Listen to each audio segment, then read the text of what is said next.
Welcome back to year number 2 of trying to turn Vanderbilt into an SEC triple option powerhouse. Not only do we have to do this on Heisman, and not only do we have to run the Flexbone against SEC schools, but also we are only allowed to recruit 3 stars and below because Vanderbilt is an elite academic institution and we have elite academic standards. So this is an insane rebuild. Our first season went decently. We went 8-4 in the regular season, but at one point we were 8-1 and we were in the college football playoff. So we dropped our final 3 games against Tennessee, LSU, and a weird UL Monroe loss. But right now we have the very first snap with Nate Johnson. He has 95 speed at quarterback, but we're not going to give it to him. We're going to give it to Fisher right up the middle for a big first game. Gabe Fisher, let's go. I want to show you some of the updated people on this roster right now. Again, with a Flexbone offense, we really need to focus on our quarterback, fullback, and running back. So Nate Johnson right there, 95 speed, only a junior, really excited for the next couple of years with him. Cedric Alexander is back. He's a stud.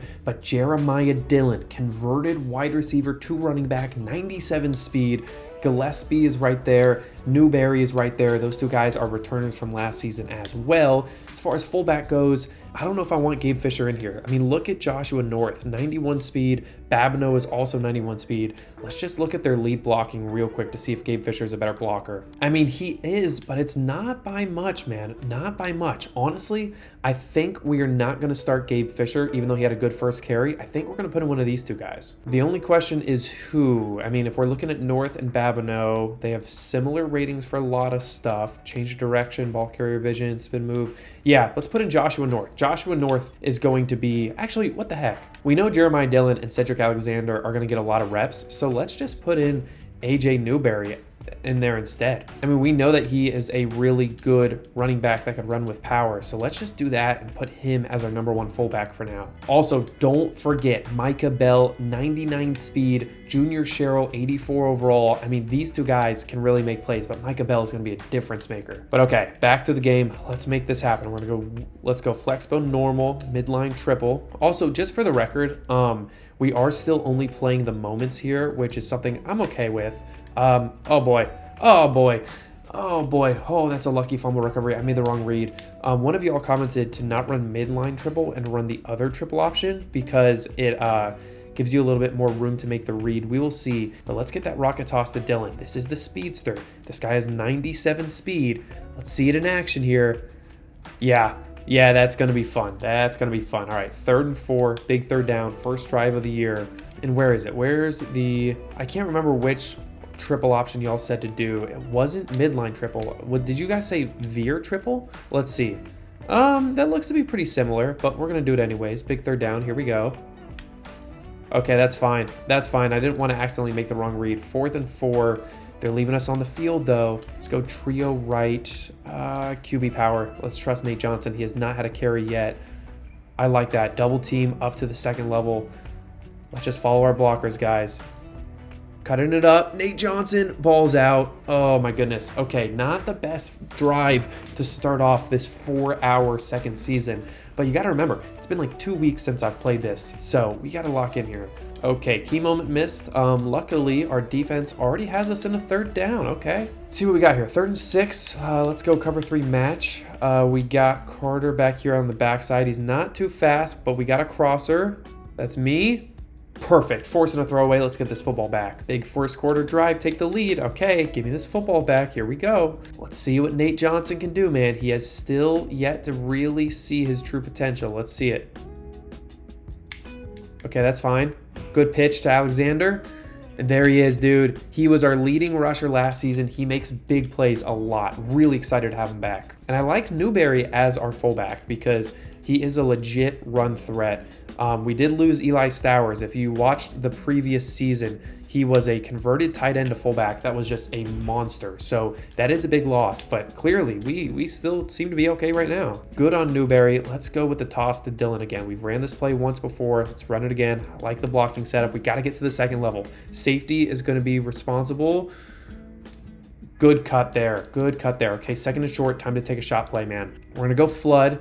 There's Micah Bell. On the fade route. Here we go. We got a flood concept going. Just need a little bit of time in the pocket here. 99 speed. No, he had a step on him, hit as we were thrown, and it's intercepted. He had a step. Guys, we just need a little bit more blocking there for Nate Johnson. Dang it, 2 turnovers back to back for Nate Johnson. That's fine, that's fine. Whether it's the Vandy rebuild or Ball State, when it's 3rd and long, we bring pressure, especially against an FCS school who we should be more talented than. And there it is, getting this football back. Nice sack there. One of the things I'm gonna be extra mindful of in this rebuild though is watching our sim defense. I feel like they make our defense a little bit too strong when we're simming. But okay, I like that concept right there. We got a lot of people in one tight space, but that's a clutch first down by Cheryl, man. Best receiver in the game right now. And by in the game, I mean on our team. I don't want to say that this 84 overall receiver is the best, but okay, here we go. 3rd and 2. Let's go with the fullback toss to Newberry. Let's just cut it up. Take the yardage, first down. Nice. Okay, they're giving us another 3rd down, 3rd and 8 this time. Let's go normal. Let's go X-dig. We know we got to pass the ball here. Let's get a curl for Cheryl instead. And let's get a drag for Bell, the speedster. And then let's just get Cedric Alexander on a wheel route, just in case. Yep, I like it. I like it. First catch for Bell. Nice job there. And now we're in the red zone. Here we go. Can we use our rocket toss to Dylan? What does it look like?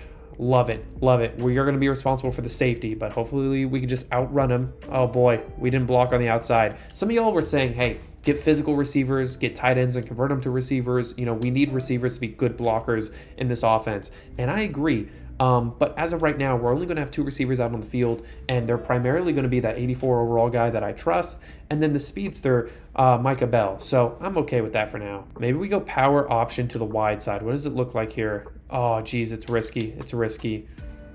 But hey, we're going to do it. We're going to do it. Nice. Sideline Alexander. First touchdown of the season. The power option. That's what we needed. Defense has a big 3rd down. I think they're close to the red zone. Yeah, they're at the 45. Okay, let's bring pressure here. Man at that side. I'm going to show here. Nice. Screen pass. Batted down. Our defense coming up clutch early. Okay, 3rd down alert. 3rd and 3, right around midfield. Got a lot of potential options here. I think we go power I blast. What? Moment missed. How? Oh, it was a 2-minute timeout. Okay, cool. I thought we lost our chance to make that play. Okay, interesting that North has to make that block all the way to the left-hand side. Why don't we just bring him to the left instead? Okay, the right linebacker is not accounted for if you look at that. So let's just be mindful of that. Where is North going, dude? Did you see him? He ran all the way back to the other side. Good. They're going to let me go for it on 4th down, though. 4th and 1, 2-minute drill. Clock's running. Maryland I, halfback blast. And let's get Newberry over to the left here just to help out with the blocks. Okay, I like that. Let's see it. Nice. Plenty of space. Alexander. Room to run. 1 cut. 1 tackle. Dang it, dang it, dang it. That could have been the game right there, but that's a massive first down, and they're going to let me play it because we're in the red zone. Okay, so let's go goal line, and let's go straight to the PA sprint halfback flat. Let's keep Johnson in the block, okay? Nate Johnson is going to need to make this play right here. This is what 95 speed at quarterback is for. We don't even need it. Newberry will punch it in. Dude, this offense looks good so far. I know it's an FCS school, but it looks good so far. Dang, they don't let us play again until minute 14 left in the 3rd quarter. Okay, that's fine. We got a 3rd and 5. Cedric Alexander, I like this look here. I like the blocking assignments. We just got to win our matchups. Can we win the matchups? Oh, we didn't win that one. But it doesn't matter. Cedric with a big first down. 14-3 game too, man. We just got to play it safe, put this game away. Let's go with the rocket toss to Dylan. Dylan's the speedster, right? Yeah. I like this. I like this. Let's get to the 2nd level. Yep. That's speed. That's 97 speed as a running back. Let's go. Okay, we're going to try and punch it in 3 straight times with Newberry. We're going straight to the fullback dive for starters. Straight up the middle. There it is. And we got a 21-3 lead. Okay, they're going for it on 4th down. I don't know what the score is. Let's take a quick look at the score. 4th and 14, 21-3. Okay, cool. I think we're going to go outside leverage, and I'm not going to blitz here. Man-to-man on the running back. Let's see if we can get pressure with 6. 4 verts. That's fine. That's fine. That's our ball, ain't it? That's our ball, ain't it? It is. Let's go, Barry. Good pick. That's going to end the game for sure. Oh, they scored. Never mind. 21-10. Okay, well, they still could kind of come back. So let's just put it away with the 3rd down conversion right here. Oh, but they're pressing. They're pressing. Guys, I'm not going to be able to resist this in this new offense, okay? If you press, with this offense, we're going to get Bell on a quick motion, and then we're just going to send him vertical. And I don't think you're going to win that battle. That's what 99 speed looks like. That's the first one of many on this season, dude. Holy smokes. All right, they're going for it on 4th down. I don't even know what the score is. Let's see it here. 28-10. Okay. And our problem is still here from last season. When we run play the moments, we cannot show cover 2. I don't know why it does that, but for some reason it will not let us show cover 2, which is very frustrating as somebody that plays a lot of cover 3. But okay, they scored 28-17, 3 seconds left. Let's finish this with an onside kick recovery. Here we go. Putting game number 1 away right there. One-handed recovery. Let's see if a lateral works. There's nobody lateral to. That's okay. That's the game. First win on the board. Got a lot of tough games ahead, man. This was just an FCS school. Let's go recruit, though, because we have a very weird situation that we're in. Let's go make it happen, though. All right, here we go. Let's see what we got here. Last time, our top goal was to, get a lot of people on the board and then go after them, obviously. But we did a little bit of scouting. This time, we know that with 600 hours and with the ability to land 35 players last season, we got to scout everybody, absolutely everybody, and remove all busts. So that's our top goal right now, is to continue scouting everybody on this board and see if they're worthwhile. As of right now, one of 3 things can happen when we scout these people. They could be gems, they could be busts, or they could be normal. As of right now, we're not going to remove anybody that's normal, but we are going to emphasize guys like him that's a gem, okay? We will automatically remove busts, though. No questions asked. If there are busts on this board, they get removed. So sorry, Tyree Jasmine, but you're out. Okay, Tyler Stork here. Let's see what we got here. Gonna spend a lot of hours scouting. I'm gonna save probably about 200 hours for everything else, but for right now, top goal is scouting. We'll save 200 for actually throwing hours, but bang, that's another one. Nice. We'll give him 25. As you can see, we have a lot of offensive linemen on the board. We didn't land nearly enough last year, and that ended up costing us. So we're gonna remove the busts. And okay, this guy might be the last guy. Actually, we'll scout him and one more. Another gem, that's huge. Okay, that's nice. And then let's scout one more here. And then we're gonna spend the rest of our hours on the gems that we already have on the board. Okay, cool, very good. Okay, so if we sort by interest status, let's see, are there any other gems that we should throw hours at here in week number 0? This gem right here, he deserves 25 for sure. This guy doesn't have an offer yet, so I don't know what his status is. 25 there for that gem, 25. Okay, cool. 32 out of 35. Let's go find 3 more guys. And one thing that I kind of want to do right now is go to tight ends. And I want to find good tight end athletes because I feel like they could play either good blocking receivers or potentially go play fullback. I think tight ends are going to be a big part of our future right here. So let's go give these guys offers. Actually, what if we scout them? How long does it take to scout them? Oh, 5. Okay, we'll scout 1 just because I'm curious. 58 run block. This guy's not going to be good. Yeah, we're not going to give him an offer. We'll give the other 2 an offer for now, though. And then let's just throw the remaining 60. We'll spread it 10 across people that are interested in us that are fully scouted. That's fine. Just want to make sure that we still can get to 35 guys because we are going to recruit 35 guys every single year no matter what. But we only want to give hours to people that are fully scouted to make sure they're not busts. Also, I would prefer if nobody else was going after them. Like, this guy's a good one. Cool. People are going after those guys. Interesting.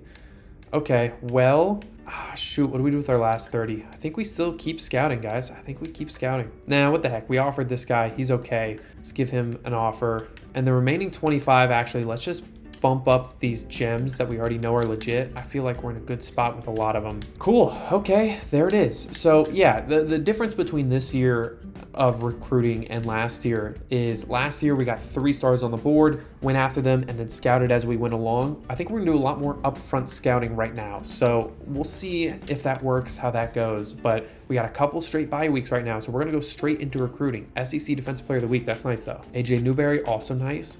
And also, just for your own knowledge, one of the reasons why it took so long for the first Vanderbilt video to come out was because it was a 4-hour video that I had to edit. And I had to edit because there are times when I'll mess up what I'm saying and then I'll have to repeat myself, and I don't want you to have to hear that repetition. I'm not going to do that this time. For this video, it took way too long to edit.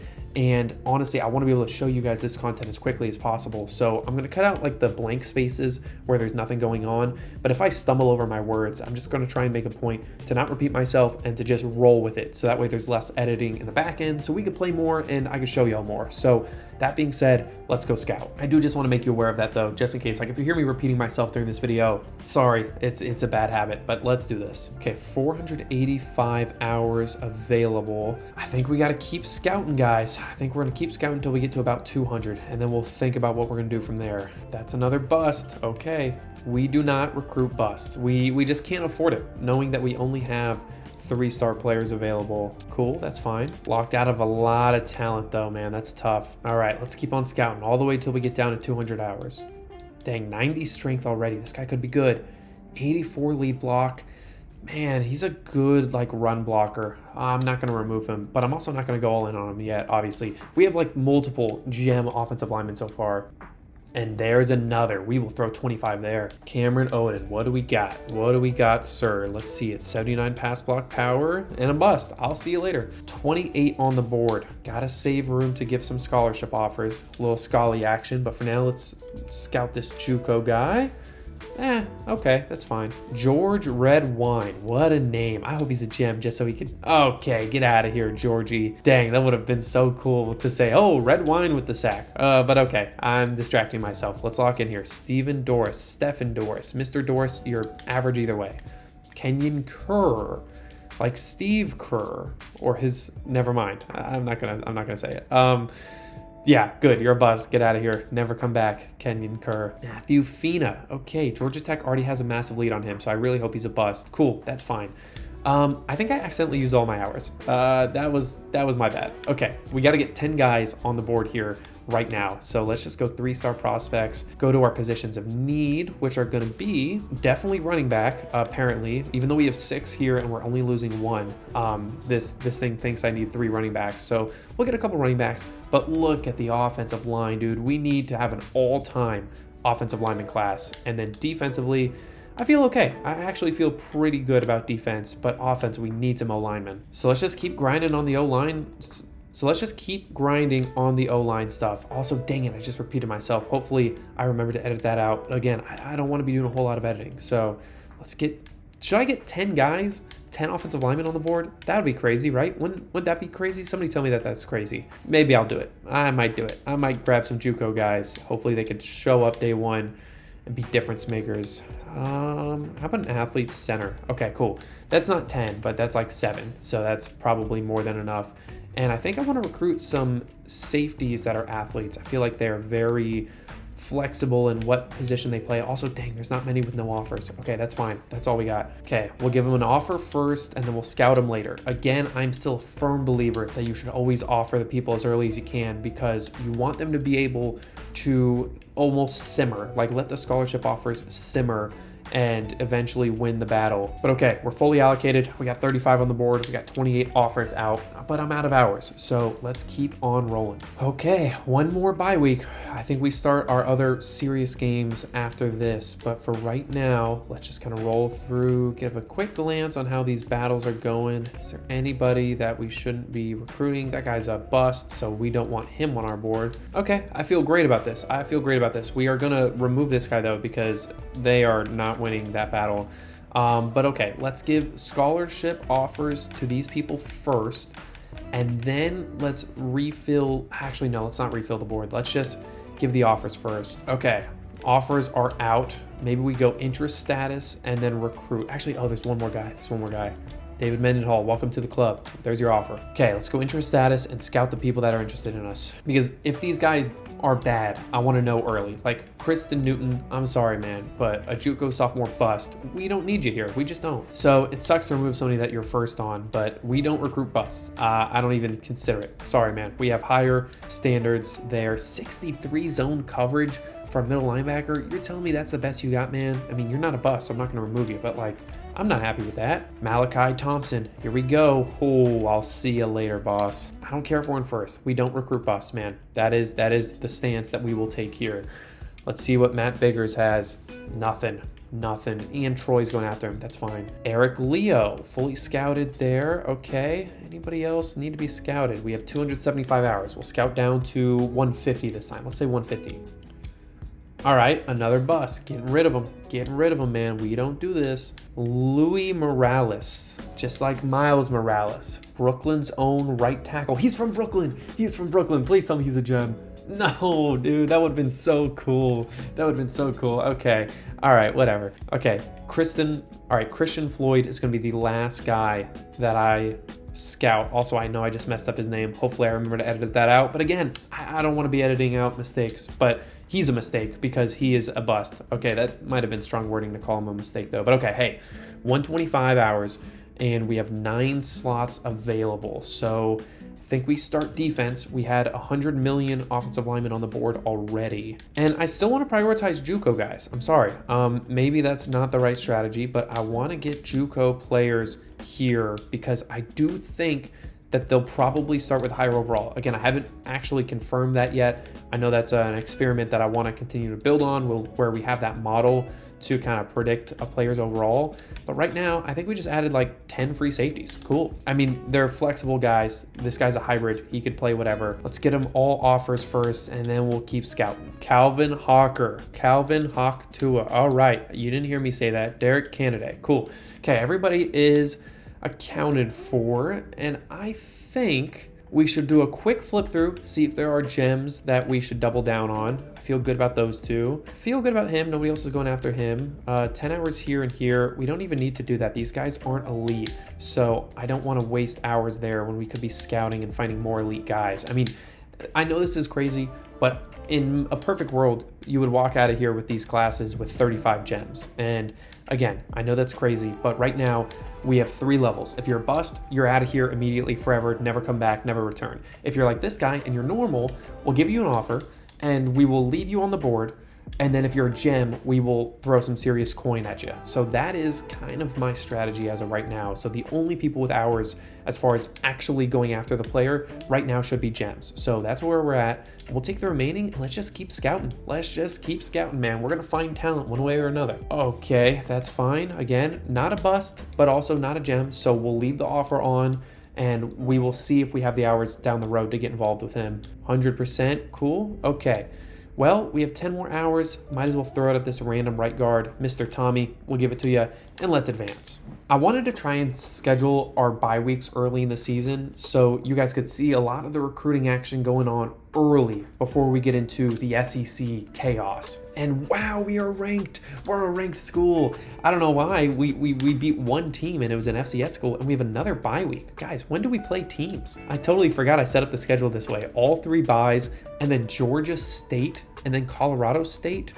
Oh boy, this is going to be a blast. You're about to see a real power running team, but you're going to see them after 1 more week of recruiting. Okay, let's remove the people we're locked out on. That's fine. So Long Von Long. Cool name though. Okay, and I think we should keep scouting. We're going to continue to sort by interest status. I like all that. I like all these races. That's fine. And we're at 490. Let's scout down to about 200. I think 200 is the solid quitting point right here. Cool. Again, nothing special. Man, it sure does hurt to spend 50 hours scouting a guy. Okay, though. 6'3", 289, 64 run block finesse, 65 pass block finesse. What are you good at? What are you actually good at? You're not good at pass blocking, you're a 67, and you're not good at run blocking, you're a 64. What position do you even play? This guy's an athlete, he's agile, but he's 6'3", 289. What kind of gem is this? He looks like a fullback. 81 speed, 81 lead block, 81 impact blocking. You look like a fullback, but a gem is a gem. Evan Peters. Isn't that a name of a big actor? Evan Peters. Isn't that the guy from like not Stranger Things? Jimmy Scales, the gem. Okay, anyways, Evan Peters. What's the show with the same intro every time, but each season is something different? It's kind of creepy. American Horror Story. Isn't Evan Peters in that? I don't know, but I'm distracting myself. Let's keep scouting. David Mendenhall, bust. See you later. Never return. Again, busts are banished. You are banished like that red guy in Avengers Endgame to go and guard the Soul Stone. And that's where all the busts are. They're on the Soul Stone place, the island. That's probably a deep cut. I wonder how many people have any idea what I'm talking about. And for the people that don't, They're probably incredibly confused, but good. Avengers Endgame, man. What a time that was. Okay, Jared Chansey, another bust. I don't know where people were at for Avengers Endgame, but I feel like that's one of those cultural moments, if you followed Marvel pretty closely, where like you remember where you were, you remember where you saw it, who you saw it with. What I did was I was like a senior in high school when Avengers Endgame came out, and we had just played our Powder Puff game, where us, like the men of high school, I guess we were boys because we were in high school, but the high school guys would coach all the girls playing a football game. And we were seniors, and yes, I was the head coach, and yes, we did win, and yes, I will not take any of the credit for it because we were just more talented than them. We had a cool scheme. We had like a 2-back scheme and shotgun where we would run like dive plays, and then imagine the triple option out of a 2 running back shotgun set. Only instead of actually, yeah, it was exactly like the triple option. That's what we would do. We would do a lot of misdirection stuff with the 2 running back set, and really use that to our advantage. But I'm distracting myself. Anyways, we had the Powder Puff game, and we knew Avengers Endgame was a big deal. So what I did was I bought 23 tickets to Avengers Endgame, and then I went to all my friends in high school and I was like, hey guys, I got 23 tickets to Avengers Endgame, 11:30 p.m. Friday opening weekend, right after the Powder Puff game at like 6 or 7 p.m. Who's coming?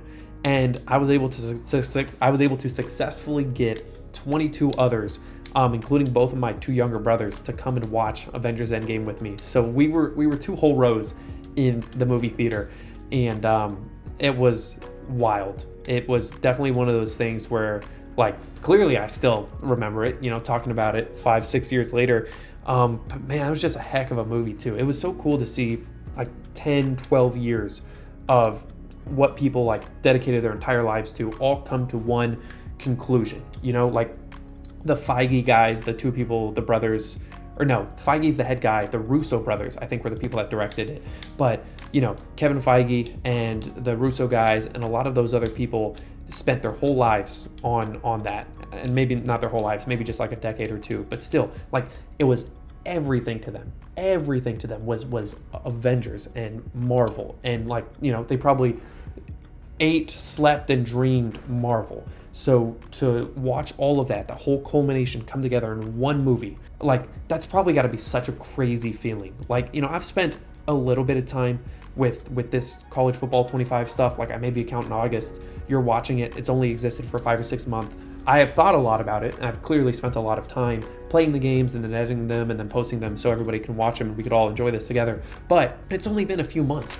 Imagine like how much connection I would have if I did this for a decade. Imagine the Ball State Chronicles only if it took 10 years to get to the end point. Like when we were playing in the conference championship game against Toledo in that Ball State rebuild, and we knew that if we won, we were going to make the playoff. Like, I had like that feeling of like, oh wow, like this was a lot of work over the past few months to this moment. And that's part of the reason why I played so bad, was because of that. Imagine how I would have felt if I spent 10 years to get to that point instead of 10 weeks. I don't know. But okay, that was a bit of a rant.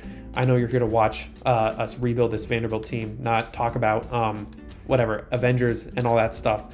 But also, dang it, I made the depth chart changes in the game, not in our base settings. So we got to go and redo the depth chart changes for fullback. Oh boy, something about just knowing that there's like, quite a bit of time here as far as I could kind of say whatever I want because it's 4 hours long.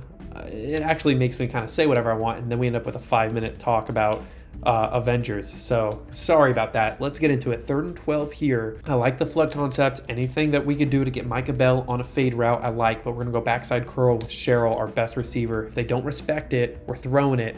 Oh, they do. Oh, geez. Nate Johnson, 95 speed. Can you make a play? Can you make a play? Oh, we're in the end zone. We're in the end zone. Okay, dude. I'm sorry. I thought he was faster than that. I really did. Dang, man. I don't know what happened there. Well, I know what happened there. I played bad, but also, why does our punter look like that? Oh, dude, I was looking at our punter's build, and that is what distracted me from such a bad punt. But I was looking at him. He looks like a fullback. 78? I mean, I hope that's not a real punter. Yeah, I'm actually not going to say anything in the event that it's a real person, but the video game just made that punter look like a big dude. Okay, I'm getting distracted. I'm getting carried away. Big 3rd and 9. We cannot lose to Georgia State. If you watched season 1 of this, you'll know that our entire season fell apart when we lost to UL Monroe. Like, everything fell apart when we lost that team. We had just won 6 or 7 straight SEC games, multiple ranked wins, and then we drop a game to UL Monroe at home, and everything fell apart after that. So we got to treat Georgia State with respect, because I have wasted an entire season by not respecting a lower tier school. Nice run by Newberry, though. Big first down. Okay, I think they're going to let me do the whole drive. That's huge. Okay, AJ Newberry, good run there. There's Dylan. I like the rocket toss. Again, the safety's not accounted for right now. Oh, did you see that D end? Did you see the play he made? Doesn't make a difference. 10-yard gain, first down. Okay, let's go QB counter option. Don't know why Fisher is still in the game, man. I thought we subbed him out, but that's okay. Let's get Nate Johnson in space, wide side, power pitch.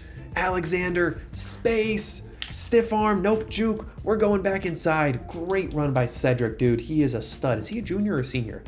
He's a junior. We have another year with him next year. Oh, this is incredible.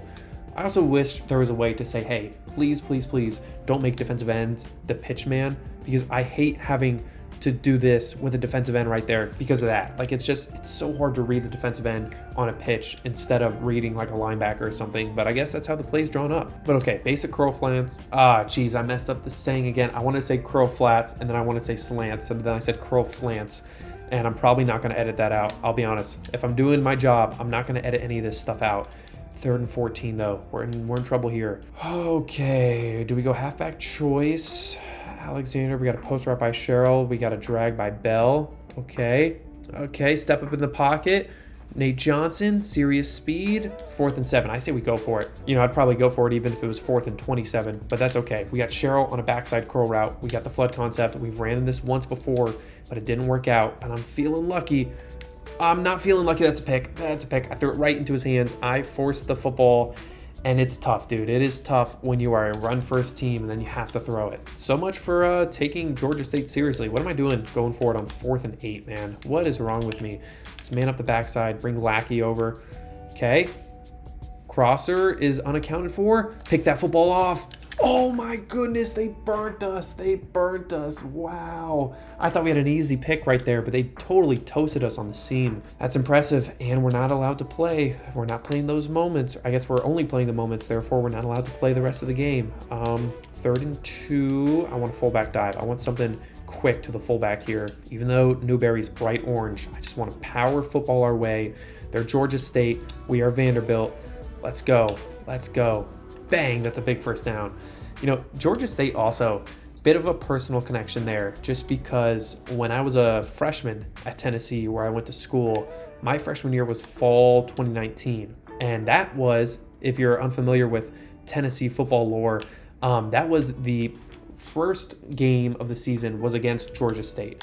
And it was a home game, and we were 35+ point favorites, and we lost at home. And that was the very first football game I ever went to at Tennessee in Neyland Stadium. So a lot of memories with Georgia State, not very good ones. I guess not a lot of memories. I guess one memory, but whatever. 3rd and 3.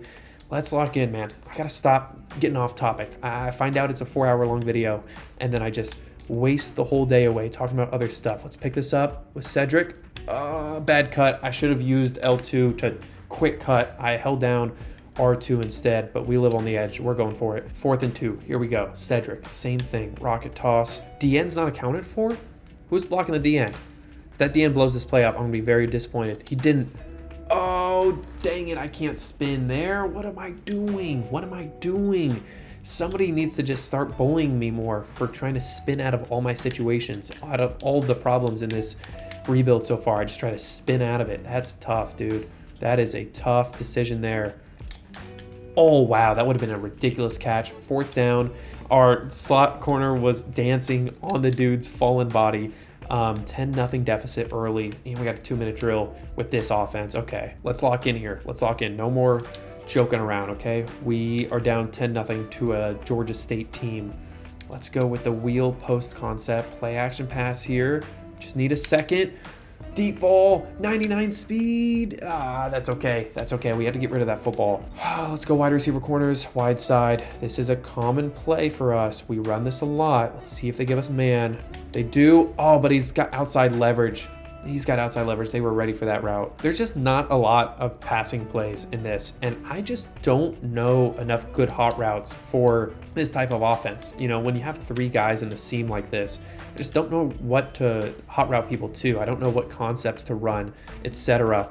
Nate Johnson's gonna have to make a play. I don't think he's fast enough to get the corner, and that's 33, 4th and 33. Okay.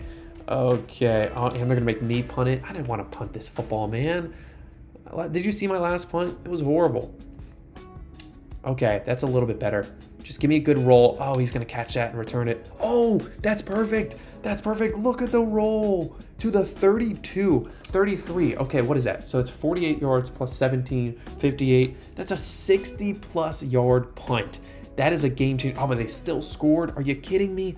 3rd and 5. We're in the 3rd quarter and we're down 17-0. Hey, don't let me talk about anything besides this rebuild from here on out, okay? This should not be happening. We should not be down 17-0 to Georgia State. Oh my goodness. Nate Johnson has not lived up to the hype yet. 4th and 1. Let me go for it. Please let me go for it. Come on. Oh, they made us punt it. Dang it, dude. We're in the 4th quarter down 17-0. 47 seconds? I didn't get to play the entire 4th quarter. It's 20-0. Golly. Golly, guys. What is wrong with me? Oh, dang it. Our only hope is throwing it up to Micah Bell. That's it. We need just 3 Hail Marys and a bunch of onside kick recoveries. And, oh, geez. And he's really not that fast. This is 99 speed or 95 speed. Just being outran by defensive linemen. What is wrong with me, dude? Dang it. I got no words. I got no words with this performance. But also, this whole play the moments thing. I feel like I didn't get to play many moments. Maybe there just weren't a lot of moments, but like, this did not feel like I got to play the moments, man. Oh, we got to hang on to that. Golly. Golly, dude. What a disappointing game. Just incredibly bad. Micah Bell still has insane speed, and, you know, 99 speed is incredible no matter what, but it's just horrible. Onside kick. I guess we get to practice our onsides in this game. That's cool. Let's go low kick. I always do high kicks. Let's do low kicks and go to the right and like 70% power.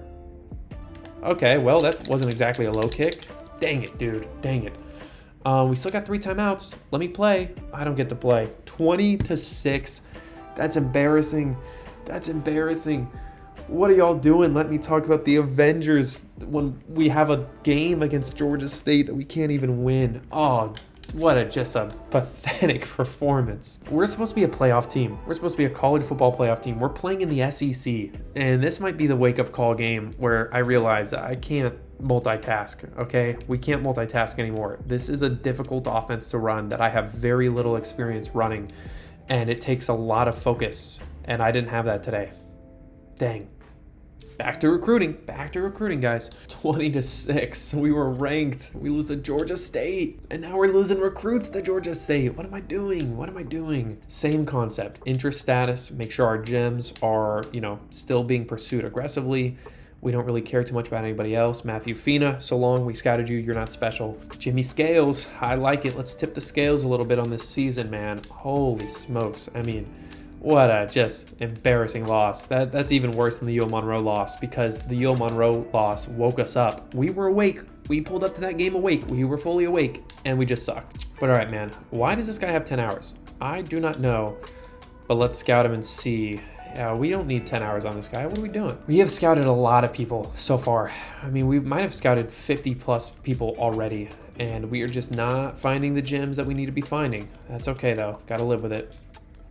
Yeah, Josh Pitts, see ya. JUCO bust. No, sir. 325 hours, though. Everybody's fully scouted. Everybody's fully scouted. We're going to get to the point where we can kind of remove the non-gems. Even if they're non-bust, we can start removing normal people now. But Terrence, okay. 25 hours to you, good sir. But all right, we got room for one more.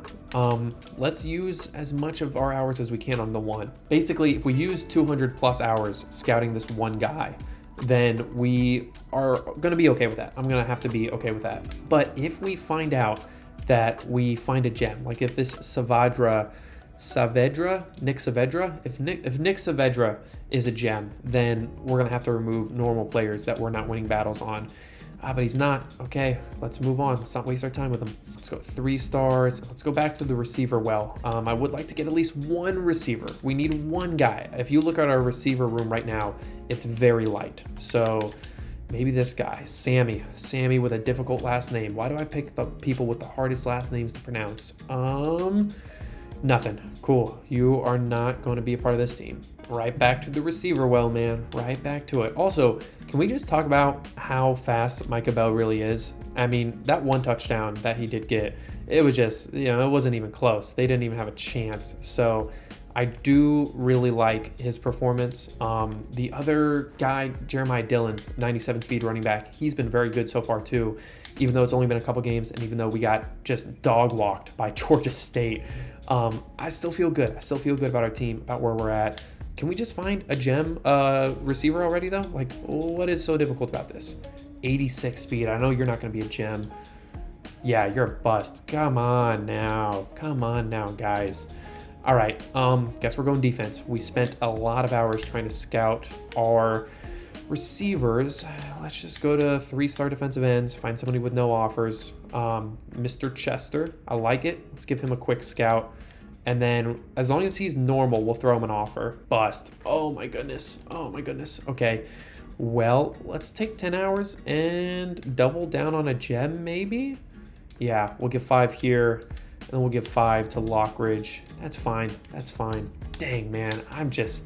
Georgia State. Guys, are you kidding me? I deserve to be bullied for that one. If this whole YouTube comment section is full of people saying, hey, man, how are you losing to Georgia State? Fine. I agree. I don't know how I'm losing to Georgia State. We got to lock in here. And this is a good one to lock into. Colorado State, 0-3. What's their overall? They are not good. Very cool. Max plays retro, 3-4 multiple. Play the moments. Here we go. Bounce back game time, dude. Bounce back game time. We got to be disciplined here.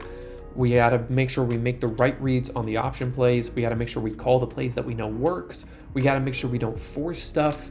And above all else, we gotta just focus up. No more Avengers. No more talking about Tennessee losing to Georgia State and then us losing to Georgia State right after. Let's just play the game and win the game. Big moment detected. We get the drive first. Good.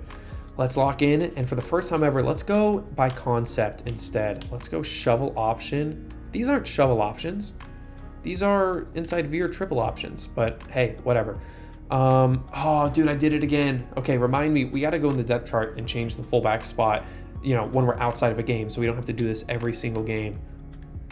For now, Fisher will take 4 yards, and then let's get it fixed. We want Newberry to be our fullback. Okay, cool. Now, 2nd and short, let's go run, counter, halfback counter. I like it. I know we're starting with a counter early, but let's go Alexander left side. Seems to be more space there. Look at the space, cut back. Oh, I wanted to cut back immediately to the right. Dang it. That's fine. Let's stick with the run. We got a reverse play? I don't want to do that. Yeah, I like a wham concept. That's cool. Straight up the middle to Newberry, 1st and 10. Got to lean on our power on 1st and long and 2nd and long. We want to get, into positions where it's 3rd and 3, 3rd and 4, where the threat of a run still exists. We only have 1 ISO play. Okay, we got a lot of counter plays. So let's go QB counter, get Nate Johnson involved. I have been very disappointed in his play style thus far. I feel like he is not really a 95 speed guy, or at least he's not showing it. I just don't feel like I've seen him take over a play so far. 3rd and 8. I'm going to do it if it's perfect. I think that's perfect. For a 97 speed guy.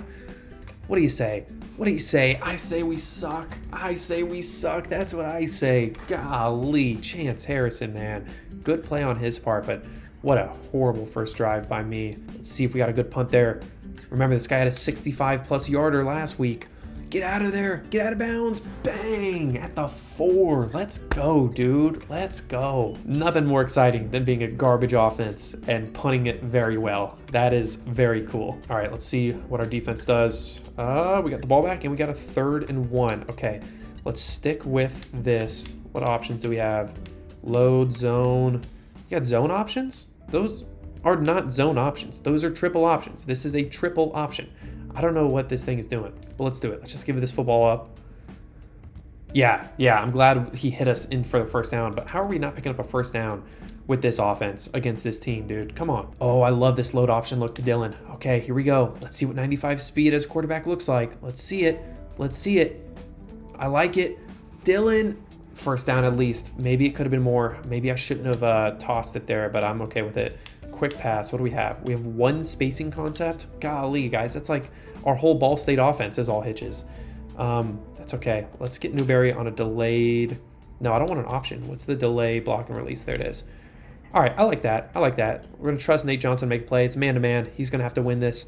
This is what we got him for, man. That's a fast quarterback. Let's go. If we're throwing the ball, I need it to be simple, okay? We don't have time. I don't think our D-line, I don't think our offensive line is all that good. So I want to have 1-2 quick reads, and then the third quick read is going to be a scramble because he's too good to not be scrambling here. Big third down. What do we got? 4 verts, okay? Bang, big sack. Let's go. Pause. Let's get this football back, man. Okay, when am I going to be able to play? Right now? Okay, first quarter's over, triple option. Y'all said to do inside veer instead of midline, but I feel like midline is working better. I don't know. I like this look. Let's do it. Let's just make the right read. Keeping it. Oh, I didn't keep it fast enough. How did we lose 4 yards there? Dang it, and they scored. Come on, 3rd and 6. Quick pass. We have 1 slant, 1 stick, and 1 spacing. What is this? We have 14 smash concepts though? How? How do we have 14 smash concepts in this playbook? But we have 1 spacing concept. Okay, let's get Cheryl on a quick out over there. I like the look. Let's see if they crash out. Oh, they do. Nate Johnson's gonna have to make a play again.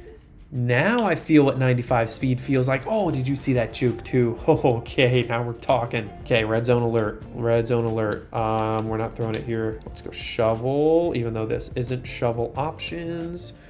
Inside veer triple. Wow, that's weird. All right, we're keeping this for sure. The read man's all the way out there. Okay, what a bone crunching hit. Okay, now we got to throw it. Flood concept, tight end levels. Interesting that this is the quote-unquote one flood play that we have, and we literally have a play called flood. Like, I just don't think the play categories are working with this offense. Oh, dude, I wanted the corner route. It was there in the corner. That's okay. Let's take the points while we have it. I feel like our defense is better than our offense right now, so let's lean on them. 3-point lead.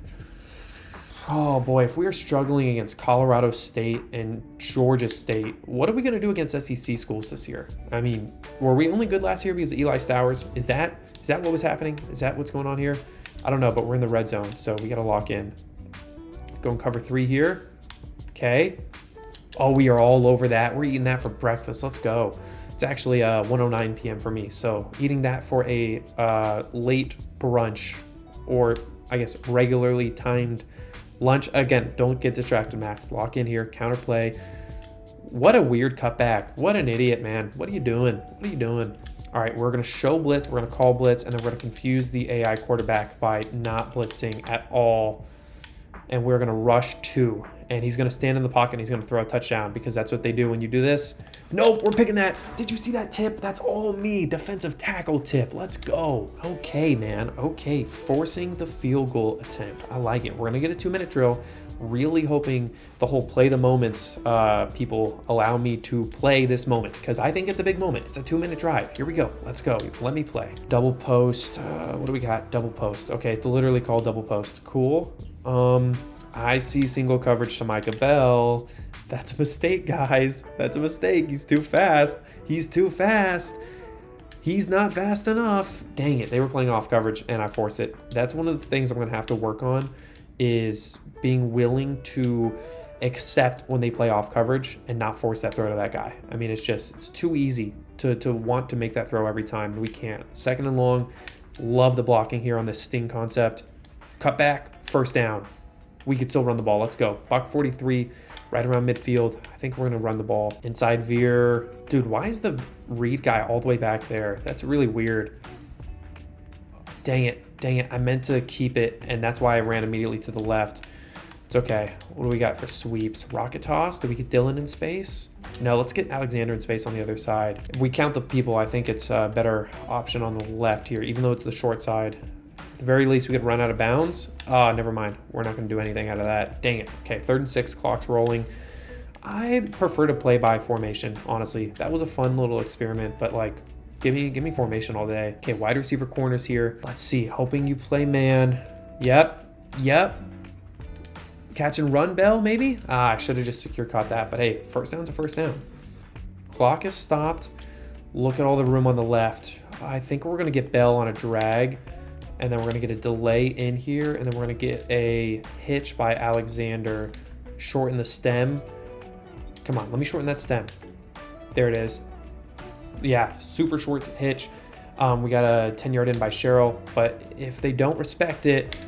Oh my goodness, guys, what is that? What is that? Everybody had traffic in the middle of the field. I just really wanted to get 99 speed going horizontally and lead him, and he could run with it, but he got tied up. That's tough. Okay, 1st and goal, we're in trouble. 1st and goal, we are in trouble here, man. We are in trouble here. Okay, just need to get a stop, force a field goal. This is their only play. This is the only shot that they have.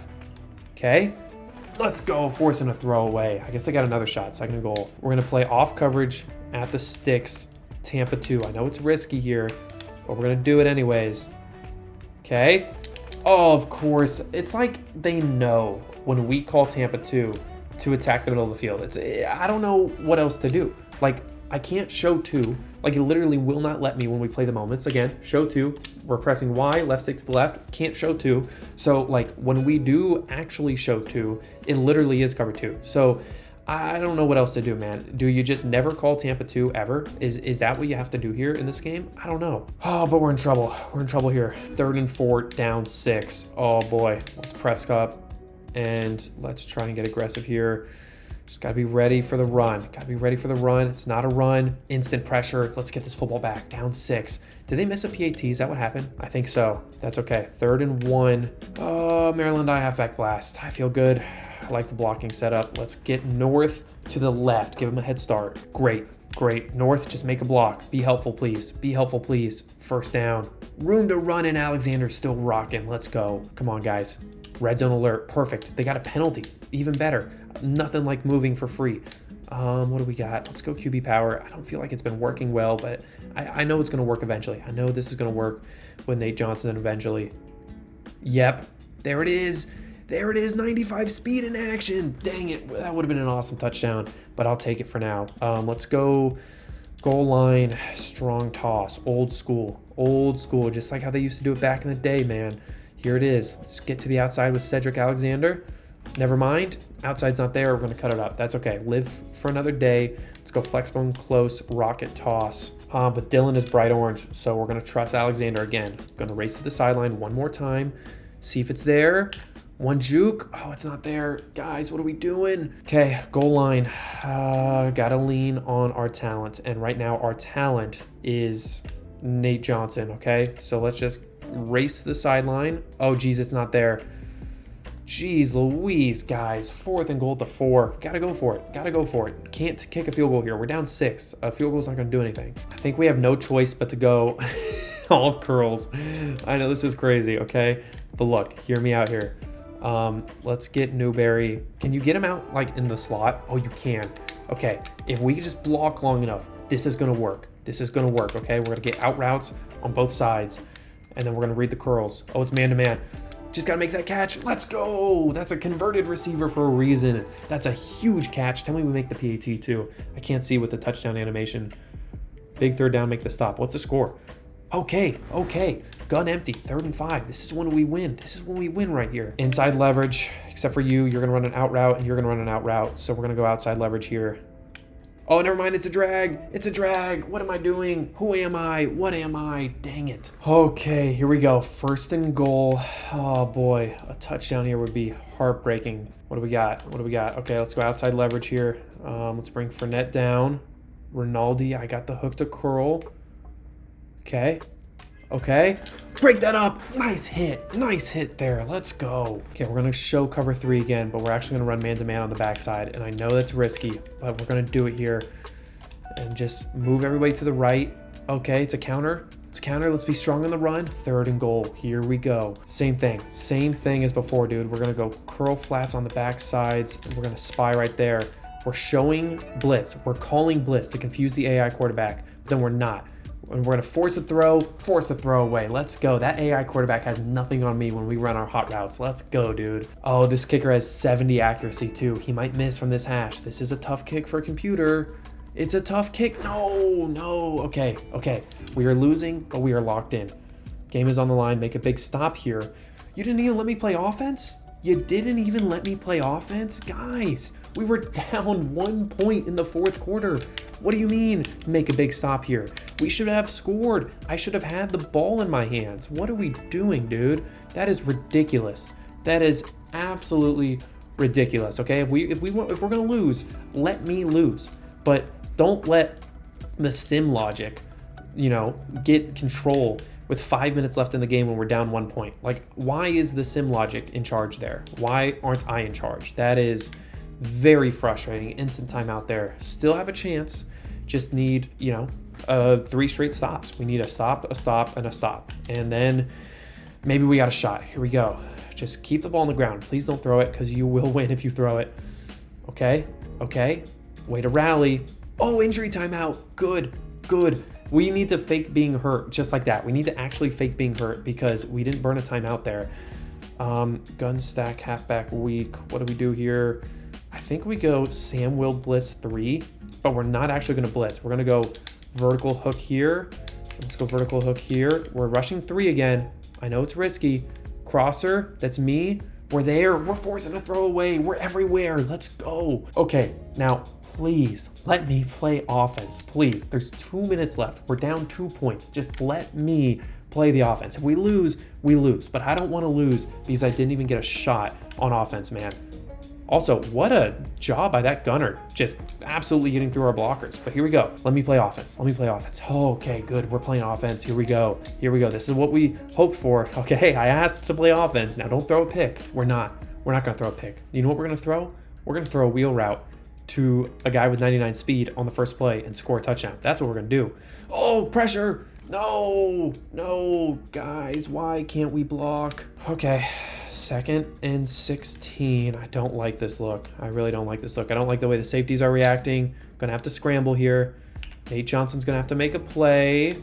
Oh, geez, I should have just ran from the jump, dude. Glad he's fast enough to recover, but I tried to make too big a play on that down. Okay, big 3rd down. Let's keep him honest and run this football. Oh, geez. Look, that's the strength of our team. If we can't pick that up, then, what does it say about us? Okay. I think we go curl route backside. Just don't crash that zone. Give us enough time to make the throw. Cheryl, no! Hang on to the football. We had it. Okay. It's not technically over. With 2 timeouts, we could, in theory, get a stop here. In theory, but theory will only get you so far. So let's see. That's 1 timeout. Okay, we have 1 left. Minute 38 to go. I think we have a shot, but I don't like our odds. Let's just keep pressing here. Slide the line to the left. I'm gonna crash down hard here. Good. 3rd and 10. Clock's gonna run for at least 40 seconds. We're not going to go into the nickel, but we're also not gonna stay in the 4-4. I want to be somewhat prepared if they throw this football. But we got to assume it's a handoff. Oh, it's a pass. Okay. Scramble. No. We lose the game off of a QB scramble. Are you serious? Oh my God. When we were 8-1, 8-2 against UL Monroe, we were a playoff team. We had won 6+ straight SEC games. We beat Bama. We beat ranked Auburn. We beat Texas. I mean, we beat so many elite teams. And then we fall apart at the end of the last season, and it feels like it's carrying over. 1-2 start with 2 losses against a winless Colorado State team and Georgia State. This is pathetic. And we start SEC play next week, and we don't look like an SEC school. We don't even look like a MAC school, okay? I do the Ball State Chronicles. I know what a MAC school looks like. We're not even a MAC school. I don't know if we're a D1 school. I mean, That's just ridiculous. I think a lot of the blame's on me, obviously. But the key moments thing, it feels like we're not able to have as much control, which I know is the point. You know, we're trying to also kind of lean into like the sim logic a little bit and see, you know, can we build a team? And I don't want to just win because like we're a good user or whatever. But man, that hurts. That hurts. Let's scout. Let's recruit. Let's, you know, put away our worries by the form of bringing in good talent. But man, what a pathetic showing so far in this season. But all right, everybody is fully scouted here. We have room for 2. So we're gonna keep just trying to find talent. I think we gotta go running back now. No offers, land 1 more running back. And we're gonna use those 2 open slots to cycle through people, scout them, see if they're gems. If they're normal, we're not gonna waste an offer on them. We're gonna move on with our life. If they are gems, that's good, and we'll throw them a lot of hours. We will see. Nope, see ya one. Oh boy, just, I have no words, man. This rebuild is like, I feel like it's taking years off my life. This is not the same as a Ball State rebuild, I promise you that. I also just, you know, have admittedly no experience running this offense. Like, I've probably ran the shotgun read option modern offense, you know, nonstop in a lot of different games. You know, in the early Madden 20s, I was playing that a lot. Cool gem, by the way. But also in NCAA 14, the amount of like shotgun triple option plays I've ran was a ridiculous amount. And then obviously in Ball State, you know, that's a continuation of that. I have never been a flexbone guy. I didn't like really understand it that much growing up as a kid. Now, even though I do technically understand it, I have so little experience doing it that like I suck at it. So if people are flexbone experts and you know like which plays work really well and which plays don't, and you have opinions, I would appreciate the opinions, because I'm just kind of learning by doing right now. And the problem is when you learn by doing against Georgia State and Colorado State, apparently you lose. So I'd like to not lose as much as we are, but it's okay. That's what the rebuild is, man. If it was just an instant championship, I don't think anybody would watch. So dang, cannot have very much luck scouting this year though. Okay, this is all the scouting we have left. Here we go. Tell me we got a tight end gem. We do not. All right, well, I guess that's all we got for this week. SEC play, man. SEC play. I'm gonna do 1 more game right here against this SEC opponent, and then I'll let a future version of me pick it up from there. And hopefully the future version of me is better than this me. Maybe I gotta just go in the lab and run the triple option a bunch, get my reps in. South Carolina, not too bad, could be worse, but golly, this is just a pathetic showing so far. We gotta lock in. Here we go, guys. Oh boy, SEC play. We are 1-2. This has me nervous, I'll be honest. What the heck is that guy? What in the world is that? All right, I guess I don't know South Carolina like that. Is that their actual mascot? Also, did we just get a turnover, instant red zone opportunity? I think we did. Defense, big stop early. Oh, and I forgot to do the fullback thing. How many times am I gonna do this? That's okay, because we have the football in the red zone, and let's put in Newberry. And I cannot believe I keep forgetting to do this. Okay, at this point, y'all got to start bullying me for this. The only problem with doing, 4-hour-long videos is if I am making a problem this season, I'm going to make the problem for the whole season. And you're not going to be able to tell me until you see this video. And then you're going to be like, hey, just heads up. For season 3, try this. That's the only downside. Like when people watch, the Ball State Chronicles, if they see something that they can tell me about in game 7, I could possibly do it in game 8. That can't happen here. Okay, guys. By guys, I mean me. What's wrong with me? Dang it, dude. What a waste of a perfect red zone opportunity. And now they're in the red zone. Dang it. That sucks. It almost makes you not want to run the triple option, but also like, if I'm not running the triple option in Flexbone, what am I running? Like, that's the whole playbook. But golly, dude. Dang it. This is exactly what I feared. Oh boy. Okay, that's okay. We got the ball. We have good field position right here. 3rd and 4. Just need to pick this up. Rocket toss. This has been consistent for us. Right tackle needs to make this block. He does. We have space. Alexander running. He doesn't seem to be as fast today, but hey, 20 yards is 20 yards. Okay, red zone. We have been embarrassingly bad in the red zone. Gotta fix that, okay? We're gonna stop calling play action. I still feel like it's just trash. So we're gonna lean on our own custom plays here, and I know that that's risky, but just feel like that's better. First and goal, we're gonna trust the out route if it's there. Here we go. It's not there. Nate Johnson, make a play. Nate Johnson, oh boy. Why do I feel like Caden Samanza is a better breaker of open field tacklers than Nate Johnson? I don't know. I feel like he should be better than this. Okay, here we go. Second and goal. Let's get outside with him. Good toss, I think. Man, there's nothing there. That's another loss of 4. All right, well, what do we do here, guys? What the heck do we do here? Guess we got to go flood concept. Nate Johnson, just stand and deliver in the pocket. Post route. Oh, bad throw, bad throw. It should not have been that high. It had to be there quickly. It was open. The safety was able to come over and jump that. Just like that, we're down 14-0, man. Golly. Okay, 3rd and 4. Gonna lean on somebody here. Just don't know who. Maybe we flip it. Yeah, let's go flipping it to Alexander on the left side. 3rd and 4. Avoiding the triple option for now. First down. Let's go. Okay, comeback starts now, man. 3rd down again. 3rd and 1. Let's go fullback dive. Come on now. Come on now, Newberry. Tell me you got this.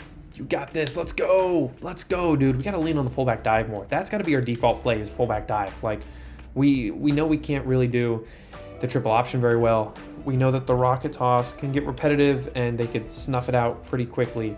But the fullback dive, we got the players. We got enough players to be doing this. Let's set up our offense with the fullback dive, and then we'll go from there. Okay, I like this. I like this. Look, I'm telling you, I think we might have a touchdown here. Okay, never mind. Let's scramble with Nate. Hold on to that football, buddy. 3rd and 1. I'm okay if the clock runs because hopefully that means that they're not getting this football back. 3rd and 1. I'm not scared of that. Offensive front, we got the power eye. Let's run with some authority. Cedric, touchdown. Touchdown, man. 7-point game. Oh, boy. Oh, boy. Big 3rd down, make the stop. What's the score? What's the score? 14-7, second half. This is what we needed. This is what we needed. Here we go. I'm going to spy just in case. 3rd and 4. I feel like they are very likely to scramble here and pick this up. So we got the spy. If they run inside zone, we're in trouble. Okay, they don't. What is it? What is it? Oh, break that up. Dang it, dude. He was sitting wide open. We had a zone defender there. Just didn't get outside. Okay, well, what do we do here? Cover 3 cloud. Let's bring some players down. Let's bring Rinaldi down as well. 2nd and 7. We got that. We got that. Big 3rd down. Here we go. DJ Braswell already has 100 rushing yards. Oh, this is a matchup nightmare right here. This linebacker should not be on this tight end. I'm going to cover myself. Run a quick slant. I dare you. Run a quick slant. Yeah, there it was. There was a quick slant, but it was an RPO and they got it. Dang it. 1st and goal. All right. Cannot play with fear anymore. We're going hard flats. We're pressing up. Patterson, I got a lot of space on the right. This is going to come down to me right here. Yep. Yep. Yep. Scramble, I dare you. Pick that ball. Dude, imagine if he just jumped up and sniped him. Oh, boy. Okay, here we go. Let's spy this. We can't spy, actually. Okay, that's fine. That's fine. Nice. Good hard flat right there. Great recovery, man. Okay, cover 3 sky. Press up. Press up, man. Press up here. Let's make a stop. Let's make a stop. Whole drive comes down to this moment right here. We got crossers. We got crossers. Yes. Yes, that's big right there, man. Still a 10-point game, and it's actually going to be a 7-point game when he misses this. That's what's going to happen right here. He's going to miss this. It's going to go wide left, the little mascot right on the left hash in the end zone. It's going to distract him. I jinxed it. Whatever. That's fine. It's still a 10-point game. That's not 2 scores. I just hope the moments thing lets me play a little bit. And we're on defense. I guess I didn't even get to play. Guys, I know we had a 3rd down. I know we didn't turn the ball over. We run the ball 50 times a game. How are we turning the ball over? Oh, and how is that so open? Oh, boy. Oh, boy, we're in trouble here. Dude, this sucks. This sucks. We are bad. We are a bad football team. All right? We are not a good football team right now. If somebody were to ask me, hey, are you good? The answer is no. We suck. And now they're an F-twins over. We know that formation. We have that formation in our Ball State playbook. We know that a run is likely coming to the left-hand side.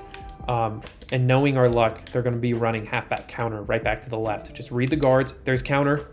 There's counter back to the left. I mean, right, doesn't make a difference. They scored literally to a T. We knew that was coming. F-twins over. They're going to the left, except we got to read the guards. They're running counter. We go and crash the counter, and all of a sudden we're down 24-7 in the fourth quarter. Like, golly. Okay, just got to lean on 99 speed. Oh, dang it. They were running Tampa 2 or something, man. Was that third down? Really? Oh, 4th and 2, and they're going for it up 24-7. These guys are just rubbing it in our face, man. All right, that's fine. That's fine. Let's bring some pressure here. Oh, golly, man. Golly. We did everything we could. 31-7. I got no words, man. No words. I can't run this offense. Like, this is just... I need to go and, like, actually practice this offense because I am, like, pathetically bad right now. Golly. Well, there's the first SEC game of the season. 34-7. This is not the same team as last year. Maybe it was Diego Pavia. Maybe it was Eli Stowers.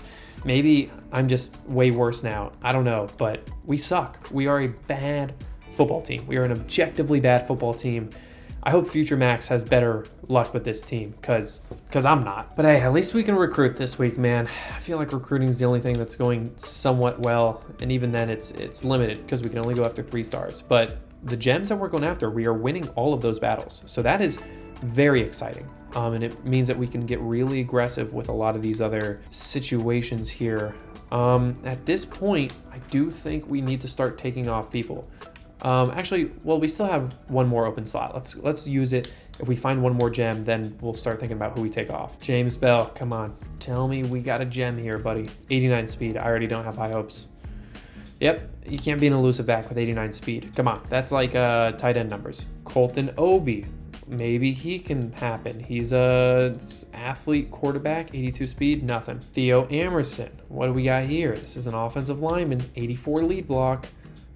Geez. All right. Well, also, why is an offensive lineman 80 speed? Maybe he wasn't an offensive lineman. Stanley Mixon. Come on, buddy. Give me something here. 90 speed. Not bad. Bust. All right. He is bad. Joe Lolito. What do we got, Joey? Come on. Oh, look at that speed. Look at that speed. Come on. 88. 88, come on now, guys. Oh my goodness, we suck. Mafu Kiki, he is going to be the truth. Come on, give me some here. He's got good speed. 80, he doesn't have good speed. He sucks. Everybody sucks, man. Rashawn Wilkes, come on, buddy. Give me a good offensive lineman. Come on now. Okay, well, we're out of hours. And that was pretty much all that we had. Okay, well, SEC play, man. SEC play is no joke. 34-7. That's embarrassing. I mean, I might be on the hot seat. You just can't start off 1-3, especially if 2 of those losses are against bad teams. And now we get undefeated Bama. Okay, and it's in Bryant-Denny. We're on the road. I gotta play this game. Hey, last year, the Bama game changed everything. We stayed in it. We fought hard. It was our second SEC game of the year, and we won. And that game was the start of a multi-game winning streak against ranked SEC opponents. So have we sucked all year so far? Yes. Has this entire video been bad and you've just kind of been watching me get beat up on for an hour? Yes. Is it gonna change right here? Who knows? But we're gonna give it our best shot, man. Red zone alert. We got the football and we're in the red zone already? Great. Our computer is already on fire. Okay, I forgot we can't do the audibles. And yes, I did forget to do the thing. I'll own it now. I suck. Good pitch. 97 speed. Give me a cut. Okay. Depth chart. You already know what's happening. At this point, I'm just kind of used to doing it every game. Oh, he's already down. He's already hurt. Dang it. All right, that is a serious problem early, guys. Let's do it. 2nd and 9. Wing back dive. I think we got to play it safe here. We got to be good in the red zone. We got to get points. Okay, we just got to get points on every drive, and then we'll go from there. Good cut by Dylan. Okay, that's 5. We're not going to run an option play here. We're not, okay? Let's go Power Eye Blast. I think we go Power Eye Blast. Yeah, I like it. We're going to cut back to the left. Never mind. Oh, 4th and 2. We got to take points, all right? We have no reason to believe that we're good enough to compete with them as far as our our fourth down offense goes. So let's just take the points while we have them. And hey, 3-point lead early in the game. All right, we need to be playing with a lead. If we have a deficit, we can't throw the ball. Like we suck. So this is good. This is good where we are at right now. Here we go. Big third down. Got a spy. You already know who we got to spy. Jalen Milroe right here. Let's see what they got. Okay. Oh, good concept. The power of sticks, man. The power of those quick hitches. And they scored. Okay, that's fine. That's fine. We got the football. Third down. What is it? 3rd and 6? Manageable. Manageable. We're going to call curl flats, but we're going to cook this up. We're going to cook this up ourselves. No, we're not. We're going to run curl flats. We're going to run curl flats. We're going to take a couple yards. Okay, and we're going to kick a field goal. We're going to kick field goal again. Oh, coach wants me to go for it? Coach, I disagree. I disagree. We're going to kick field goals today. Okay, we're going to play a lot more conservative than usual. This is a good team. We are not a good team so far. So I know I usually make fun of people playing too conservative, but oh geez, that's why we got to go for it, man. I can't kick. Oh, but we could kick. Wow, that was not accurate. The kicker saving the day on that one, man. 7-6. Just hoping that our sim defense can stop them once in a while. Oh, and they can't. Okay, okay. Big third down. This is huge. This is huge here. Oh, geez, man. We're not in a position to spy. We need the players. Okay, now we got to come up and stop them. Bang, bang, that's me. Give me the credit there. I think they made the field goal. Yeah, they did. Okay, 17-6. All of a sudden, I wish we had our touchdowns, but that's okay. We got a 2-minute drill, and we got halfback choice. We're not actually going to run this play, though. Oh, we have to, though. We have to run this play because we can't audible when we're on the road here. Oh, geez. That defensive end just bullied us. What was that? Okay, trio right. 4 verts. 4 verts. That's what we're going to do here. Can we get a curl? I don't think we can. We're going to try again. Okay, we got a curl. I think we got a curl route on the left. Here we go. Curl route's going to have to be there. Nice catch by Cheryl. That's a first down. We're not going to hurry, though. We're not going to hurry. Go QB power here with Nate Johnson. Let's just try and get a few yards. Okay, that defensive end was unblocked. Okay, minute 32. Clock is still rolling. We're going to call smash. We don't need to run any hot routes out of this. I like it. I like it. Let's just make the right read. Don't force it. The corner was there, dude. The corner was there. What's the flag? What in the world is the flag? Holding? No, we couldn't afford a holding there. It's going to be a spot foul. It's going to be a big loss. Yeah, 2nd and 19. Okay, well, oh, man. And we need... Geez, what kind of... Who is mad out there? We need the ability to do hot routes with this bad offense. Okay, got to live with a check down. Get to a 3rd and long. That's fine. AJ Newberry, high risk of injury. Got to live with it. Got to live with it. Flanker drive. Here we go. Need Micah Bell to make a play here. Nice. Okay, 4th and 6. We're down 17-6 early. We got to go for it. Please let me go for it. Let me go for it. Good. Good. We're going for this. No fear. No fear here. Just a little bit of fear. Just a lot of fear, actually. Quick slants. Here we go. Secure catch that. Cheryl. Clutch catch there, dude. We needed that. Okay. PA curl flat. Clock is rolling. We got the basic concept on the left-hand side. Just got to make the right read. Yep. Catch that. Nice job. Nice job. Clock is still rolling. We're still not scared of the clock. We have 3 timeouts, and we just need some sort of points. Let's try and race to the outside here. We're probably going to call timeout after this play. Oh, come on, Dylan. 97 speed in action. 97 speed in action. There it is. There it is. We're back in it. We're back in it. We're back in it. We're back in it. Let's go. 4 back in it because we need this one today, man. We need it. Let me go for 2. Okay, we just did a PAT. That's fine. Here we go. Big third down, second half. 3rd and 6. They're in wing trips weak. Let's go cover 6 and let's press up. But we're going to play off coverage on the left because he's got a deep half. Come on, get off, get off, get off. He's not getting off. If we get beat deep, I tried, okay? Oh, look at the middle. Oh, my goodness. Oh, my goodness. What an open route. How did that even happen? How did that even happen? Something happened there, man, and I don't know what, but something happened. Okay, we got to bring some people down. They're going to run the football here on 1st down. Make the play. There it is, 2nd and goal. A field goal, and we're only down 7. Field goal, and we're only down 7, guys. Let's press up. Let's press up here. Let's man up the backside. Let's crash the D-line left. Let's make this play. Let's make this play. Oh, what a cutback, dude. Are you kidding me? I was there. We had pursuit on the backside and he cut right between us. And all of a sudden, what? We're kicking a field goal? 4th and 12? I mean, this will put us down 8. So I respect it, actually, because we're not going to pick up a 4th and 12 at Bama. But, man, this is a hard field goal. Here we go. Oh, golly, I suck, dude. I don't deserve anything. I don't deserve to have you watching this game, dude. You can't miss a mid 40-yard field goal like that. Oh, dude, how are we supposed to beat Bama if we can't make field goals? Like, we're not a touchdown team. We're just not. We're not a touchdown team. 4th and 2, game on the line. Oh boy. Get rid of the ball, and the option play just doesn't seem to work that well because of the amount of traffic there. Like, it was the right read. He crashed, and then he crashed on the quarterback. We had to get rid of the ball.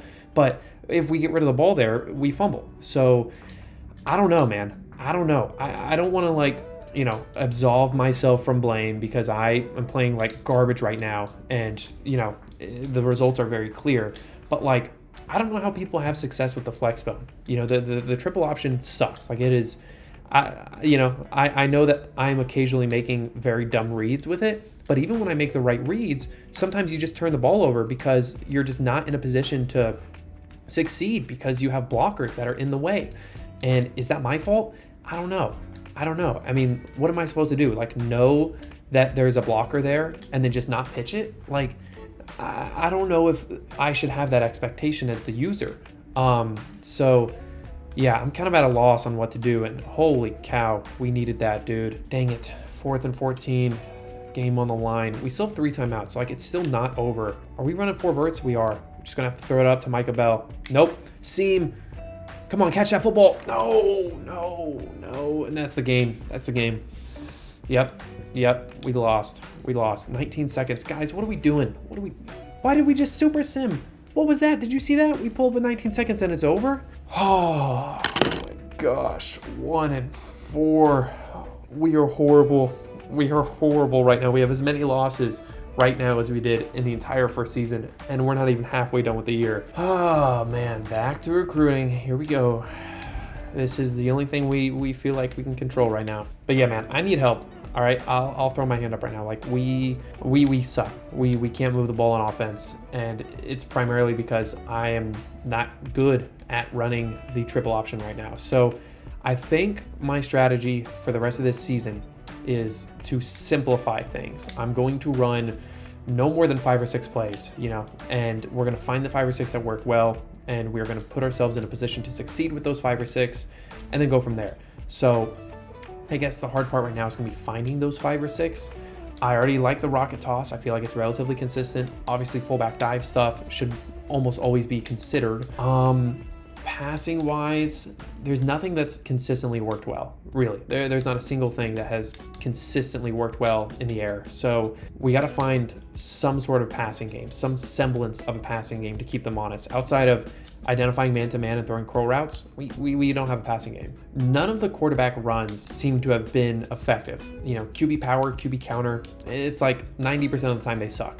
And I don't know how to go about that. So with a quarterback as good as Johnson, like 95 speed, I want to use him in this offense. That's the whole reason why we did the Flexbone. We want to, get a mobile quarterback, triple option, and make stuff happen. And none of those designed quarterback runs are working. The triple option, obviously, how I feel about that. Like, it feels like even when you make the right reads, the way that the blockers are set up, even if you do the right thing, you might still probably turn the ball over. So I'm a little hesitant on how often we're going to be running the triple option stuff. I don't know if there's one that's better than others that I just haven't found yet. So we need to find a way to get Nate Johnson involved outside of the occasional scramble. I don't know how we're going to do that. Oh man, 1 and 4. We are a joke right now. We are just going to simplify the offense next week. That's what we're going to do. Coach skills, let's see where we're at with the tactician. Yeah, let's do that, and then let's go to the defensive line. Cool. Here we go, man. 0-2 in conference. Also, apologies for the loud ambulance. Again, living in a city means there's sometimes noise, but maybe last year really was just like a fake season. You know, maybe it was not indicative of just how hard this is going to be. And we won a couple lucky games because we got lucky. And we come in and think that we're a playoff team. And then we wake up and we realize, oh, we're Vanderbilt trying to run a 1970s offense. But again, the strategy for this game on offense is to play simple, okay? 3 plays: rocket toss, fullback dive. I don't know what the third play is, but this is what we're gonna start with. Every single time I run a different play outside of those, I'm gonna need to justify it to you. That's gonna be the agreement, and I'm not even gonna forget, okay? Let's make the fullback switch. Again, I just gotta do it after the game. I keep forgetting. Okay, first play. Okay, actually, I know the third play. The third play is the halfback dive out of Flexbone East. I just love how much of a quick hitter it is right there. That right linebacker isn't accounted for, but we should still gain some yards. Perfect. 9 yards. And also, we are never going to go no huddle, okay? We're done going no huddle. We don't do no huddle with this offense, okay? Second down, rocket toss. I like it. Cedric Alexander has plenty of space over there. Oh, and they blew it up. That's okay. That's a first down. That's a first down. All right. Default play right now is going to be fullback dive, but we're going to come in and be ready to call rocket toss. In fact, let's just put that as one of our audibles. So now we're prepared, okay? Fullback dive, unless they crash inside, then it's rocket toss. I actually love rocket toss to the left. Glad we made that audible. Here's Dylan, 97 speed for a reason, man. They moved the star defensive end to the other side. That's okay. Good cut there, 6 yards. Okay, same thing. Fullback dive. Unless it's tight, then it's a rocket toss. I think fullback dive is worthwhile. 2nd and 4. Let's pick up this first down with Newberry. Good. Okay, same thing. Fullback dive or rocket toss right now. Fullback dive or rocket toss. Fullback dive. I like it. It's open. It's open. There should be at least 3 yards here. Same thing. We're going to run it down their throats, okay? We are going to play simple today. Okay, Flexbone East. 2nd and 8. We may run a basic pass concept if it's there. I think it's there. I think it's there, okay? What we're going to do right now is we're going to run flanker drag, but we're going to throw Bell on an 8-yard out route because there's nobody out there, okay? We're going to force it. Either it's going to him or it's going to the sideline. It's going to him. Good. That's going to be how simple our offense is, okay? Now we'll go here. We're going to go halfback dive again. I like the look. I like the look. That right linebacker is not accounted for again. And he did make the play, but it was after already 6 yards. Cool. Okay, I have a 4th play now. I have a 4th play. Fullback toss out of Flexbone close. I like this play. It has worked well. This was Eli Stowers' best play.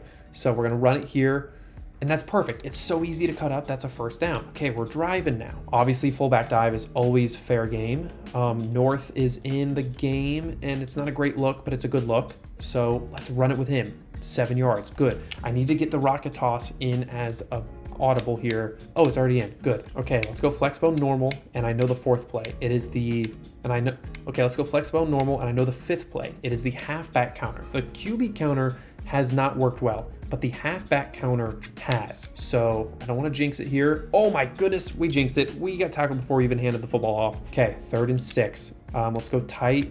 I don't want QB power. Give me a rocket toss. Fullback toss. That's fine. That's fine as an audible. And now we're going to call rocket toss. And now we can pick between the two. It's symmetrical. Perfectly symmetrical. Perfectly balanced as all things should be. Back to the Thanos thing. Let's go fullback toss so we can cut it up. I like it. Look at that. Newberry. Oh, dang it. We were so close. Okay, we're not going to go no huddle. We're not going to rush. We're not going to rush. We're going to call rocket toss out of close. And we're going to lean on Dylan's speed. Yep, I like it. I don't like how that guy's unaccounted for. We'll see if he actually is. Sideline, speed. What a first drive, okay? We kept it simple, we ran our plays, and we're good. Now, is it frustrating to me that we're running a Flexbone offense and we can't even run a triple option because we know it's not gonna work? Yes, that is very frustrating. And again, if it's my fault, somebody tell me it's my fault. If it's the game's fault, then I am mad because that really ruins a lot of the fun. But either way, we scored and we held them right there, forced them for a field goal. Oh, they're going for it. Never mind. Okay. 4th and short, press, inside leverage here. I'm going to move you inside, and we are going to blitz here. Direct snap, my play. Good stop. Good stop. We got this football back. Vanderbilt's back, and we got the ball in the red zone. Good. Okay. Again, keeping it simple. Flexbone close, rocket toss. Let's see what it looks like. Dylan's got space. Dylan's got space over there, man. It sucks that Bell is over there having to block. He's not a good blocker. He's a speedster. Oh, but he did good enough. He did good enough. 97 speed, 2-score lead. We are back. I didn't even mean to rhyme, but we have a 2-point lead, 2-score lead. Apologies. No apologies necessary. You're welcome, Max. Thank you. I'm going crazy. Okay, I'm going crazy after being so bad for these first 5 games. 3rd and 5, right up the middle. Fullback dive. We're running the ball effectively today. Let's go. If we go up 21-0, dude, I don't even know what I would do. I literally did not expect it so much that I don't even know what the heck I would do there. But again, fullback toss. That's one of our 4 or 5 plays right now. I like this look. We're keeping them honest. Cutting it up. Newberry is being effective as fullback, dude. He's no Eli Stowers, but boy, is he being effective. Okay, I like the toss. Cedric outside. Give me something here, Cedric. There it is, 21-0. You counted me out. I know it. You were about to comment, Max, hey buddy, maybe the Flexbone isn't your thing. Maybe it's time to go back to Ball State. Maybe you need to just stick in the shotgun. Well, we're up 21-7 now. Holy smokes, dude. And we're in the red zone again. Our sim is doing pretty good too. Our sim offense and defense. But okay. Buck 21. This is, again, I don't want to be this guy, but we're going to go chew clock because we're up 2 scores. We are a very simple team. There's no need for us to let them touch this football again. We are going to finish this half with the football, whether they like it or not. Okay, we're going to go counter away from that linebacker. Okay, they blew it up. That's fine. 3rd and 14. I'm not going to go chew clock because I want to call this with like 12 seconds so we have enough time to call timeout. Okay, we are going to go 4 verts. Okay, we are. And we're gonna sit here and we're gonna think. Let's all think together before we do anything. Okay, now if we look at this, Alexander might be able to part the Red Seas here. If we motion him right there, do that a little bit, and then we don't want him, and we don't want a K to get in the way. So let's throw him on a short cross. That's what we're gonna run. Okay, we might bullet it to Alexander if they part like the Red Sea. Here we go. Yep. Nope, we got hit. That's okay. Let's take the points, man. I think that could have been a touchdown if it was a better throw.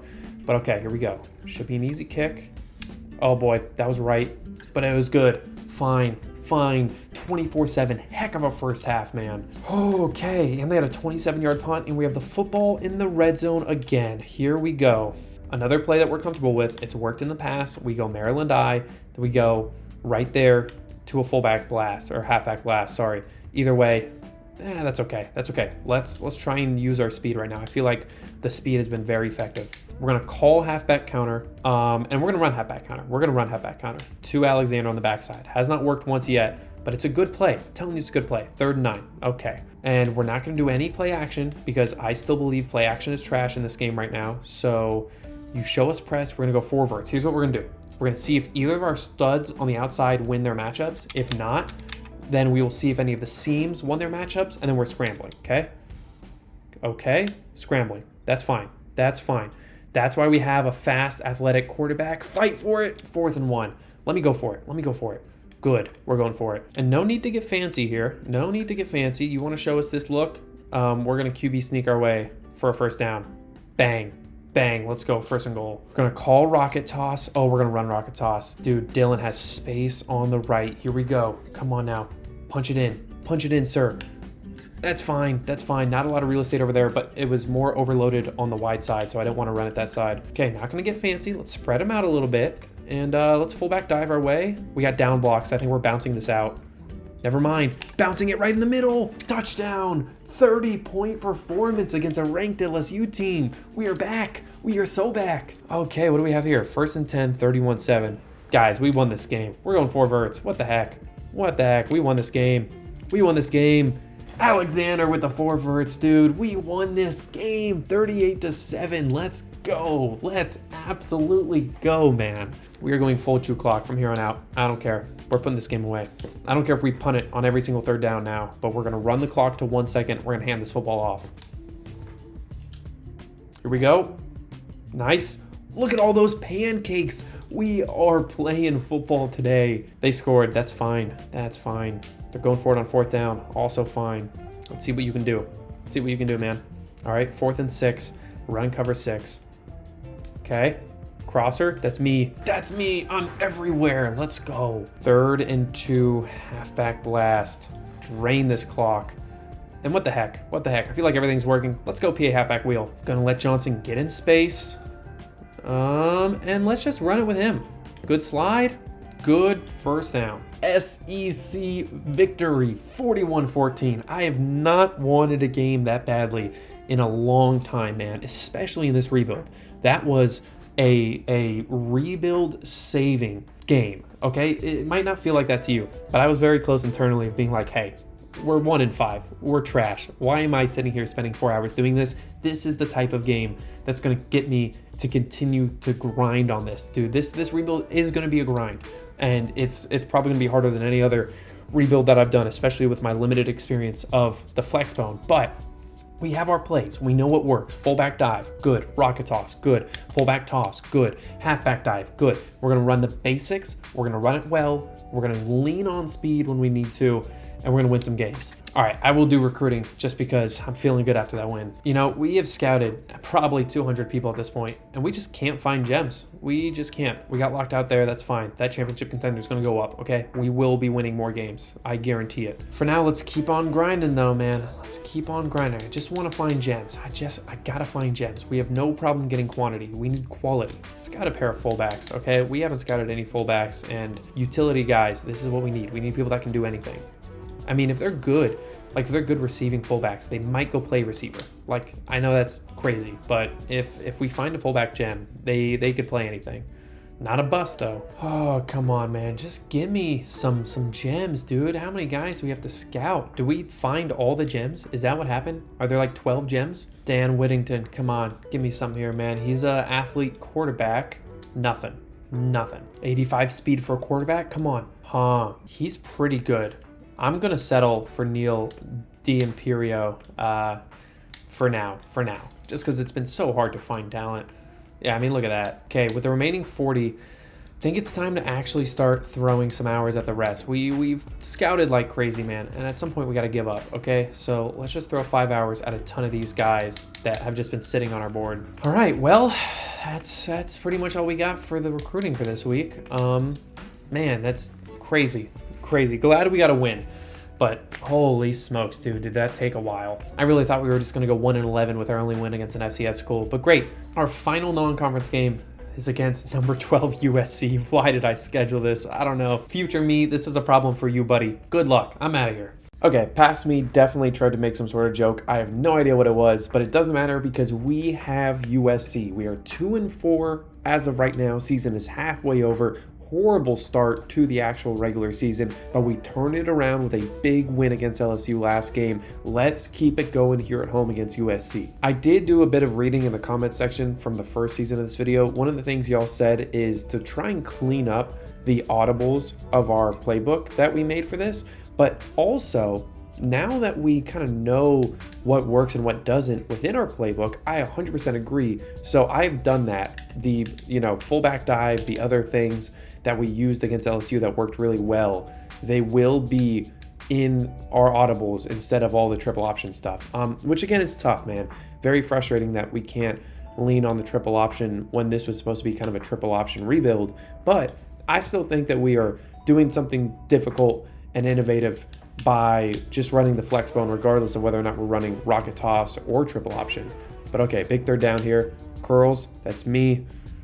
Pressure, nice. Good stop there. Ball to 32, that's a 47-yarder or 49-yarder. They make it. Okay, we're going to get this ball back. Okay, first offensive snap is going to be a 3rd and 5. I think we go rocket toss to the weak side over there. If you look, I think we got the numbers advantage. I like the blocking assignments. Let's see Cedric Alexander in action. Oh my goodness. Who is supposed to be blocking that guy? How is he so unblocked? Well, it wants me to kick a 39-yarder, but I think we can go for it. I think that we can go for it with the fullback dive. I think we could get 3 yards right here. Oh, never mind. Look at how both linebackers are not being blocked. I think we're going to have to air it out here, actually. We're going to have to look at Cheryl on that zig route. Ready? Here we go. Oh, it's man-to-man. Micah Bell, come down with it. Oh, we got to catch that. You had separation, man. Come on. That's tough. Well, luckily we are going to get the ball back and another 3rd and 5. Okay. Maybe this is my second chance. I'm going to call rocket toss again. I like the look. Everybody should be accounted for. If we block properly, I feel good about this. And it wouldn't be Vanderbilt if we didn't miss a couple blocks and give us a 4th and 3. And same exact situation as last time. Same exact thought process. I think we can go for it here and pick it up. Oh, man. And same exact thing. They're showing us a man look instead. If they are, we're going to have to trust our talent. This time, let's trust... Oh, goodness gracious. Well, deja vu, man. Time is but a circle. You just saw the exact same two-play sequence back to back. Now we have the 3rd and 10 at the 28, 30 seconds left. I think we're going to pass. But we need to gain yards, though. We absolutely, positively need to gain yards. So we'll do a backside drag just in case. Let's see what we got here. Nate Johnson. Keep going. Nice. Okay, USC called a timeout there. Interesting. Guys, it's a 4th and 1. We've already failed on multiple 4th downs. I think we need to kick this field goal. 36-yarder. Let's tie this game, okay? We could have had multiple field goals. Unfortunate to only walk out of there with one, but I like the thought process for those other 2 4th down attempts. Here we go. 3rd down on offense. What's the score? 3-3. Welcome to the second half of this game. And we got a 3rd and 6. Oh boy, they're showing the double mug. I actually really like getting outside here.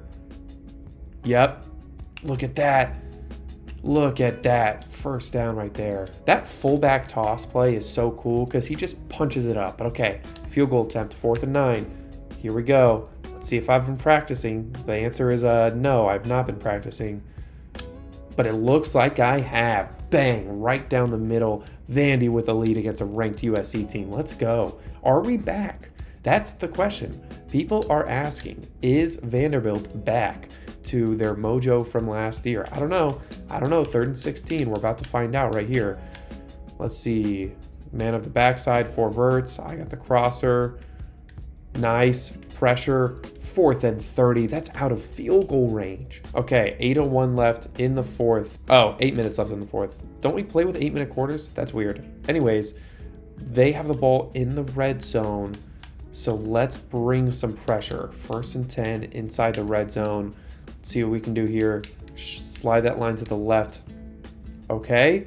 They ran stick. Gotta live with that. In fact, I think they're going to run stick again. So let's go inside leverage there and shade right on that tight end.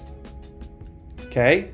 Way to blow that up. Okay, now they want to go gun empty. Now we are definitely feeling good here. We're going to go outside leverage there and there. We're going to go inside leverage here. Let's see what we get. Oh, was that a reverse zig back inside? That was a sick route, man. They deserve the touchdown there. Okay, well, they didn't let us play offense, so now we're right back to defense. Down 10-6 with the ball running. Or with the clock running, sorry. This is big. We need 3 straight stops. Oh, they almost made us jump right there. Okay, here we go. We're going to get this stop. Yep. I'm right there. I'm everywhere. Timeout. Okay, here we go. Okay, same thing here. They had guts to throw it on 1st down, but they're going to run it there. Timeout again.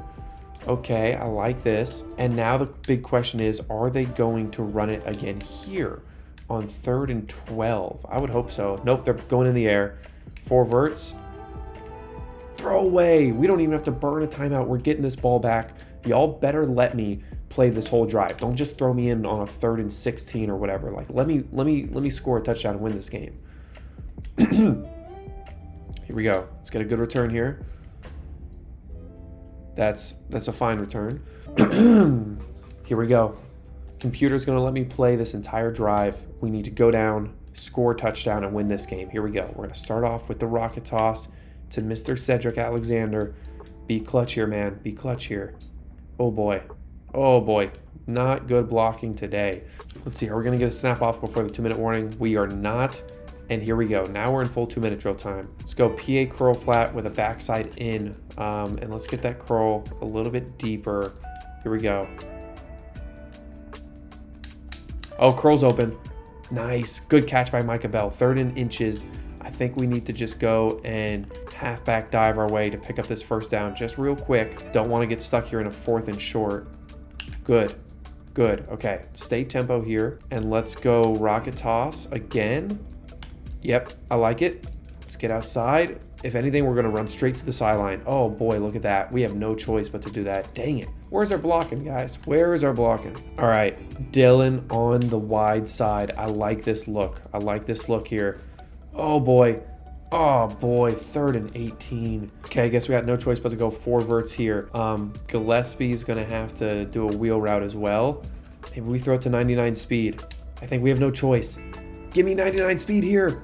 Micah Bell, let's go, dude. That is such a game-changing play. We have the lead, up 3. They got the ball at their own 25. Let's lock in.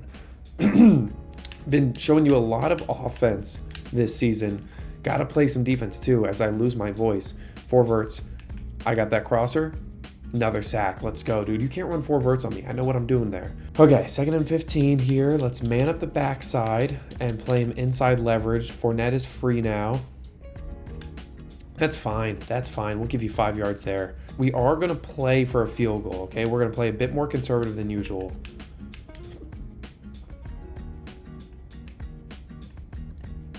Okay, 4 verts again, and another massive play.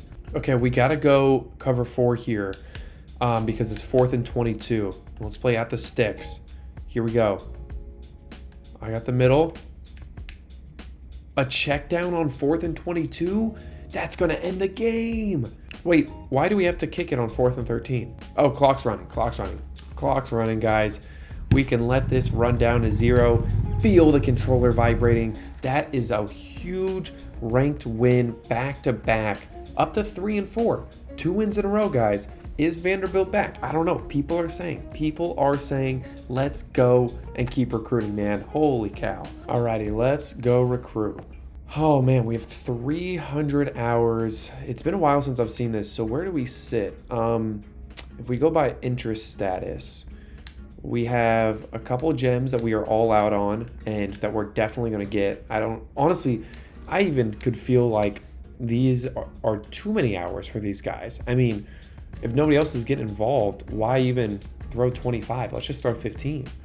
This guy's in his top 5, so I'll leave 25. This guy's in his top 5, so we'll leave that. Yeah, okay, maybe it was just that one guy. But yeah, I mean, look at how good those races are. Nobody else is going after those guys. Locked out of there for championship contender. That's fine. I think we got to remove him from the board. I know we'll get the championship contender back if we keep winning, but I don't think it's worth the effort right now, especially with how many hours we have left to scout. Okay, these are all non-gems, so 2 more slots, and we're going to use them to try and scout people to find more gems. Let's see where we are at as far as our roster construction. We got 3 running backs targeted, 2 quarterbacks targeted. Feel good there. We have 8, 9, 12 offensive linemen targeted. But we need 4, 7, we need 9. So maybe we target more offensive linemen. I don't know. That's kind of crazy to me. Defensive line, we have 2 targeted at D end, and we need 3. And then middle linebacker, have 3 targeted, need 4. Dang, why do we need 4 middle linebackers? I don't know. I don't know if I agree with that. But, okay, we'll go defense heavy for sure right now. JUCO sophomore. Oh, dang, man. JUCO guys, they always get me. All right, let's start with these 2. Okay, this guy is nothing, so we will get rid of him. And where's that JUCO guy? Is he up here somewhere? Oh, we already scouted the JUCO guy. He's a bust. Okay. How about corner then? It said we needed 1 corner. So what if we come over here, grab that guy and this guy? Let's see these corners. Okay, this guy's nothing special. We'll get rid of him. Tavares Streeter. Here we go. What do we got? Oh, get out of here, boss. I do not want to see you on this team. Currently filming this on New Year's Eve. Actually, I just felt like I should share that context with y'all. I hope everybody had a good New Year's. I'm saying that because obviously this video will probably be out at some point between early to mid-January. I'm hoping like within the first week. Bang! That's a gem. Man-to-man, 93 speed, 78 man coverage. Let's go, Manuel. Let's go. But yeah, I hope everybody has had a solid New Year's and whatnot. You know, it's a pretty cool time for reflection, I feel like. I know that everybody likes to make fun of the people that set New Year's resolutions, and they're like, oh, go to the gym in February, But like, to me, I'm kind of at the stage of my life where I don't really, you know, judge bad. Oh man, hang on, gotta pause what I was talking about, because look at that, 91 speed, good 74 zone coverage, middle linebacker, let's go. Anyways, what I was trying to say with the New Year's resolution stuff is like, I'm at a point where I don't think it's cringy or embarrassing for people that have New Year's resolutions. Like, honestly, I think it's kind of weird for people to make fun of others that have that, because like, why are you making fun of people for wanting to like better themselves? That feels like a weird thing to make fun of somebody for. I think I might remove this guy so I can keep scouting other people. Yeah, if Georgia State's going to go after him, we have 80 hours to keep scouting. So let's go replace him with a different D-end. But yeah, it's like, you know, somebody that doesn't normally work out, they want to start going to the gym, and we are going to be looking at that person and being like, what are you doing? Like, we know what they're doing. They're trying to improve themselves. It's a weird thing to be mad at. You know, and I get the jokes of like, oh, the gym's so busy now. I don't know, man. I don't know if I really feel that. And also, if you are, and this is just getting gym specific, but if you are like getting your workout drastically affected by a couple extra people showing up to the gym, what are you doing that like causes that? Like, what are you doing in the gym that is so niche that when 5 or 6 more people pull up, all of a sudden you can't do your workout? Like, you're probably doing push-pull legs. You're probably, you know, benching on push day. You're probably squatting and maybe doing deadlifts on leg day, and then doing a bunch of back stuff on pull day. So like, if one more person's doing lat pull downs, oh no, what are you gonna do? Like, I don't know, go do bent over rows with a dumbbell. Like, I just don't understand, you know, the negativity. And also, let me just add on that too, while I'm on this rant, I feel like, oh dang it, we're short 10 hours. I want to scout this guy fully. I don't like having incomplete scouting, so let's go steal 10 hours from somebody else. How about we take 5 off here, and then we go and take 5 off here.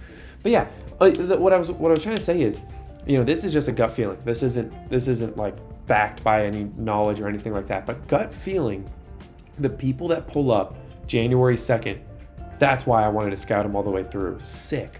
Okay. I'm going to downgrade these guys to 15 each, and then that way I'll be able to throw that guy an offer.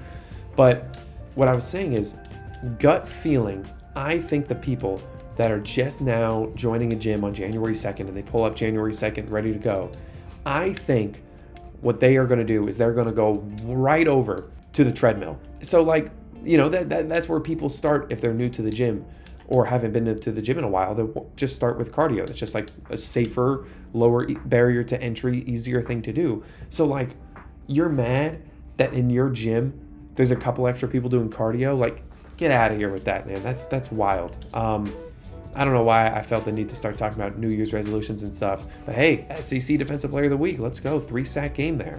But okay, man, this is a big one. Number 11 ranked Missouri. I feel good. Back-to-back ranked wins. We're doing our thing, man. We just got to keep doing our thing. Also, with it being New Year's, I think this is the perfect time to try and set up some predictions and whatnot for how these games are going to go, okay? I will show you my phone so you can see for a fact that, actually, no, Max, don't use the show you the phone part. Oh shoot, I'm not editing this video. Dang it. Here's what I could show you. The Penn State game, I don't know if this is going to be blurry or not. Actually, I think it might. But the Penn State game starts in a few hours because it's New Year's Eve.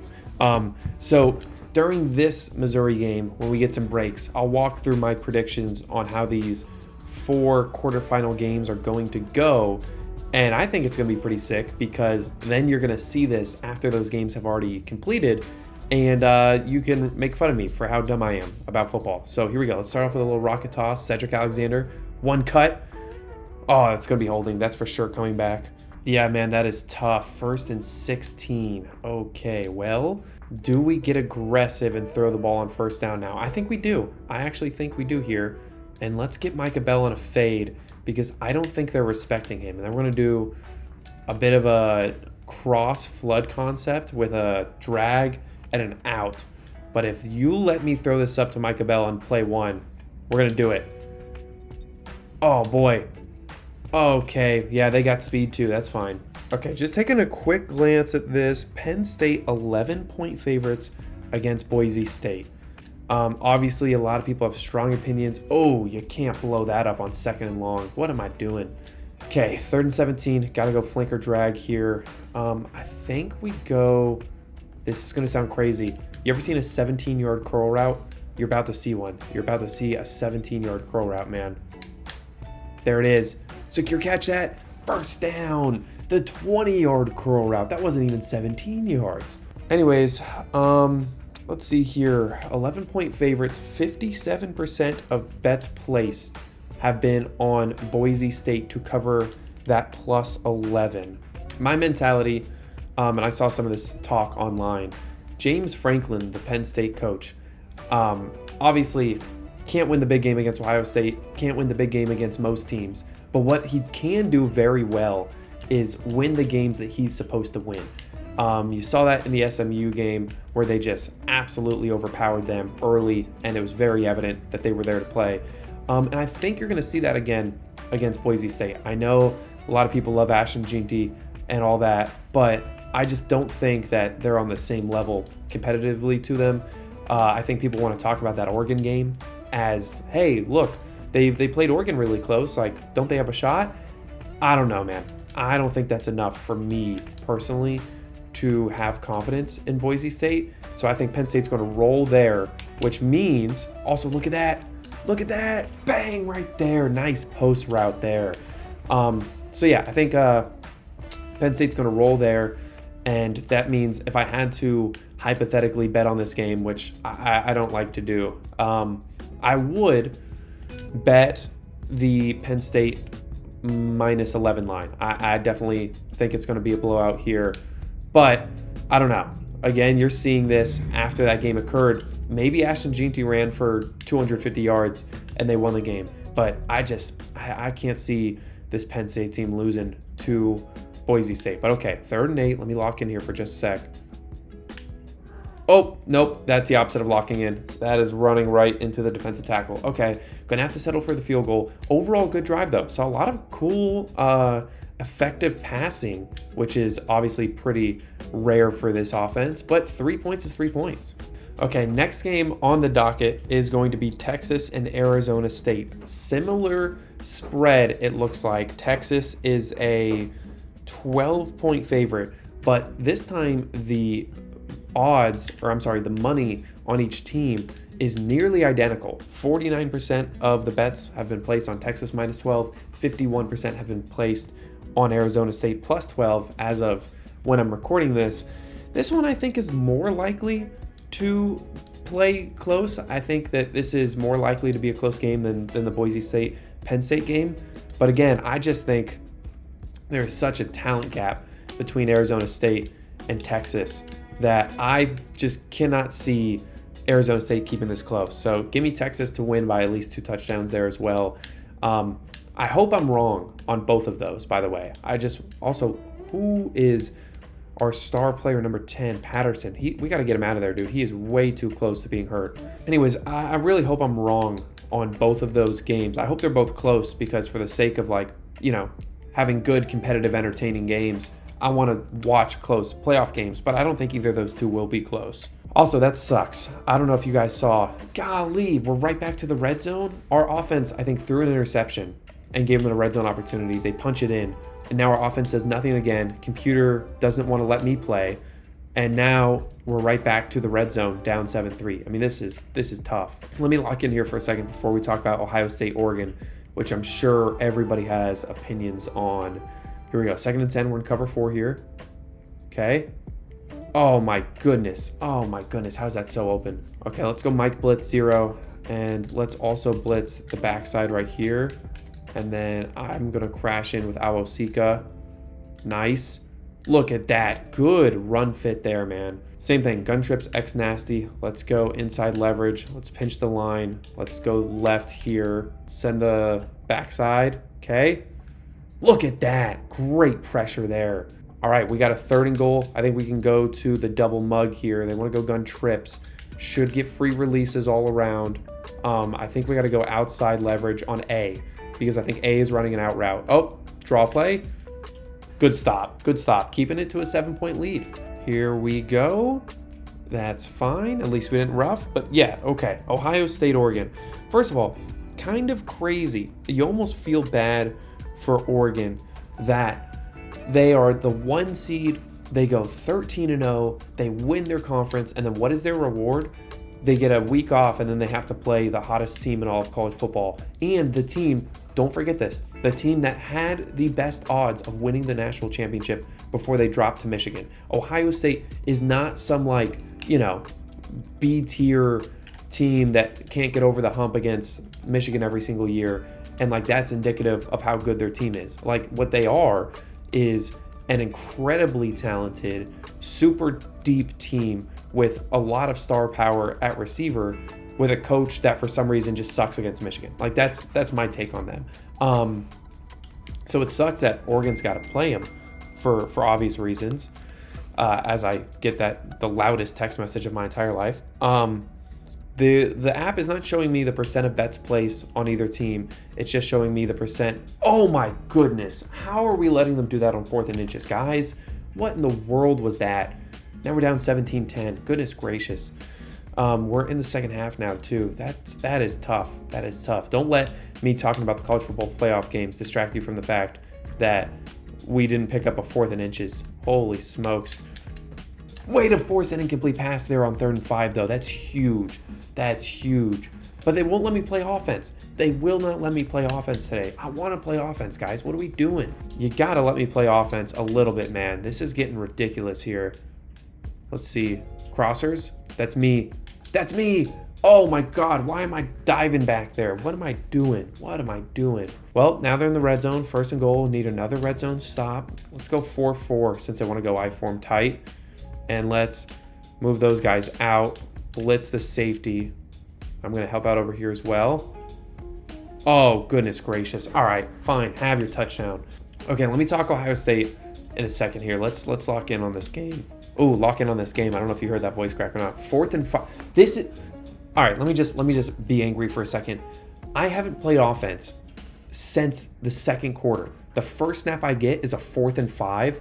What is this? What is this? Okay? I feel like there were some key moments in the 3rd quarter offensively that I missed. I don't know, man. I just feel like there may or may not have been a couple key moments that I could have played a role on.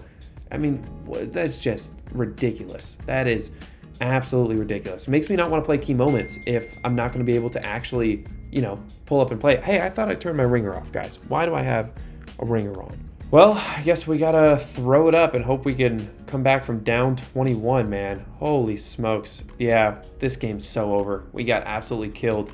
But honestly, I don't know. I feel like this could have been a game if I would have been given a chance to play some offense. That's what it feels like.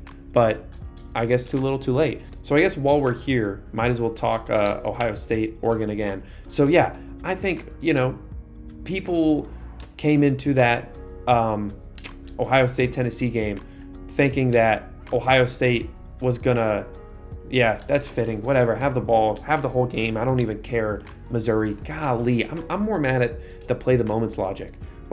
Why in the world did you decide that there was not a single key offensive moment from early in the 2nd quarter through the end of the game?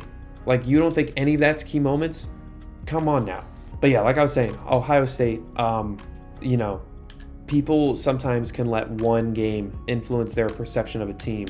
And that definitely happened with Michigan. If you think about what people thought about Ohio State before that game versus after, I think that people should have given them a little bit more respect going into the Tennessee game. Vegas did. Vegas had them as touchdown favorites against, as somebody that went to school at Tennessee, a good Tennessee team, like a very good Tennessee team. So there's that. I haven't seen a lot of Oregon football this year, and that's my fault. But I do know that Dylan Gabriel's a monster. I know that their team's a monster, and that's obviously the most exciting quarterfinal game. But I don't know. Ohio State 2.5-point favorites. I don't see Ohio State losing. I think Ohio State will roll through and win it all. The only way that doesn't happen, in my opinion, is if Oregon wins. If Oregon wins this game, then obviously they would instantly become favorites to win it all. And I would go back on my word. But right now, if you told me pick Ohio State, Oregon, I think it's a close one. I think Ryan Day needs to come out and, similar to the Tennessee game, needs to realize that Jeremiah Smith and Emeka Egbuka are, incredible football players. Like, that's what he needs to do. He needs to remember that. And if he remembers that, then I think they win the game. And that's what I'm going to think. So Ohio State minus 2.5, since we're doing the line stuff. Give me Ohio State to cover that.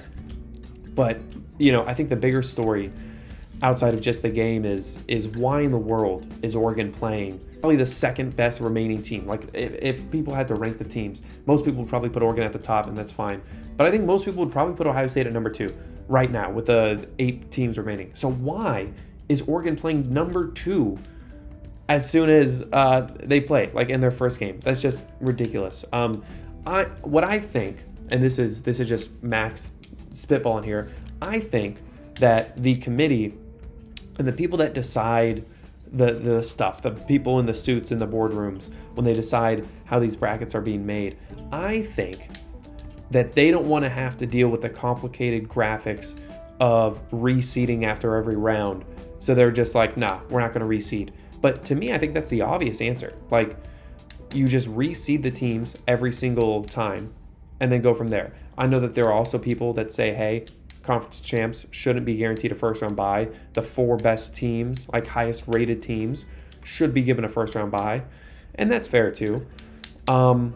But I think it has to change in some meaningful way, because it's just kind of ridiculous to see that. And then you see Penn State's path, who Oregon beat, don't forget. And Penn State gets to play SMU, who was way out of their league. And then they get to play Boise State, who, again, love the story, cool running back. But, like, Boise State's not on the same level as Ohio State. So it almost seems to me like Penn State had an easier path. And I rarely say this with bye weeks, but it almost seems like Penn State has an easier path playing against Boise State and SMU than Oregon does playing nobody but Ohio State once. That's just kind of how it feels to me. But let's lock in and scout here for a second. That was a bad loss, but also, again, I'm not too mad about it, just because, like, I feel like I didn't get to play the game. Okay, I took off an offensive lineman, so we should be able to keep scouting offensive linemen without offers. So we're just going to have to go one by one, which is unfortunate. But here we go. Josh Sanzenbacher. What a name. Here we go. Bang! 1 of 1. Let's go, dude. Let's absolutely astronomically go.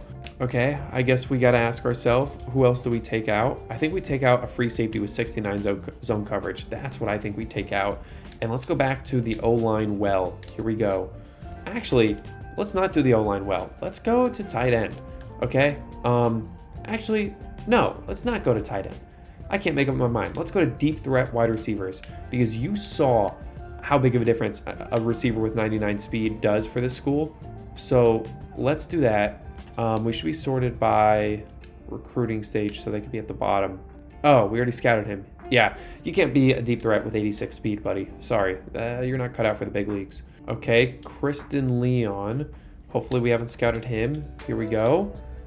I just want to find somebody with top end speed. 93 is not bad. 93 is not bad, but I don't think it's good enough for us. I'll say it. All right, I wanted a gem there, and we have more than enough hours. And also, if you look at our races, nobody's going after our guys.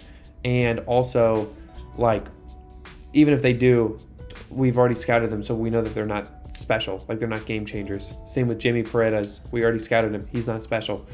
We are hunting for gems, and we have the hours to do so. And this is how we have to recruit, knowing that we can only recruit 3 stars. If we were recruiting 4 stars, we wouldn't scout this much. But this is what, we signed up for. Now, the next time we get a good lull in this video, I will explain my controversial opinion on the college football playoff rankings. But look at that. Okay, well, he's only 92 speed, but at least he's a gem. So maybe he has a better dev trait. He also has 96 acceleration, so I'm fine with that. I just wish I knew a little bit more about the gem versus non-gem distinction, But okay, 55 hours here. I feel solid. Can we remove anybody else to keep scouting? Maybe Bidwell. Maybe Jamarcus Bidwell. He's not a game changer. We're competing against Georgia State. Let's remove him. But now we need to scout defensive line. I think we've removed 2 defensive linemen this week. Let's go with Whitaker first. Dwayne Whitaker. That's a name. I like that. Let's see the guy down here at the bottom. Power rusher from Jersey. Okay, I'm walking here. Bang. That is huge. That is perfect, man. Right there. We'll go 15 hours, and then somebody will be lucky and get a 5-hour upgrade. How about Ben Childers? Bam. All right. Is it Ben Childers? I don't know. Let's advance. Very mad about that Missouri loss. I know I said I'm not that mad. Very mad, actually. But 3-5. Still got a chance to turn this season around. Let's just rip off 4 straight wins and be bowl bound and finish 7-5. Let's do that. Y'all mind if I just win 4 straight games real quick? Is that cool with y'all? Definitely can feel the sophomore slump though, man. Second year of a rebuild, always the hardest. So anyways, controversial opinion, college football playoff. Let me tell you my take, okay? Especially after watching the first round, watching SMU get absolutely destroyed, watching Indiana, they didn't get destroyed, but it wasn't competitive after the second quarter. And don't tell me it was close, okay? Let me show you something. If we go to the win probability chart of the Indiana-Notre Dame game, and we come down here, I'm going to try and show you on the screen. Again, it might be difficult for you to see up here in this little corner, but this chart, and maybe Editor Max will put this chart on the actual YouTube screen. I'll probably forget, but you see all that gold color? That is Notre Dame, okay? By 10 minutes left in the second quarter, Notre Dame had a 90% chance of winning. By halftime, Notre Dame had a 93% chance of winning. By the end of the third quarter, Notre Dame had a 99% chance of winning. Like, they were in control of that game for all of it. So, but I think the one in particular was the SMU one, because SMU got in over Bama. So that was where a lot of, obviously, discussion was taking place. And I think people saw the SMU blowout and, were rightfully like, hey, would Alabama have gotten blown out by Penn State? And that's a fair question. That's a fair point. But I think that the College Football Playoff Committee does deserve a lot of blame and a lot of hate, but not in the way that people are giving it to them right now. And let me explain. So I think people are looking at that and they're like, hey, College Football Playoff Committee, what are you doing, man? You should have put in Bama instead of SMU, and like that's what they're mad at. I don't think that's what they should be mad at. Dang, that's a tough miss right there. Okay, I think they need to be mad at the fact that the College Football Playoff Committee is either dumb or lying. And here's what I mean. They say that they want the 12 best teams. Okay, 12 best teams. Like, if you had to play against any school, who are the 12 teams that you would not want to play against? Ryan Williams transferred to Auburn here? Is that Alabama, Ryan Williams? Speaking of Alabama, did he transfer to Auburn? Wow, that's crazy. Anyways, what I was saying is, who are the 12 teams that you don't want to play against? Like, right now, Ohio State is one of the 3 best teams entering their Oregon game, right? Like, I don't think anybody would really debate that. Oh my goodness, that guy's fast. Walker White. That's way too close to Walter White, let me just add. But yeah, nobody would debate that Ohio State's not one of the 3 best teams right now. However, there is a difference between best and deserving, which I'm sure you know and I'm sure you've heard discussed many times. But my problem with the committee is that they are being dishonest right now with what they're looking for. They come out and they explicitly say, we want the 12 best teams. That's what they say. Those are their words, not mine. And they say it every single year. We want the 12 best. We want the 4 best. We want the people, essentially the people that like Vegas would have as the favorites, right? Like, would Vegas have Alabama or SMU beating Penn State? They would have Alabama as a closer game against Penn State. Therefore, Alabama is the better team. And I don't think anybody's going to argue that. Like right now, neutral field, Alabama versus SMU, who wins that game? I don't think it's an honest argument to say, oh, I think SMU can win that game. No, they can't. No, they can't. They could win it, but they certainly wouldn't be expected to win it. If they played that game 100 times, Alabama would win 65 minimum, maybe 75 of those games. So, Alabama is the better team. And all of a sudden, we are at the point where you can see the problem, where yes, Alabama's the better team, but they just said, hey, we want the best teams. So then the natural conclusion is, okay, well then where's Alabama? And the counter argument that I will hear from people, which is not related, and that's the annoying part, is, well, Alabama shouldn't have lost. And it's like, sure, they shouldn't have. If we were talking about the 12 most deserving teams, Alabama, are they deserving? No. Are they better? Yes. What does the committee say matters? Being better, not deserving. They don't say we put the 12 most deserving teams. They say that we put the 12 best teams. And then they don't put the 12 best teams in. They put in SMU over Alabama. Now, here's where I think I can level set with people that agree with the SMU decision. And, we can both be on the same page here.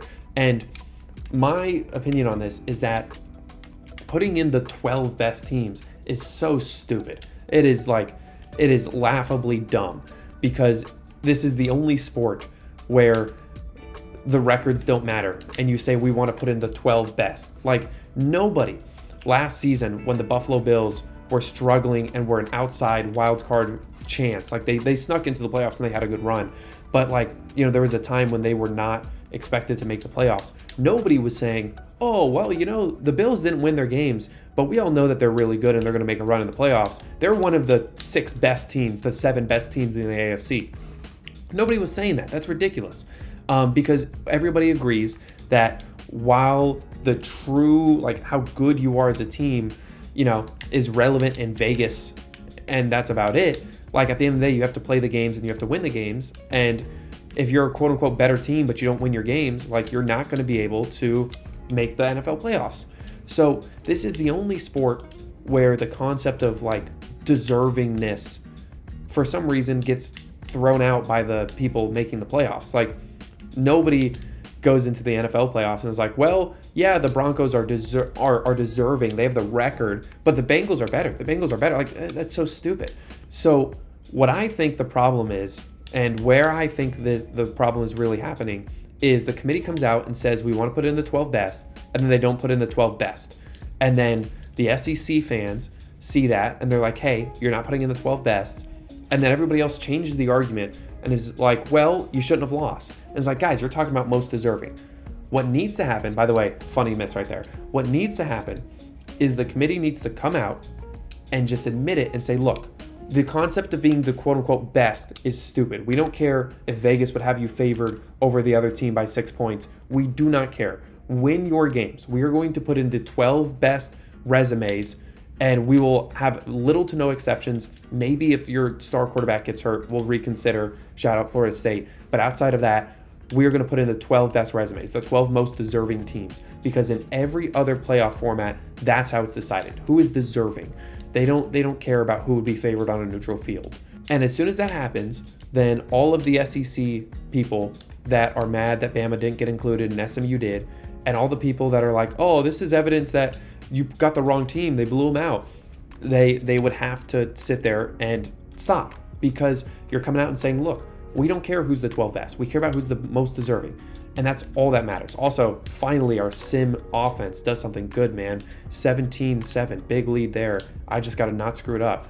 But yeah, that's my take on it, is The only reason why there's this debate right now is because the committee comes out and says we want to do the 12 best, and then they don't put in the 12 best.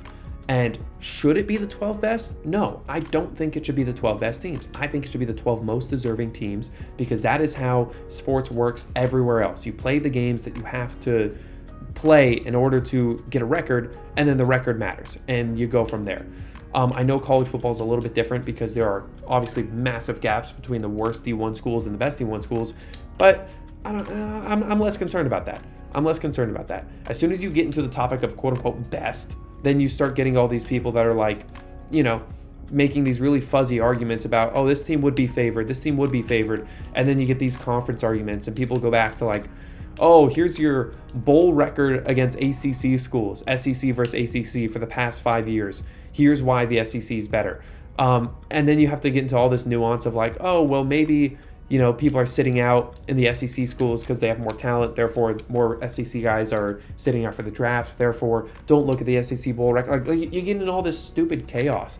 And instead, I don't think we should be doing that. There's one stat which is very cool. As somebody that likes, statistics and numbers and stuff, I'm a big fan of it. And it is the ESPN strength of record.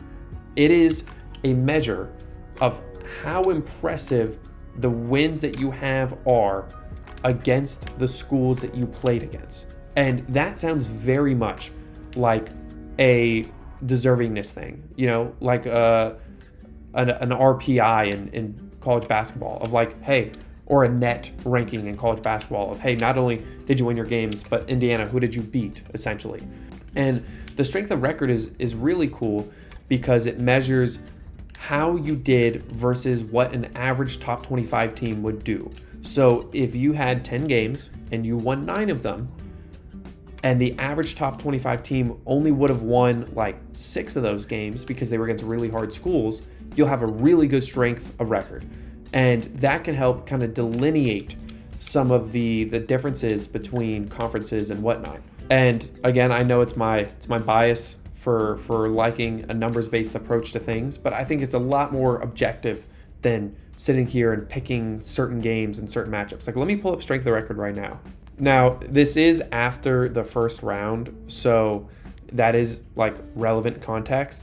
But like BYU, actually, let's not talk about BYU. Let's talk about, Oregon has the number 1 strength of record, and that's fair. They played some good teams and they won all of their games. Alabama, and this is where we get into discussions here. Alabama has the 9th rated strength of record as of right now. Oh, but did they already play their bowl game? I don't know. I don't know if they played their bowl game at the time of filming this. So let me just stop there. But long rant over. I think that what the committee needs to do is they need to stop lying to people and just say, hey, we're not putting in the 12 best, because they're not, and we all know they're not putting in the 12 best, and that's fine. We don't need you to put in the 12 best. Just put in the 12 most deserving, and then the people that can talk about Vegas hypothetical neutral field matchups can go and play this video game if they want to talk about fake games so much. And I think it'll help silence a lot of the criticisms. But okay, that rant, I think, lasted the entire game here, and I turn around and we're up 31-7. So let's go chew clock, put this game away, man. Great performance by our sim logic. I feel like I didn't really do a whole lot in this game right now, but the sim logic sure did. Okay, 4th and 2, quick slant. Oh, I didn't get depth. at linebacker. I'll take the blame there. 4th down again. Okay. Let's man at the backside, go outside leverage, slide Carter over. I'll come over here. And we'll give up easy curl route on 4th and 3. Too little, too late though, man. Sorry, boss. Can we bring a little pressure here? What if we try a little overload blitz right here? Well, that did nothing as well. I'd be madder about this drive if we weren't up 31-7. How many 4th downs are we going to get? And then I give up the 1st down? Is that what's about to happen here again? I think so. Look at that dive. What a powerful dive. Okay, onside kick. Let's end this stupid game, man. Holy smokes. Just feels like this whole season just was wasted. By my bad performance earlier in the year, man. That's the honest truth. I feel like I screwed up. Dropped the ball. Let's do a little play action just for fun, though. Nice. Nice throw there. Why are you calling a timeout? Why are you calling a timeout, guys? That's the game. Another win. Up to 4-5. Battling to get back to 500 in this sophomore slump. I could feel it. I could feel the sophomore slump weighing on me. All right, man. At this point, we have a lot of gems on this board. Let me count how many. 15 of our 35 people on this board are gems. That is fantastic. And since we're fully allocated, we have the ability to remove this guy who's not a gem. Duke's going after him heavy. That's okay. Let's go and replace him. Got 195 hours to find one more gem to replace him. That's kind of what we're going to do every week. We're just going to remove anybody that's getting other attention from other schools and then replace them.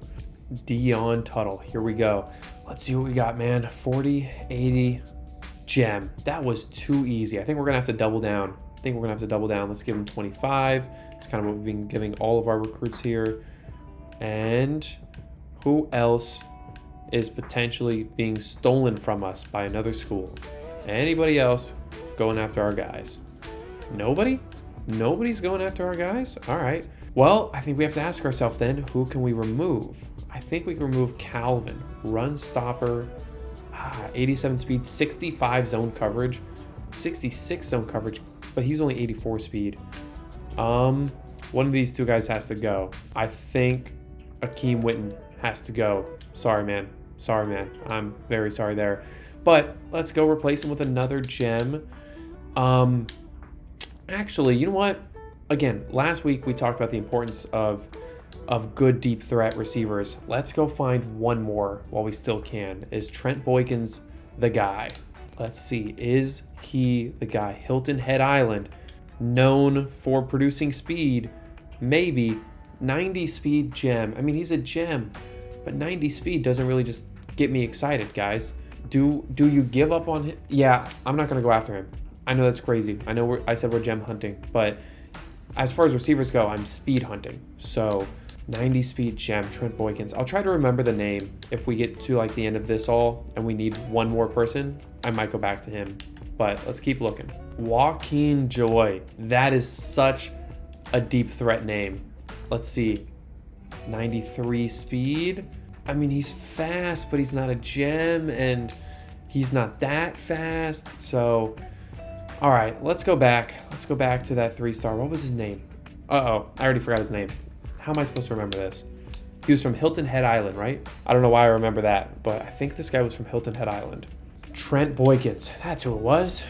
Yes, sir. Yes, sir. Welcome to the group. I know he doesn't have game-changing speed, but maybe the gem dev trait will make him worthwhile, and maybe he could go play running back, you know? His speed as a running back would be pretty solid, right? At the end of the day, we need 75 running backs to run our offense. Okay, Kentucky game. Here we go. Win, and we are back at 500. Max plays retro, 3-4 multiple, and I want that football. Let's do it. Here we go. First moment is going to be on defense. Oh, no, we got the football. 3rd and 2. Let's go. Let's absolutely astronomically go. And I want a... Oh, geez, guys. Give me a rocket toss. Yep. I like it. I like it with Dillon. Here we go. I want to call him A.J. Dillon due to the NFL running back, but... Oh, nice spin. Nice spin there. What if I just change his name to A.J. Dillon? Is that what we're about to have to do here? I don't know. Let's give it to Cedric Alexander. Now that's a tough name.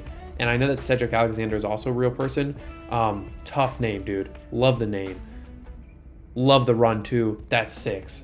Powerful. I almost said Pantronic, seeing the little fake sponsor up there. That would have been actually kind of funny. He runs into the end zone. I'm like, that's a Pantronic run. Actually, now that I say that, it's kind of a sick saying. Pantronic run, man. That's a Pantronic run.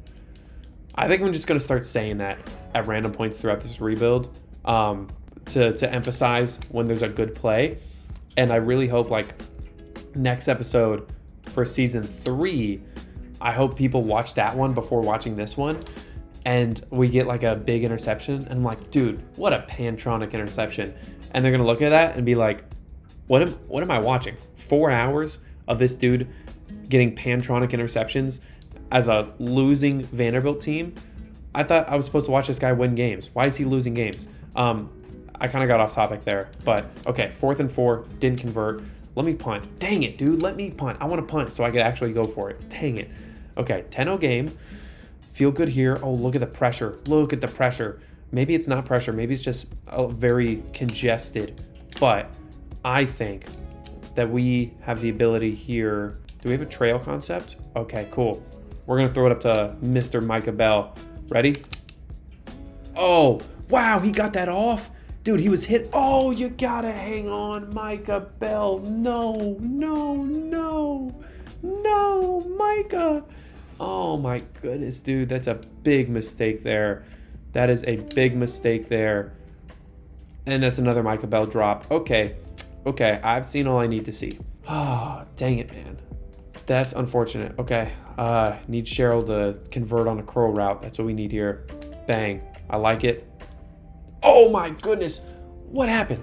What happened to catching the football, guys? Junior Cheryl, Micah Bell. What are we doing? Also, I'm not that well versed in non-sports video games. Micah Bell. What is the significance of that name there? I saw jokes in the comment section that I did not understand. And I looked it up, right? If you look up Micah Bell, which I'm doing on my computer right now in front of me, Micah Bell, Red Dead Redemption. Is that the he's the main antagonist actually of the Vanderlindy gang before becoming a mole for the Pinkertons. Wow. This dude sounded like a bad dude.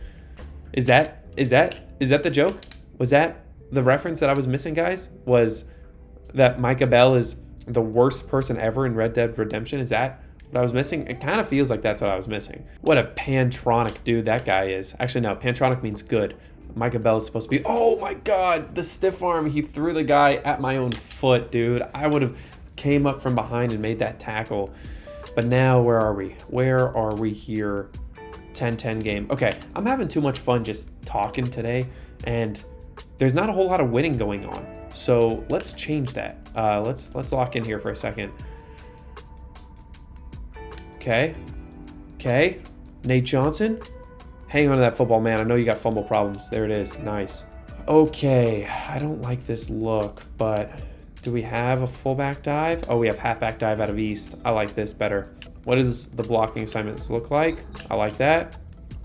Right up the middle. Oh my goodness. He almost hit him into the end zone. Okay, let's go trio right so we can spread them out, and then go fullback dive right here with Alexander. Newberry, apologies, with Newberry, touchdown. And that's a Pantronic touchdown right there. All right, here we go. 3-4 odd, 3rd and 4. Let's go hard flats here. I'm going to play this region with Carter. Yep, I'm there. I'm so tempted to say I'm there, and don't make fun of me here. I'm tempted to say I am there like Foursquare. I don't know why I want to say that. It sounds dumb. I know. I felt that as soon as I said it. As soon as I said that, I was like, Max, you shouldn't have said that. I didn't say it. Okay, here we go. Let's get a little Pantronic stop going right here. Big red zone possession. They want to run this football. I see why. We can't stop the run. Oh, and he falls into the end zone. Goodness gracious, guys. Oh, my goodness. Well, at least we're having fun. You know, we may not be winning games, but maybe we're having fun. And maybe it was the fun we had along the way. Is that the saying? That can't be the saying. Okay, here we go. Let's go flood concept here. Dude, the fact that you're so close to the center, like you have to get serious depth to throw the ball deep, and we're not doing that. We're not getting enough depth there. So, okay, 2nd and 10. Just want some points, so let's give it to Speedster on the outside. Man, that did not look like 97 speed, if you ask me. Okay, I think we got to go quick slants here. Cheryl backside curl route. I like it. Here we go. What do we got? Jeez Louise, the pressure got to me. Man. Okay, our last hope is a good punt. That's always been our last hope. It's always been the last hope. Come on. Oh, that's going straight out of bounds.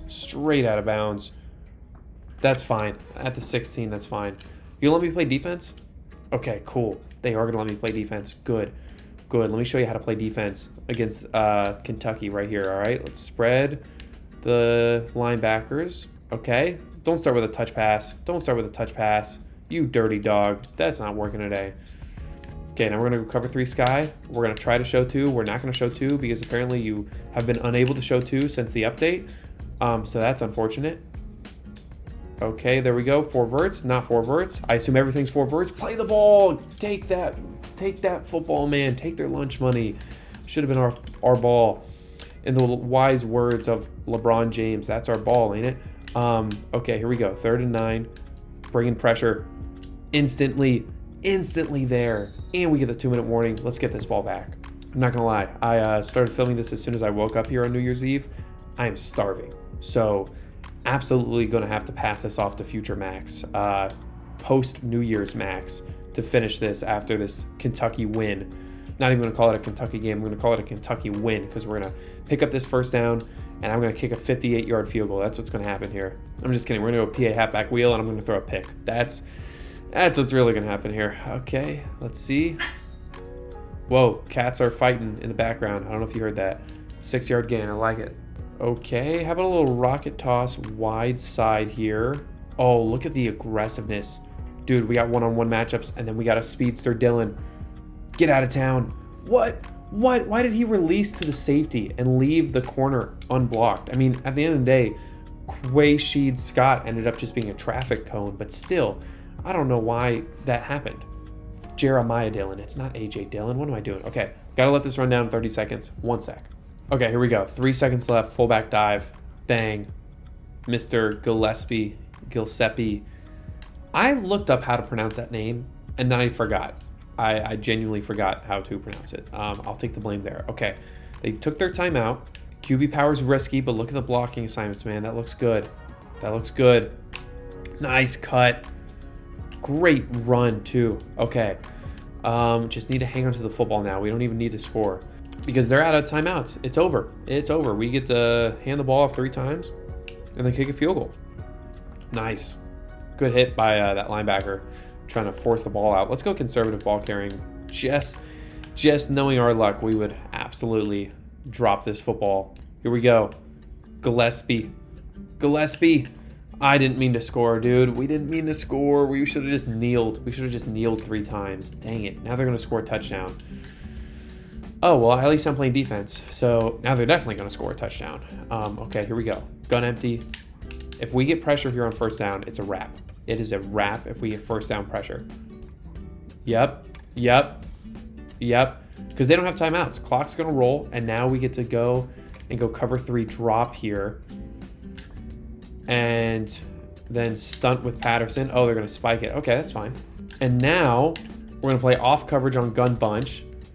And you're going to run 4 verts, and there's going to be a crosser over the middle. Never mind. Slants. 4th and 9. Game on the line. Cover 3 match. Showing pressure still. Let's man up the backside. Let's move the linebackers out. I want them off the line of scrimmage. Okay. Look at that. That's a wrap. Get out of here. We are at 5. Why? Red zone alert. Guys, kneel it out. Callahan Blair, 2.5 sack game again. He's a freshman, dude. Dude's a monster. But we are back up to 500. Took us a long time. Also, are those guys sitting on invisible chairs in the background? Look in the background. That guy's absolutely sitting on an invisible chair. Okay, that's fine. Up to 500. Future Max is going to take over, but let's recruit before he steps in. Okay, here we go. Final recruiting for 2024. The next time I play this, and the next person that steps in here for the rest of this season is going to be 2025 Max. That's crazy. Here we go.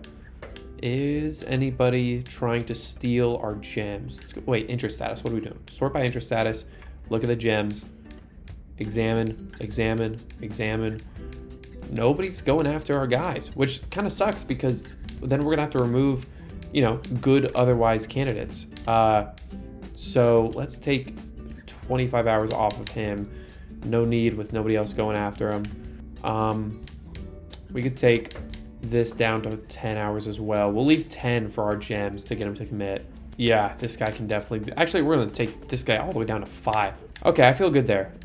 So with 210 hours, again, we have to ask ourselves, who do we remove from this board and replace with somebody else? I think we remove this guy. Neil D'Imperio. 85 speed, though, is enticing.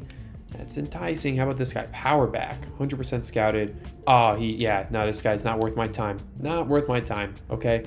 Let's go find the fastest receiver available. That's what we're going to do. We're just going to keep scouting until we find a speedster. That's top priority right now. Because at the very worst, he could go play running back. Like, let's let him go play running back. We're actually going to start at the bottom of all these receivers with no offers because we've been working our way from the top.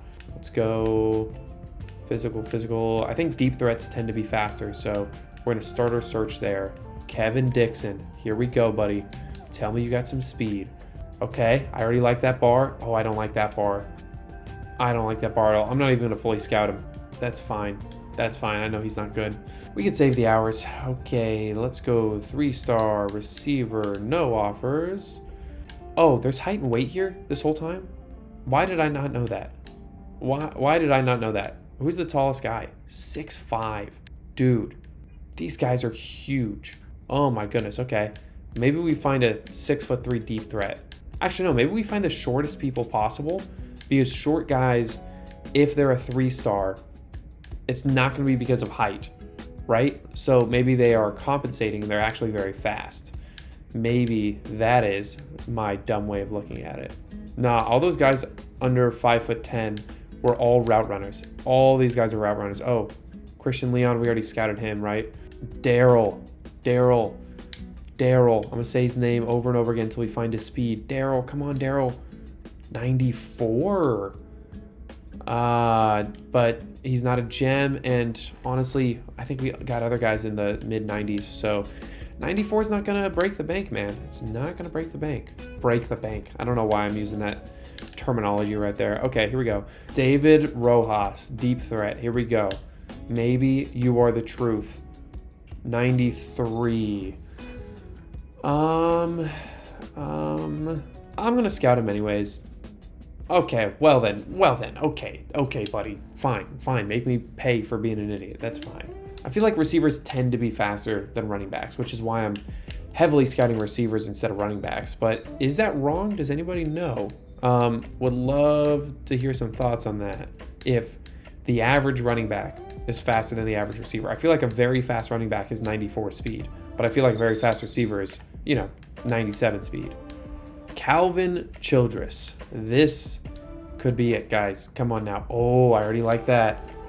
87. That's not in the high range. What the heck is this, guys? What the heck is this? That's not high range. What are we doing? Okay, maybe we go and try and scout, and this is going to sound crazy, scout the smallest, lightest running back. 6 foot, 171 pounds. Theo Duran Cordova. Oh, we already scouted him. Okay, well, never mind. That was a sign that we need to go back to receivers. And honestly, let's just scout this guy, DeMarco Westbrooks. Maybe physical guys can be fast too. Who knows? Who knows? Let's see here. Speed is in the bottom right. Still looks pretty elite. What? The first time we scout somebody that's not a deep threat, he's 96 speed? Where has this guy been all my life? Give me those 25 hours off Trent Boykins. Get out of town, man. Let me see this. Wow. Well, that was easy. And he's 6'5". This guy is going to be incredible. Great. He's going to be an incredible 6'5" running back. I promise you that. Okay, cool. I like that.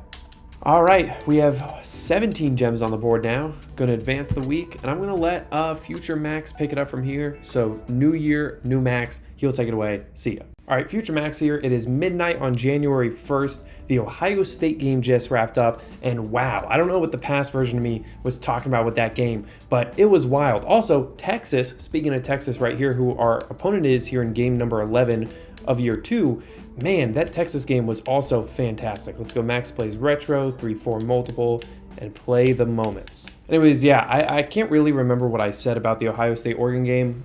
Probably something along the lines of, hey, I have no idea who's going to win. Wow. I think Ryan Day actually has permanently remembered that he has 2 elite wide receivers, because they came out immediately in the air. Jeremiah Smith looked awesome. Emeka Egbuka looked awesome. Yeah, I mean, that was really cool. Again, as somebody that went to Tennessee, very sad by the first Ohio State game, but as somebody with family from Ohio, very happy by that Ohio State-Oregon game. But let's focus on us for a second, because Texas is 10-0. They have a perfect season so far, number 3 in the nation, and not only could a win here potentially help get us to bowl eligibility, but also we could be the spoilers against a team that we did beat last year. And already we are deep into the first quarter before we even get our very first key moment. That's tough. But yeah, really excited to finish out this season. Maybe we make a bowl game. That'd be super cool. But even if not, the highlight of this entire video, of this entire year, is really going to be the offseason. Second straight offseason where we are in full control. Nice 3rd and 5 pickup there on the rocket toss, by the way. But yeah, second offseason where we are in full control. Speaking of full control, I get full control of this offense right now. That's cool. But yeah, you know, we have 15 plus gems on the board. I feel like we have a really good grasp on what we can and cannot do. They walk the safeties down. Do we dare on 2nd and 9? I guess they're too loud. I kind of wanted to run a flanker dig, but I don't think I'm able. Oh, I can.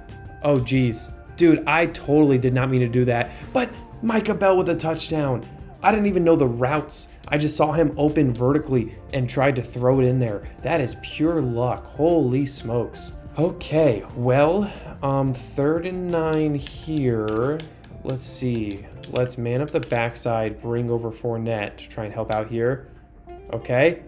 Deep crosser. Someone's crossing somewhere, and that might be out of field goal range. 33-yard line. Did they make it? They did get the points there, and then they scored a touchdown, and then they scored another touchdown, and now we get the ball. Now you let me play? Again, man, I think I had a similar complaint the last time I was playing this game. Why do I never have any key moments for myself? Like, I feel like whatever, oh my goodness, they won that matchup. Anyways, whatever, you know, this game decides is a key moment, I don't know if I agree with. I think there are more key moments than what they are letting on, because I don't feel like I'm able to play nearly as big a role as a player as I would like to. Speaking of which, that guy should play a role. 99 speed. Oh, he had a step. He had half a step. Malik Muhammad, the massive stop there. Going to bring up a huge 3rd and forever. Maybe, just maybe, we make Micah Bell run a 15-yard curl route. I know we saw it in a previous game. Oh, it's not there today. Oh, wow, their pass rush is no joke. And just like that, a 7-0 start is now a 17-7 deficit. And knowing this sim logic, it's about to be a 24-7 deficit when they get great field position off that bad punt and then go and score. Actually, pretty good punt, all the way down to the 36. But I know they're scoring. I know it. Oh, they didn't score? Okay, give me a key moment, man. Let me play the game. Okay, 3rd and 4. Well, at least it's before they got points. So that's nice at least. I'm going to use their Patterson. Bubble. I'm going out. I'm making that play. I'm the user. I'm the user. I am. Me. You're 3 hours long into a video and I'm 5 and 5. Why are you still here? I don't know. I'm kidding. I'm very glad that you're here. But yeah, this was supposed to be a much better season. I can 100% admit that.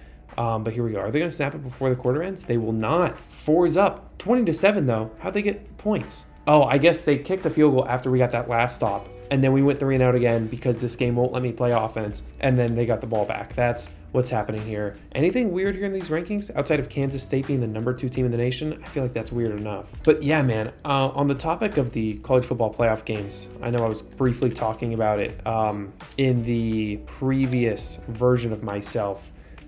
And the Texas-Arizona State game, while it was close, man, it really felt early on like Texas was going to roll. And I don't know what changed.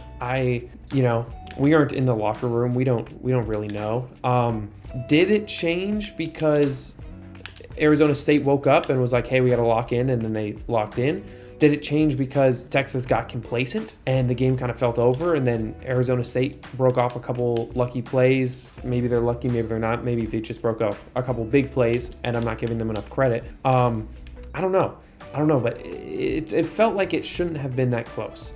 And I don't know, man. That's just an idiot talking that doesn't know anything about anything.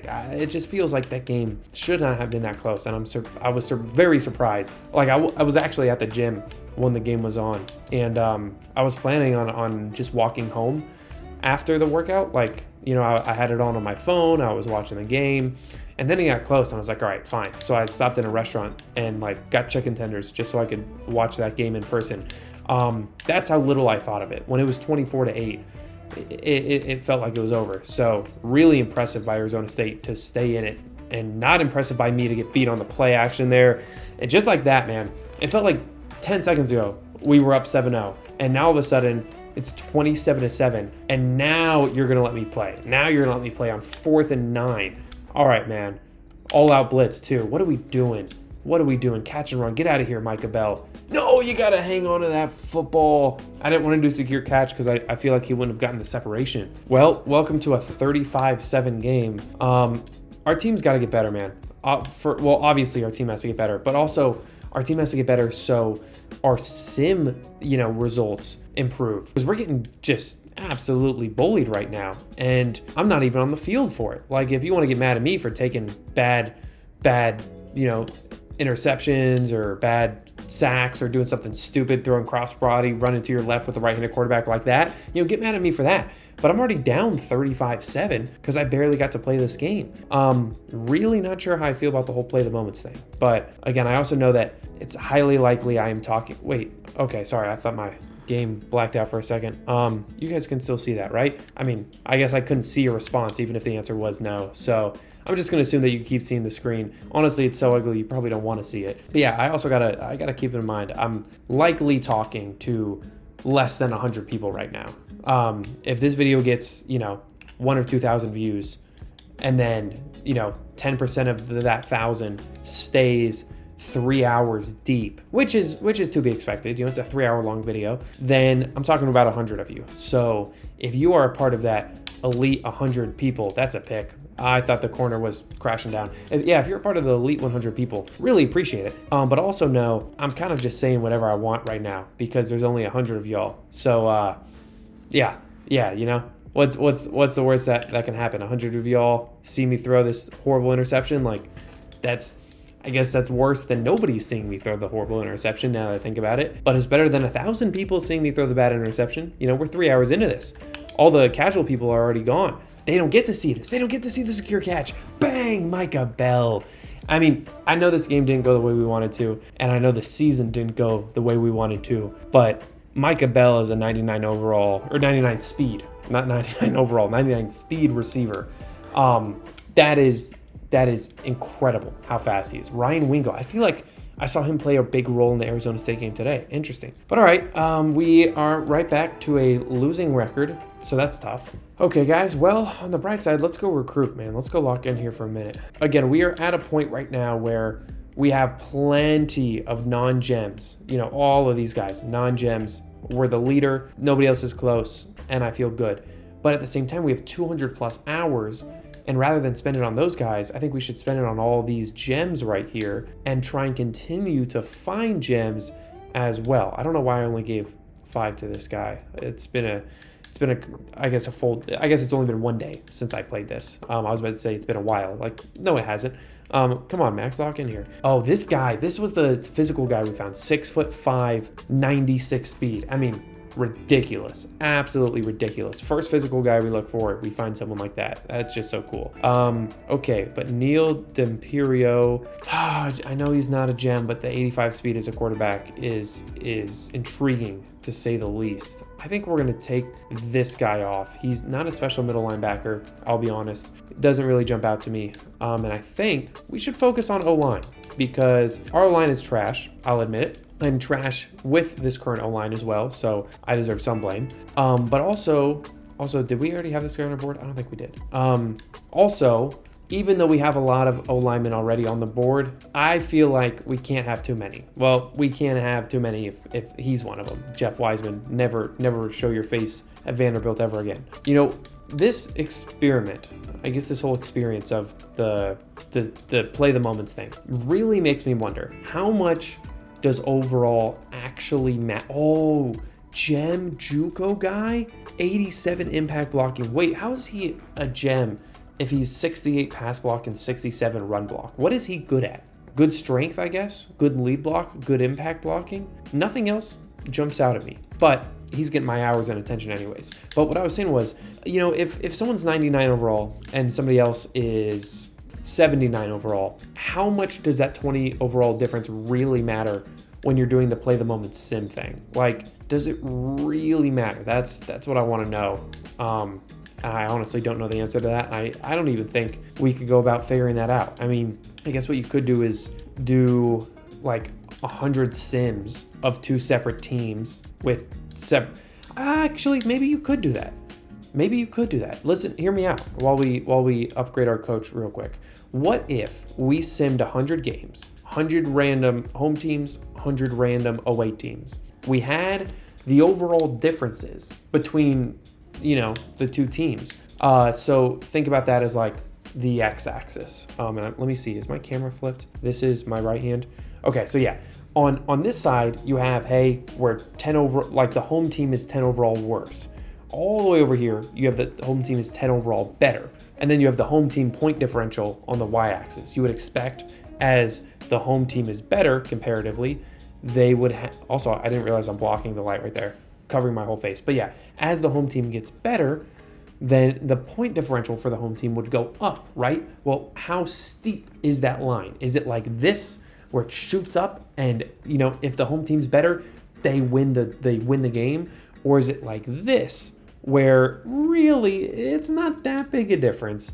A 95 overall team is a little bit more likely, but it's not crazy. I don't know. But if that is something that you think is worth me looking into, I don't think it would be that difficult, actually, because we could do that relatively quickly by playing the moments, and I could super sim it maybe while like an NFL playoff game is on. You know, that's sometimes how I'll do these experiments, is like when red zone's on, I'll throw red zone on half of my monitor, and on the other half I'll do the experiment, and then on my laptop in front of me I'll collect the data, and I'll just kind of go between those 3. So maybe I'll do that. Maybe if there's interest in that experiment when this video comes out, let me know. We could try and see what's the relationship between overall and actual results in the sim logic. Let me just point something out though. So they're running out of the tunnel right now. And again, as someone that spent 5 years here, 4 years for undergrad, 1 year for grad school, student section, far end right now. So you see where they're running out. You see the end zone. So you see the orange section just to the left of the end zone. So you see how it's orange and white. By the way, also, they would never do an orange and white out for Vanderbilt. Okay, that's silly. No disrespect to Vanderbilt. I know that game this year was close, but like, we're not doing a orange and white out for a checker Neyland game for a 5 and 6 Vanderbilt team. That's just not happening. But okay, let me show you what I mean. So actually, this end zone that you're seeing right now is where the recruits sit. So you see, as Nico runs for a first down, you see the goalpost. You see the lower part of that goal, or the lower stands near that goalpost. You see it right there, the left-hand side. So the left-hand side is actually where the recruits sit. The ref in the back left pylon, all the way over there. Do you see the guy in the corner? I guess we can't assume that might be a female ref, but you see that? You see that little tunnel over there? That's called the Lauricella Center. That is where they go and get their food. You see the little tiny bodies, far left part of the screen, like left middle-ish? That's where the recruits go and get their food at halftime, because they have catering and whatever. So it's always funny to watch Tennessee home games, because, you know, around the 2-minute warning of the second quarter or whatever, if you go and look, you'll see them, and like the whole stands in that lower part will be empty. And it's not because nobody's there, but it's because all the recruits are getting lunch. So anyways, let's look at this real quick. I'm just going to show you. This is the student side. Okay, you see how it doesn't have that lower fancy part. So there's the goalpost, there's the white section. Band is a couple white sections over in the corner to the left of the end zone. But if you look at the goalpost, you see the first orange section to the right of the band. Anyways, so it goes goalpost, orange, white, orange. See the one back left corner of the end zone? I forgot to play, by the way. I waited so long that I totally forgot to play. I'm such an idiot. Nate Johnson, make a play. I don't deserve to win this game anyways, all right? We're already down 10-0, and we're 5 and 6. I'm not that concerned. I was trying to show you something cool. So also, that was a weird shade. Okay, so second quarter, I guess we're back to kicking at the recruit side. Again, you could see the difference in layout. It's almost like they have their own little separate section there. Let me lock in here. All right, well, I suck, and you already knew that. So kicked it right to the recruits. So all those are the recruits. They technically, the bodies shouldn't be the same. Dude, is my game cutting out? Dude, is my game did you see that again? Okay, I'm looking down so I could try and see when the game cuts out. Sorry if at any point you're missing the footage. But okay. Anyways, there's the band, right? All the way over here by the safety. You see the orange section by where I'm at? That orange section? That is where I was at when we hit the game-winning field goal on this goalpost against Bama in 2022 to snap a 15-year-plus losing streak. This was the goalpost. I was right over there in that section when we stormed the field and took that goalpost to the river. I just wanted to point that out because it's very cool to see, a piece of your core college memories, like in a video game. Like, oh, I was right there. That was the goalpost. Like that little brown brick barrier. That's the one that we jumped off to get onto the field. Also, doesn't look super big at this angle. And also, again, we're back to the recruit section again. There's the lower center. There's the T part where the team runs out. Doesn't look that big, but that thing is like very high in the air. It's very it's like 6-7 feet. As you can look at the little people. See those little people right at the barrier? They're like 6'2". So it's tall. It was a bit of a jump. But yeah, this is so cool to see a stadium that you spent a lot of time at and the accuracy of it. I mean, it's just very accurate. That's just super cool. I actually have been on that field, not just for the storming of that field, but in a couple other cases as well. Once, this is a funny story. When my little brother was visiting campus, we were, also it's a 2-minute drill. I got to lock in here, but I'm not going to lock in. Well, the season's over, guys. We're not locking in. Sorry. We're throwing curl routes all day. And then we're going to go no huddle and then run another curl route. But, when my little brother was visiting the school, because he was considering going to Tennessee, one of the things we did was, turns out, while we were walking around campus, there was a women's soccer recruiting event going on, and they were taking them to Neyland Stadium. Now, mind you, it was like March or April. It was, it wasn't even spring ball season. I think it was either after the spring game or so far before it that it didn't matter. Nobody had football in their mind. But, the stadium's a historic part of the campus, and those people were there to see Tennessee, so they brought them there. And my little brother and I just happened to be near the stadium because we were walking back to the Neyland parking garage, which is the biggest parking garage on campus at the time. And we were just walking back to get to my car so we could leave. And we saw those people and we're like, hey, why don't we just walk with them? So we got in this group of 75 people. It was primarily female high school women's soccer recruits. But it was also their families too, so we somewhat blended in. They definitely had brothers and sisters there. There were definitely older brothers, younger brothers, people that we could have passed off as. But it was just so funny to just walk with them and just walk into the stadium. And we stood right there, right where I got tackled. We walked out of that lower center and we stood right there where I just got tackled for the touchdown.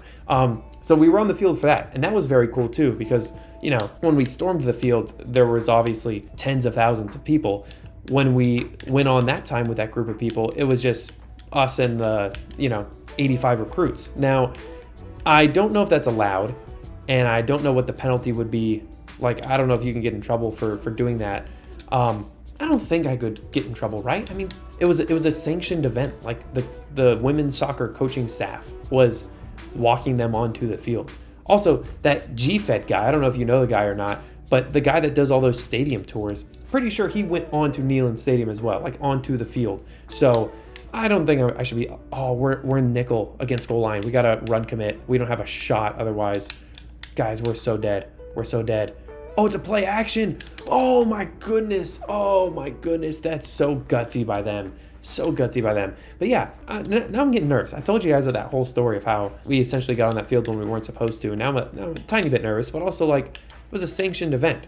They had, UT athletics coaching staff with them. So I don't think I should be nervous. Also, even if I should, it was multiple years ago, and that was all a hypothetical story. None of it was real anyways. So if you happen to work at the University of Tennessee athletics, that didn't happen. That was all a fabrication. I made everything up just now. But okay, 2-score deficit. Haven't even thought about this game because I was too busy just talking about Tennessee stuff. Where are we? 4th and 1, and we could still win this game. I mean, we really could. Score, stop, and score. We need 2 touchdowns. We need 1 yard here. I think we go fullback dive. Here. Play it safe with Newberry.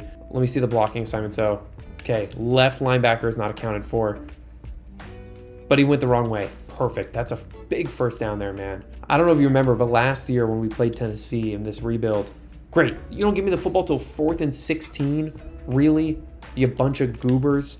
That's what the sim logic is. The sim logic is just a bunch of people in a room just laughing at me. Oh, please get there, Nate Johnson. Oh, what an unnecessary spin move. What an unneeded spin move. What a potentially disastrous spin move. That's cool. But yeah, it feels like the sim logic is just a bunch of people sitting in the room, like scheming how they can make this as frustrating as possible for me. And again, maybe I just suck. Maybe I'm just mad because I suck, and that would be totally fair. But okay, Nate Johnson is locking in today. Really glad we are bringing him back though. Him and Dylan. Again, I want to call him AJ Dillon every time I see his name, and then that screws me up because that is not his name. But Nate Johnson, touchdown, 7-point game. This is close. This is actually getting kind of close. Oh, and you're going to let me play defense? Okay, so the thing about Tennessee's offense is the wide splits are a matchup nightmare because you can't do zone because you're not going to be able to get your spacing right. So you got to do some sort of man coverage. So we're going to man up the backside like this and then play off coverage on him. Oh, who's that over there? Oh, that's the 5-star transfer. Number 17, the star receiver over there on the right. I'm pretty sure that guy just transferred. Not number 17. Actually, I can't really tell. But I was kind of keeping up with it loosely a few days ago, and I'm pretty sure they had either a 4 or 5-star freshman, during our current existing reality right now. Like he was a freshman on the team. Oh, wait. Why am I not calling a timeout, guys? What am I doing? I'm busy distracting myself. I'm an idiot. But yeah, anyways, freshman. So like Nico is a sophomore right now in this game because we're in year 2. This guy would be a sophomore in this game currently right now. He transferred and he left, and I don't know where he went. Timeout again. Nice RPO, guys. That's cool. It is funny that Tennessee's offense is so, spread and aggressive that 3rd and 14 with a lead like this, they come out and they run 5 verticals. I don't know if you saw that, but they were actually in 4 verts. So, hey, here it is, man. Potentially the last drive of the year. I think you're 6-6 to get bowl eligibility, right? Is that the thing? You need 6 wins? If that's the case, a good score here and a win to finish this game could give us bowl eligibility, which is so disappointing to say, man. That is just so, we should not be, playing for that. We should be playing for so much more right now. And that is a fitting end to this season. I step up in the pocket, get rocked, lose the football, and just like that, we are going to finish year 2 with 5 wins and 7 losses. I know it's having me come out on defense, but we don't have any timeouts. We have the 2-minute warning, so maybe that'll do something, but I don't think it will. Let's see, are you gonna run a screen pass? You are. Dang, dude, I was gonna try and jump that if they threw the screen. PI on the offense. Does that stop the clock? I don't know. I don't think we can accept the penalty though, because actually I'm just gonna accept it, but it's not a loss of downs. And in theory, we would want the loss of downs, right? I don't know. I think it was actually a mistake to accept that penalty. I don't know. We're going to have 2nd and 24, 2-minute warning. Okay, so what? They're going to run the ball once. It's going to be 3rd and long. They're going to run it down to 120. I mean, we could get the ball back with 20 seconds left. We might get a punt return. Like, that is going to be the extent of what we can do here. Yeah, they're going to run it down to what, 115? Yeah, 115, and then they're going to run it down again to like 17 seconds, depending on the result of this play. Unless they throw it again. If they throw it again, then an incomplete pass would be huge. But okay, 115 is when it stopped. They're going to be able to run it down to what, like 20 seconds, 15 seconds? Oh, wow. That's a lot of time, actually. Guys, that's quite a bit of time. That's quite a bit of time. We're not a 5-win team just yet. We still have a chance, especially if I cut left and spin right. Dang it. Okay, 31 seconds. Guys, this is what Micah Bell is here for. He's a senior. This is potentially his last drive ever. 99 speed for a reason. He's over there. They're pressed up. He doesn't have good release against press. So we're going to give him a quick motion. Oh boy, I got hit as I was thrown. And now that one's for real. Okay, that one is actually a game-ending turnover, and I deserve that 100%. That is tough, dude. What a tough season. 5-7. You know, normally, especially in the Ball State rebuild, sometimes people will give comments that, like, I agree with, but also like, guys, I'm trying. They're like, hey, stop making so many dumb throws. And it's like, hey, if I knew how to stop doing that, I promise you I would. But like, you know, I'll sit here and I'll try to explain to you all what I'm thinking, and then I'll make the read, and then I'll make the wrong read. Therefore, dumb throw, therefore interception. Like, it happens all the time in the Ball State stuff. So I don't take those comments, like, I listen and I do my best to respond to every single comment, etc. But like, those comments, you know, I kind of got to take with a grain of salt. Now, for this rebuild, I really genuinely do want feedback. I mean, I want feedback on any video, but especially, also look at him playing Rocky Top, dude, doing the conducting thing. That's cool. That's actually a pretty cool thing that they had added to the game.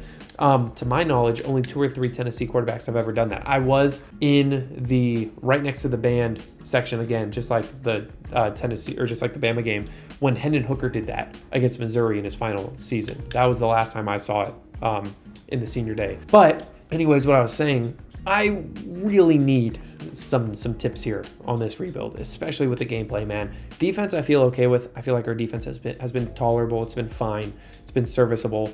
Recruiting, I feel good. I mean, if you look at how many gems we got, we landed 35 of 35 last year. So like, I feel pretty good about that. What I feel less good about, admittedly, is our offense, specifically, you know, our play style and what we're doing, man. I just doesn't feel like I got a good grasp on how to run this offense. We got a running back with 97 speed that we're not getting enough touches.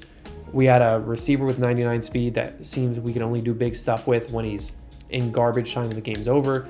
We got a quarterback with 95 speed. And, you know, I've seen him take more sacks than any other quarterback I've ever played with. So, like, I will welcome any suggestions y'all have as far as how to improve this offense. You know, I feel like moving away from the triple option game really did help here in these last few games. Like, I do feel like our offense was better. We weren't turning the ball over. It was all around solid. But if there are additional things that you guys have in mind, like, hey, this specific formation sucks, or hey, this specific option play is actually better than the other ones, let me know. Because our offense has to improve. We have to improve the offense, or else none of this matters. And this is a difficult rebuild already, so it would be even harder without a good offense. But okay, I think we've scouted all the people with 0 offers, so I think it might be time to go and think about defense, not offense. I think we go secondary first, because these guys can play anywhere. And even these guys, there's a lot with no offers. Or we scouted Akeem Witten already. I think we already scouted a lot of these safeties earlier in the year. Seems like everybody we either scouted or they have offers. And I don't really want to get involved in battles right now.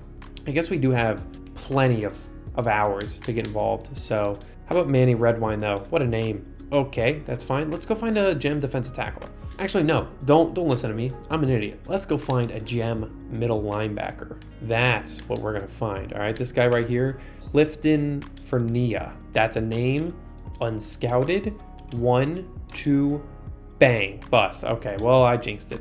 Jackson, Tennessee, that's where he's from though. Cool, interesting. Well, 34 of 35, only 20 hours left. Let's go give one more little middle linebacker a shot. Almost said little linebacker. I hope we don't have any little linebackers on this team. Jay Hyde, Jeremiah. All right. J-Dog, J-Town, Jeremiah Hyde. What do we got? 56 zone coverage for a middle linebacker? You sure, buddy? You sure you're 234? Maybe you eat a few more burgers and go play D-end if you can't actually cover people. Like, what the heck is that, dude? We're gonna scout you anyways, just because I have hope.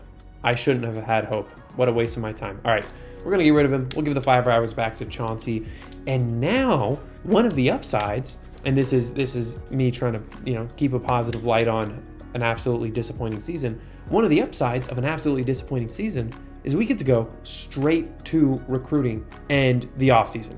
So, hey, Max, you suck because you can't win games and you went 5-7 after going 8-4. Yes, totally agree with that point. However, my counterpoint straight to offseason. Bang. You're welcome. Bang.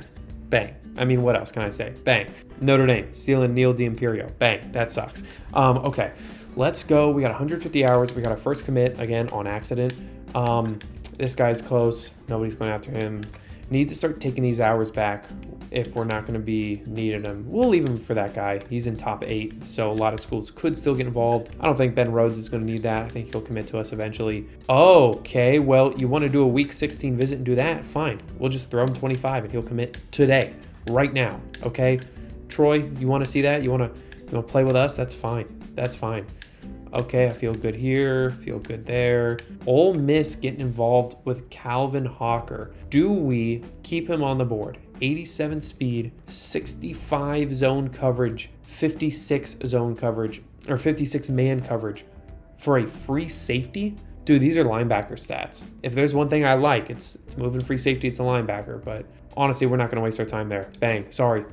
I'll admit it. We're not going to waste our time there. We're going to keep scouting people instead. Syracuse going after one of our gems. Trent, the deep threat with only 90 speed. Dude, can't take away Trent from us, man. We're going all in now. We're going all in. Y'all don't understand what you just started, Syracuse. We're going to make you look like your basketball team. That's a reference to the fact that they have really fallen off. Don't know if that landed or not. I don't have enough hours to do this. Oh, because of the 5. I thought I looked up at 125. I was like, pretty sure I have enough hours to send the house. Let's send the house there. App State, not going to happen, buddy. Tommy Davis, this guy matters to us. Not going to happen here either. Why does everybody want to go after our guys, man? What are we doing here? Oh, Bowling Green wants to go after Chauncey. Not Chauncey. Not Chauncey, man. What are we doing, guys? What are we doing? Okay, you're going to get 45 hours, Tommy Davis, because you're not a gem. Chauncey gets the red carpet. Chauncey gets the full send the house, okay? I'll even compliment Chauncey. I'll even give him a phone call personally and be like, hey, Chauncey, I think you have such a nice smile. I think that's what I'm going to say to him. But okay, I'm getting sidetracked here. We're fully allocated. Interesting that, we a couple weeks ago, we had too many people on there. And we had an excess, and now we're starting to have extra space. We're at 33 out of 35, plus some of those battles we're going to lose. So we will see if we get some of these hours back. We got another commit. Our first 2 commits were both offensive linemen, so at least I feel like we are thoroughly addressing that. But conference championships, we can keep on rolling. Oh no, this is when we manage staff. I'm not going to forget this. One of y'all told me about this in the Ball State rebuild. Firing them both. I'm ruthless. This is the only time in the whole year you could fire your coordinators. And after a 5-7 season, if I don't fire them, the athletic director is going to fire me. So we got to blame somebody. Let's blame our coordinators. Isn't that what NFL coaches do all the time? Mike McCarthy had a bad year. Blame the coordinators. Kellen Moore, get out of here. And then Kellen Moore turns around and is a fantastic coordinator elsewhere. I think he's in LA with the Chargers now. I loved Kellen Moore's offense with Dallas. I just want to make that known. A lot of options. I'm not options. I'm thinking college. A lot of motion. A lot of pre-snap motion. And I'm a big fan of that in the NFL and in college, but especially in the NFL. But okay. Job offers. I don't think I care about that. I think I care about managed staff. Let's get some stud recruiters here. Level 20, level 23, level 24, level 24. Spread offense. They're all spread offense. This guy's veer and shoot. I'm going to be honest, I don't even know what veer and shoot is. Jim Benefit, level 24, Alabama Pipeline. Is that the guy? Is that the Cignetti? Is that his name? Is this Kurt Cignetti? Is that who that is? The head coach of Indiana? Did he get fired here? I feel like I got to offer him just because of that. I mean, head coach, level 24. Does Cignetti have an Alabama background? I don't know, but I'm going to try and get him as our offensive coordinator. That'd be cool. Frederick Holiday... let's give that guy. Tennessee Pipeline. Hey, cool. All right, I guess all you could do is offer them. I wish it was again, I wish there was more depth to that outside of press the offer button and then move on with your life. But okay. Early National Signing Day. I think we could see the dev traits of our commits. Again, since we only have 2 commits, it doesn't really do a whole lot. But this guy was a gem. So what is he? Impact. That's cool. What about this guy? He is also an impact. So we just got 2 3-star impact recruits, offensive linemen. That's nice. Now, what's not nice, and I'm making fun of myself here, if we go to the SEC rankings, yes, we are the worst by a wide margin. And yes, we are 127th out of 134 teams. We are right next to Kennesaw State and Sam Houston. But hey, it's because we only got 4 3-star commits yet, or so far. That's fine. We will fix that. For now, let's take a quick look at the college football playoff bracket before we get through it. Just want to savor it in a little. Just want to soak it in a little bit. Sorry, not savor it in. Texas Tech, Texas. That's cool. Committee definitely did that on purpose. App State is a playoff team. Liberty's a playoff team. What in the world? Kansas State is the #1 overall seed? Goodness gracious, what happened here? Also, how is Georgia higher than Texas? Texas is 12-1. Oh, but Georgia won the conference championship. Is that what it was? Now I got to investigate. Oh, yeah, no, because Texas was undefeated when they beat us and then lost to Georgia in the conference championship. Okay, that's fine. That's fine. Let's advance. I would start getting into the college football playoff rankings, but I know that a previous version of me had a 20-minute rant on that as we were getting blown out. So not gonna worry about that too much. Instead, let's go look at the staff. Did we get the guy? Oh, we got them both. We got Kirk Cignetti and Frederick Holiday. D+ and C-. Should I have looked at their talent tree? Is that what I should have done? I don't know, man. I don't know how any of this works. The coaching stuff, I know so little about. But, hey, I feel like we did fine there. That's fine. All right, bowl week, 3 of 4 incoming. Let's take a quick look at the bracket once this happens. Wow. Texas rolling through. Kansas State barely hanging on against Oregon in the Sugar Bowl. Clemson and Georgia. Sounds familiar. Sounds familiar. High-scoring games, too. Georgia dropped 45 on Bama. Clemson dropped 40 on Penn State. So Georgia, Clemson, Texas, that, blue bloods, sounds familiar. Kansas State being the undisputed 1 seed alongside them. That is new. That is admittedly new. Let's see what Kansas State can do, man, in this semi. Well, they can't do much because formerly undefeated Texas has beat them, and now they have Clemson in the Natty. Okay, here we go, guys. Clemson versus Texas. Give me Texas. I'll put it. SEC.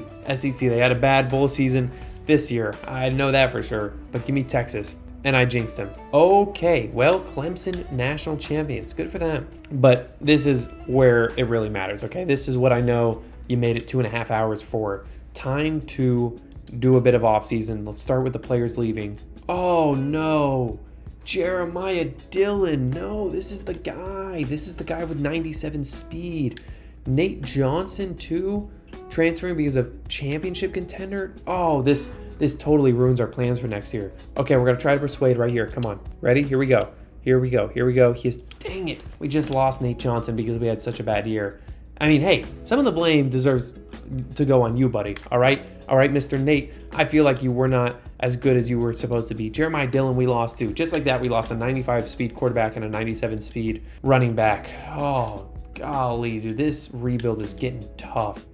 Luckily, everybody else has said staying so far. That's cool. Yeah, everybody's staying. Okay. Now let's look at our overall. Who else are we losing? Patterson was a very good middle linebacker, ran the defense. Losing 2 starting offensive linemen, a center and a left guard. Losing some secondary stuff. Gillespie, I still feel bad. Not once did I ever learn his name. And we lost the ultimate 99 speed deep threat Micah Bell. So our team in one offseason lost a 95 speed quarterback, a 97 speed running back, and a 99 speed wide receiver. We're not fast anymore. We're not. I tried to get ahead of it. I tried to use the talent that we had. We're not fast anymore. And there's nothing I could do about that, except for I probably should have won more games so Nate Johnson didn't leave. But okay, luckily we do have the portal. We do have 750 hours. And, oh man, that feels like less. Did we lose a star? Dude, I'm going to be so heated if we lost a star. I want to add receivers. I want to focus on receivers. And honestly, I probably want to scout receivers because I want to find speed. We got to replace the speed that we lost. That is the top priority to me over any of these other recruits. I know that, a lot of them are gems and whatnot, but we got to replace this speed. So I am going to scout. I want to invest in top end speed.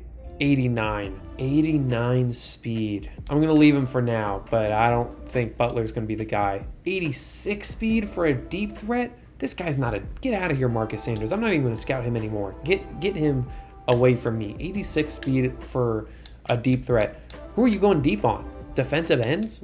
That's crazy. Let's go back to the portal and go back to 3 stars. Again, I just wish we could scout and recruit 4 stars. We would have so much more talent here. But instead, we got to go with the people that are interested in us. Not Sanders. Deep threat, deep threat, deep threat. Everybody's a deep threat, so at least that's good. These two are both sophomores, so I'd rather start with a sophomore. I don't want to burn all of our hours on scouting, but I do want to get this right. 92. Okay, so we're going to remove 89 for now. And, geez, we're spending so much of our hours on scouting receivers. But, like, this offense needs speed. Like, we have plenty of power, but we need at least one speedster to complement us. So let's try the other guy right here, Jaquan Reed. Oh, 89. That is not elite speed, guys. Okay, we got one more guy. And then we're done scouting people because we need to actually put our hours on our players. But golly, this is bad. Dylan Braithwaite. I mean, I'm not getting that right. I gotta get better here. Hey.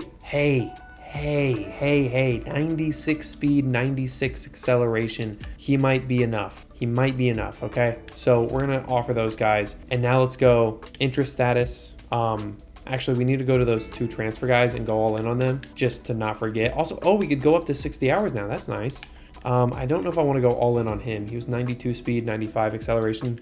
I think we'll go send the house. If we don't win him, that's probably fine. Now, as far as all these other guys, I want to be very selective about the hours, okay? We want to go all in on the battles. This guy, B+ campus lifestyle, we can try and sell him, but I don't know if we will, because it could be that. Already, 2 question marks and a green check. Could also be that. Yeah, we got to go send the house for now on this guy. But yeah, we're going to go crazy where there are active battles, and then we will throw remaining hours on the rest. But since all we need to do is finish in first and then we'll get the players, the only thing that matters right now is winning these battles. We will almost by default finish in first for the other ones. Syracuse, again, I'm about to do to you some bad things, okay? B+, A, and B+. We could hard sell too, and we could put up to 60. Oh, this is about to get ugly, Syracuse. You're not gonna like what's about to happen here when we send 55 hours on Trent Boykin, okay? Chauncey, you already know what's happening here, Chauncey. B+, A, and B+. Goodness gracious, these grades are out of this world. How did Nate Johnson leave a team like this? Also, I'm mad about that, all right? I'm mad about Nate Johnson leaving and Jeremiah Dillon leaving. Like, actually pretty upset. So I'm going to stalk them after this season gets done. I'm going to stick around on this Xbox, and I'm going to find what schools they went to, and we're going to play Nate Johnson week 1. That's what we're going to do, okay? You want to transfer as a 79 overall guy? We will chase you down, and we will play you. That's what we're going to do. We're going to spy every play, force him to make the throws because he couldn't make them when I was pressing the buttons. So maybe we'll see if he can. So, okay, B-, A, needs one more. Got a hard sell here because Auburn's going after him. Let's see if we can. Not that one, which is nice. Could be that. Could it be anything else? Nope. I know for a fact it is this one. We have good grades. Let's sell. We can go up to 60, so we'll give him 55. Oh, and Ohio State stole this guy? Genuinely stole this guy from us. We're out of hours, so I think I'm just going to take the L there. He's not a gem. Neil D'Imperio. Actually, no, we have the hours to go after this guy. What am I doing? C and C. I think we should just send the house. Actually, no, we'll look for a hard sell. I'm getting lazy. Theo Hales. Let's see what Mr. Theo can do here. Okay, could be that. Could it be anything else? Not that one. I think it was that. Okay. C, C, and C-. Oh, we got to do the math on that. Okay, D+ is 4, C+ is 7, so C is 6, 6, and 5. That's 17. That is not enough to sell per my own math. So we're not doing that. Neil D'Imperio, all of a sudden he matters a lot more. All of a sudden we gotta go send the house there. Okay, 30 hours remaining. Let's just go by recruiting stage because the only people that are left are people that are not being pursued by anybody else. If any of them are still in their top 8, we should go after those guys. Like this guy for sure. We'll go 15, and then we'll go 15 for the other guy in his top 8 because we want to get those down to the top 5. So that's just 3 less schools that could potentially join this race. So I feel like we got our 35 guys on the board. I feel like we have more than enough. Also, draft results. Anybody get drafted? Of course not. I feel like we have more than enough individual gems. I think we have at least 20 gems. So at this point, let's win the guys on the board. Let's hopefully win those couple of wide receiver transfers. And hopefully this helps. Hopefully that right guard committing gives us a little bit more hours. I don't know what race that was a part of. But all right, we're right back into it, guys. We are right back into it. We're going to go by interest status. Let's keep on rolling. Did anybody get involved there? We're good. Okay, send the house. Can we sell now? C+, C, and B+. We can. We're going to switch that to a sell. I don't think we're going to have enough hours to get people on visits. And again, per the research we did on visits, I think the impact is pretty marginal in the offseason because you don't have a win. Oh, look at that. Auburn revoked their scholarship for the guy. They revoked it. Maybe they got locked out, or maybe they just revoked it in general. But coach prestige is what changed for them. Maybe they got a new coach. I don't know. But we're not going to go all in on the guy anymore because we're not competing. C-, A-, and B-. We're going to change this guy to a sell. But yeah, like I was saying, if you didn't see the video on visits, doesn't seem to be all that helpful when you don't get a win. Now, I only looked at bye weeks, wins, and losses. I didn't consider the transfer portal and the offseason. So maybe the offseason matters more. But that would be weird to me. That seems weird that the offseason would be treated differently than a bye week. By the way, could be that. Could it be anything else? It could not be. Yeah, we know what this guy wants, which is good because Ball State's getting involved. And for personal reasons, I can't let Ball State steal one of our recruits, all right? That's just a personal thing. If you know, you know. But yeah, I don't think visits have all that big an impact in the offseason. Dang, but look at Navy joining the race for Neal. I guess he's probably a good fit for their offense as well. So that makes sense. But interesting there. Can we switch this to a sell?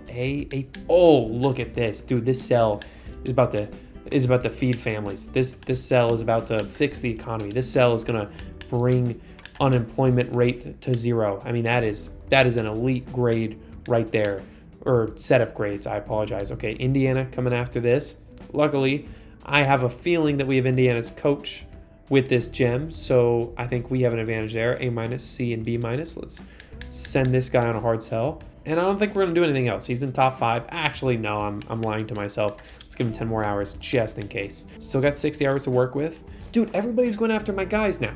What is this? What are we doing here, man? Everybody wants to join in these races with 2 weeks left. Like, they've been on my board for the whole year. Why didn't y'all go after them then? I would have removed them. I would have actually let you win. Look at Syracuse getting them on a week 4 visit. Fine. You want that? We're gonna do week 3. No, we can't do a week 3 visit. I don't have the hours. But okay, this guy, we got a hard sell going. Feel good there. I feel good there. Is that Arkansas State right there? Holy smokes. All right, guys.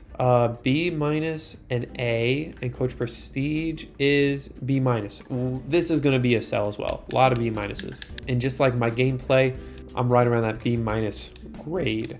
Unless I'm lower. I don't know. If you had to rate how this season went, I would give it lower than a B- personally.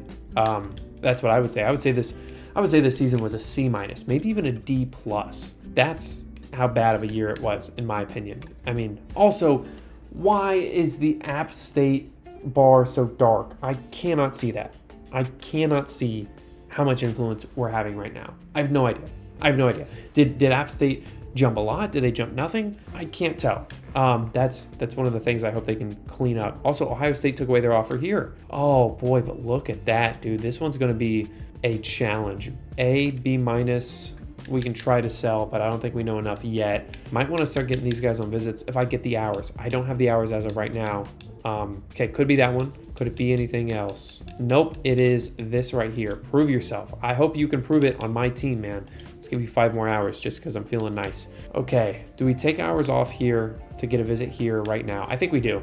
This is gonna look crazy, guys, but look, we're gonna get Morgan DeCarvalho on a visit this week before he even goes to App State. Okay, we're gonna get him on that right there, and that's gonna steal him. And we're gonna take the remaining 25, 30 hours, put him back on Theo.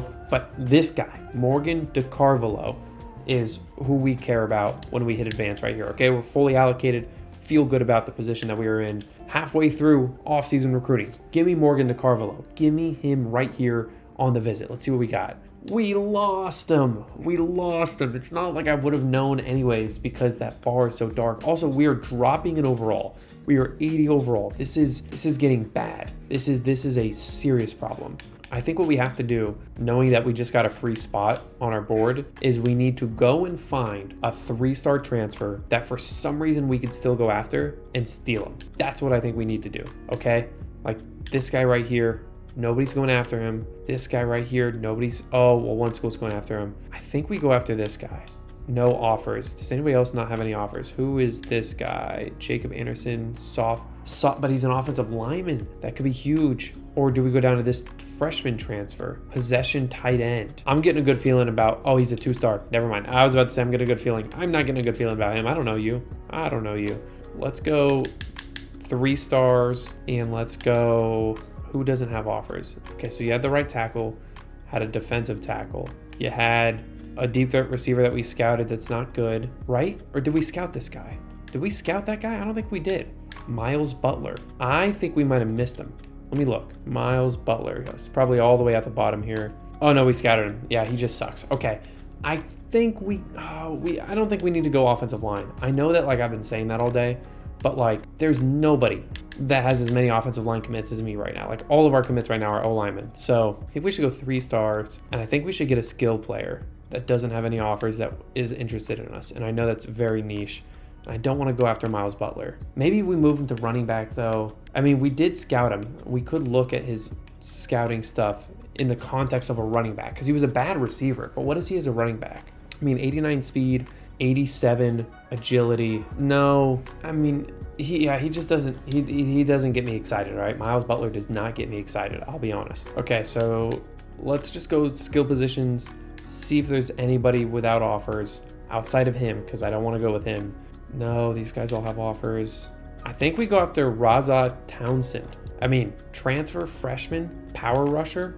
I like it. I like it. Let's go all in. Let's go all in. That's what we're going to do with our extra hours. But okay, outside of him, we have 35 hours. We got to figure out what the heck we're going to do. We got a hard sell here. We're good. Let's take off 5 and put a visit on this guy.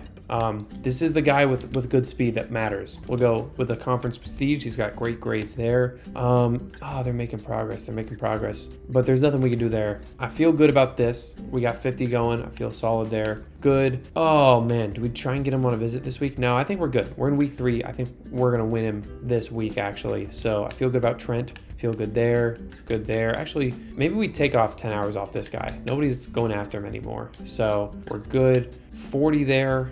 That OWL team is at FAU. They want to get involved. I'm not scared of no OWL. That's fine. I feel good there. We're winning that.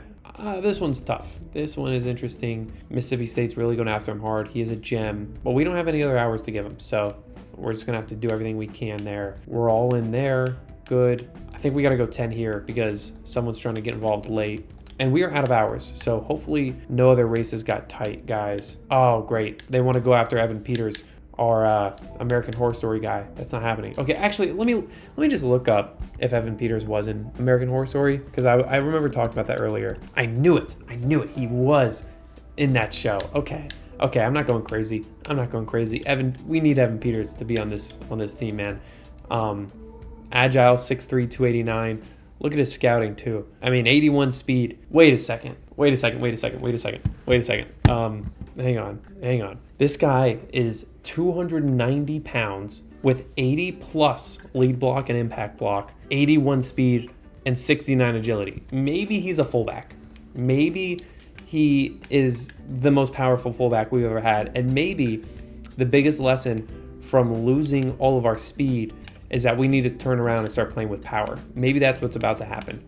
Okay? I don't know. Evan Peters, when it comes to position changes, if we land him, you already know. I'm going to check and see what his overall is as a fullback. If it's above 65, we may just be, bang, speak of the devil. He's a center, not for long. There's Trent Boykins, Hilton Head, gem receiver. That guy, bang, we got all 3 receivers. Guys, none of y'all are playing receivers. None of y'all are catching passes. All of y'all are going to go play running back, okay? One of you guys might go play quarterback because we lost Nate Johnson. That's what's going to happen here. But great. Got a lot of hours back. And I think this is the final week of recruiting. So top goal, make sure we're in first in everybody. That is pretty clear. We're good there. Good there. I think we could take away hours off of this guy. The other school backed out. I don't think we need these hours anymore. I think we can get aggressive elsewhere in other places. I feel good here. Auburn didn't get involved. Honestly, I think we could take away the 40 hours for now. We'll go 25 just in case. Or yeah, 25 just in case. But I think we're good there. We did jump Ohio State, but who knows, they might get involved here. I think just with how close that bar is, if Ohio State changes again, I don't want them to be able to just steal our guy last minute. So we have the hours to go 50, we'll go 50. I feel good about that, we'll go 50 there, that's fine, just make him commit. Actually, let's not do that. Let's take off 40 and get him on a visit instead, just so we get the influence first, because he's so close to committing. Why don't we do that? Again, I'm really basing a lot of this off what y'all have said, where the visit impact occurs before the other impact. So even if they were to hypothetically get all the way to the end of that bar, our visit jump would get us there first, I think. I feel good there. We're all in here. These other ones look solid. They got a week 6 visit, so we'll throw an extra 25, even though week 6 isn't real. We're all in here. That's good. This one's close. I think we should get him on a visit because we have the hours to do so. We have an A+ playing style grade, so we can use that. And that should win us that battle over Mississippi State. This one's close. I think we go visit as well, just because we have the hours to do so. We got an A- on proximity to home, so that's good. Let's do it. Just because we got the hours to do this stuff, guys. So we might as well. And honestly, I don't even see anything that we're going to lose. I was initially going to try and steal a recruit last minute, but looks like we're going to win all of these. And I don't want to jinx that, but that means that we could potentially end up with 35 commits again, which would be so cool. Also, just out of curiosity, I'm going to put a visit here on something he's not interested in, academic prestige, but we have a great grade on. I had a friend tell me that when he does the visits, he's found that this situation works better than selling on championship contender on that right side where we have a C- and it's a green check. So remind me to go and look at Neil D'Imperio after recruiting gets done, because that might be a game changer if my friend is correct. Let's get this guy on a visit too, just because we can. Oh, never mind. We already got 4 people on visits. Good. I didn't want to anyways. Bunch of weirdos. I guess we can just throw hours around like candy now, just with all these people. It feels so weird to have this many extra hours. I mean, it's a very weird feeling. But I guess this is what happens when you can only scout 3 stars. I mean, you just end up with an excess of hours, and I don't know what to do with them. So we'll go 25 here. We'll go 25 here, and then we'll go 5 here. Okay, Neil D'Imperio. I want to look at the visit summary after we hit advance, and I don't want to jinx it, but I think we should come down with all 35 recruits. We should have 35 commits again. We will see. It's also important to remember, when the transfer portal started, we were 127th in the nation in our recruiting rank. Okay, that was the recruiting class rank at the time. I'm hoping we got enough talent to get higher, at least get under triple digits, right? Like be a top 100 team. I don't know. Let's take a look here. Dang, we're down to 79 overall. I didn't think for a second that our overall would get lower, but I guess only being able to get 3 stars, like if talent leaves, I'm not replacing it right now. I'm not replacing the level of talent that's leaving. But okay, let's just go interest status. Everybody committed. That's great. Now, where's Neil D'Imperio? Okay, here he is. Can we see his visit summary? We can. Didn't seem to do much, right? Is there any other visit summaries that we can see? I mean, it's hard to see actually, but okay.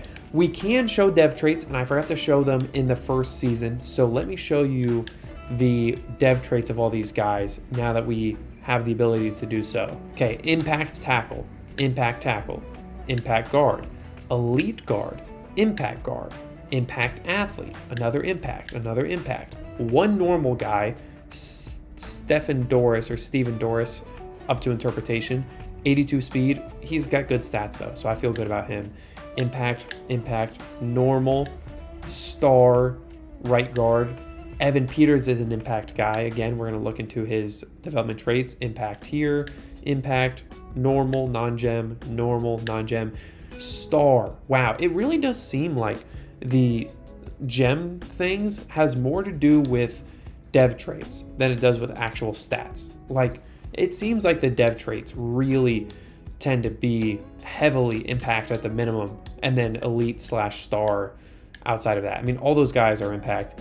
Star, 3-star receiver. That's very cool. 96 speed, 6'5". DeMarco Westbrooks is the future of this program. And Chauncey, I knew we were good on trying to fight for Chauncey. Star dev trait. I feel good. I feel really good here. Let's go look at the final rank of this class. Okay, in the SEC, We currently sit, oh boy, we're low, guys. We are low. We're 46th. Now, remember, this just takes into account stars, right? It doesn't take into account how good or bad those stars are. So I think of our 35 3-stars. How many of them are gems? Okay, of the 35, 3 of them are transfers, and of the 32, 19 of those guys are gems. So did we get the 48th ranked recruiting class? Yes. Was that the second worst class in the SEC? Also yes. However, I don't think that ranking fully captures how good our team is. Oh, we're back up to 84. Actually, okay, well that was quick. Let's look at training results. Who is Junior? Oh, never mind, that's Junior Cheryl. We know him. Cedric Alexander's up to 88 as well. I mean, we lost speed, but dude, Cedric is a star. Maybe Junior Cheryl has to go and play running back as well. I mean, look at his change of direction. Look at his agility. Look at his acceleration. I mean, his spin move is 95. Juke move is 93. I know he's a heck of a deep route runner and so on, but maybe he should just go and play running back. Maybe. Also, look at this guy, Terrence Hawkins, 93 speed, redshirt freshman. This was one of our recruits. I feel really good about that. In fact, if we look at our recruits, and then there's AJ Newberry. Yeah, I mean, we got a good running back room, and that's what matters to us. Receiver room is fine. Look at this guy. I think we might have just found the next Micah Bell, and he's only a sophomore. 98 speed, 99 acceleration. Tristan Brown, welcome to the team. I know you were already here, but formally welcome to the team now that I know of you. Great. Okay, cool. That's cool to see those, but we need to go and do the hard thing, which is cut players. But luckily, we get to do some position changes first. Also, is my screen cutting out again, guys? I just saw it flash black down there. Uh-oh. Now my camera's frozen. Okay, to the best of my ability, these cords should be secured and fully connected. I have no idea why I've been having this problem with this HDMI cord, guys. Maybe it's actually the OBS thing under here. I totally forgot that there's like a connector between the TV and the Xbox and the computer where this is being recorded. Okay, I think we're good. My camera's back. Wait a second. Encourage transfers. I thought it was position changes first, guys. Did I just accidentally sim pass position changes? What the heck just happened? Where is my position changes, guys? What happened? We definitely had a ton of athletes. Did I skip past it unknowingly? Oh, now we're going black again. Okay. Geez, man. Too many things are going wrong. Did I really skip past on accident while we were doing that? I totally think we did. Okay, well, I guess we're going to have to kind of do our own roster changes after we encourage transfers. That sucks because we're not going to be able to see people's true position while we do this. And I can't even remember any like dev traits. So this is going to be very difficult to do these 19 cuts. But like, yeah, Neil D'Imperio, he was an athlete. He shouldn't just automatically be quarterback. We might have needed him to play running back, honestly. So this is going to be difficult. But okay, Jamie Corshelius, 87 speed, 69 overall, 82 speed. This guy's a true freshman. Just got him. Berlowitz has 82 speed. Dang, who's going to start at quarterback? Do we really have to lean on Jeremy St. Hilaire? Dude, he is not the right quarterback for our type of offense that we have to do. Oh boy, we're in trouble. We are in serious trouble here. We got to do a position change for somebody. So I don't know what to do about our quarterback room. It does feel like we have one too many, but I don't know who to cut. Running back wise, I don't think we cut Alani Slay, and we definitely don't cut any of these guys, so we can't cut a running back. Fullbacks, we have plenty. But the question is, who do you cut? Because they're all good in their own separate way, and we need a lot of fullbacks. Do we move Gabe Fisher? 79 speed. What does his blocking look like? I mean, no, he's got the best run blocking. So, like, I don't want to change him. And then the rest of these guys are so young that, you know, none of these guys should be cut. Got a lot of talent here. Kind of sad that Braithwaite is only 73 overall, and he's a senior. Like, he's going to redshirt and come back as a redshirt senior in his mid-70s. That's very unfortunate. There's nobody to cut here either. Guys, this is going to get hard to cut people.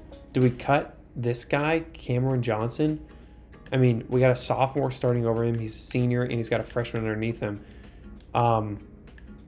Yeah, I think we have to. I think we have to cut Cameron Johnson. That sucks. All right, who else? I have a feeling we're going to have plenty of offensive linemen to cut.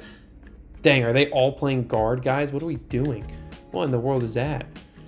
70 overall redshirt sophomore. We have more talent than that right now, so we're going to get rid of him. D-line, 2 freshmen, a senior and a junior. We got a 77 overall freshman under him. I think that's fine. 79 overall senior when we have 2 others, a freshman and a sophomore. I'm sorry. I'm very sorry, Darren Agu. But you're just not going to cut it here, man. You're just not going to cut it. We have too many players. Where are all these extra players coming from, though? Like, we still have to cut 16 more. It does not feel like we have the space to do so. Santiago Bavaro, he's a sophomore, 69 overall. I mean, we recruited him last year, but he's just not good enough. He's just didn't progress as much as I wanted him to. We can go and look over here at the right outside linebackers. Jeffrey Ugochu, I don't know if he's going to play much. Also totally butchered that name, and I apologize for that. But he's got a sophomore, freshman, and junior starting in front of him. I mean, we got the whole gauntlet in front of him. And we got 78s overall over there, too. So, Jeffrey, I'm sorry, man. I hate to cut somebody that good, but this is what we got to do, man. We are gem hunting, and that's just kind of what we got to live with. Okay, Devontae Carter. Yeah, you're starting. 72 overall junior, Jalen Gilbert. Speed isn't crazy. Got to get rid of him.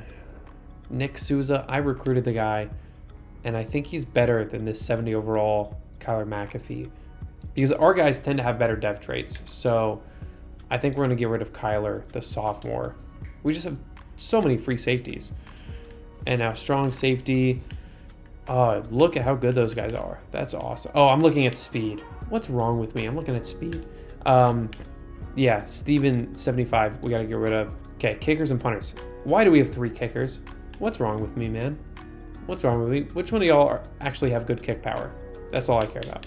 90, 91, okay. Steve Centio's kick accuracy is considerably lower than Brock Taylor's. And he's from Knoxville, which is cool. But this guy's a gem, and he's only a freshman. So I cannot cut him. I will cut Levi Kirkland for sure. Do I keep Brock Taylor? We will see. We don't have the space for an extra kicker right now, though. You know what I mean? Like, I don't know. As far as this, man, this is tough. I don't want to cut Jamie because he's 69, freshman, redshirt, 87 speed.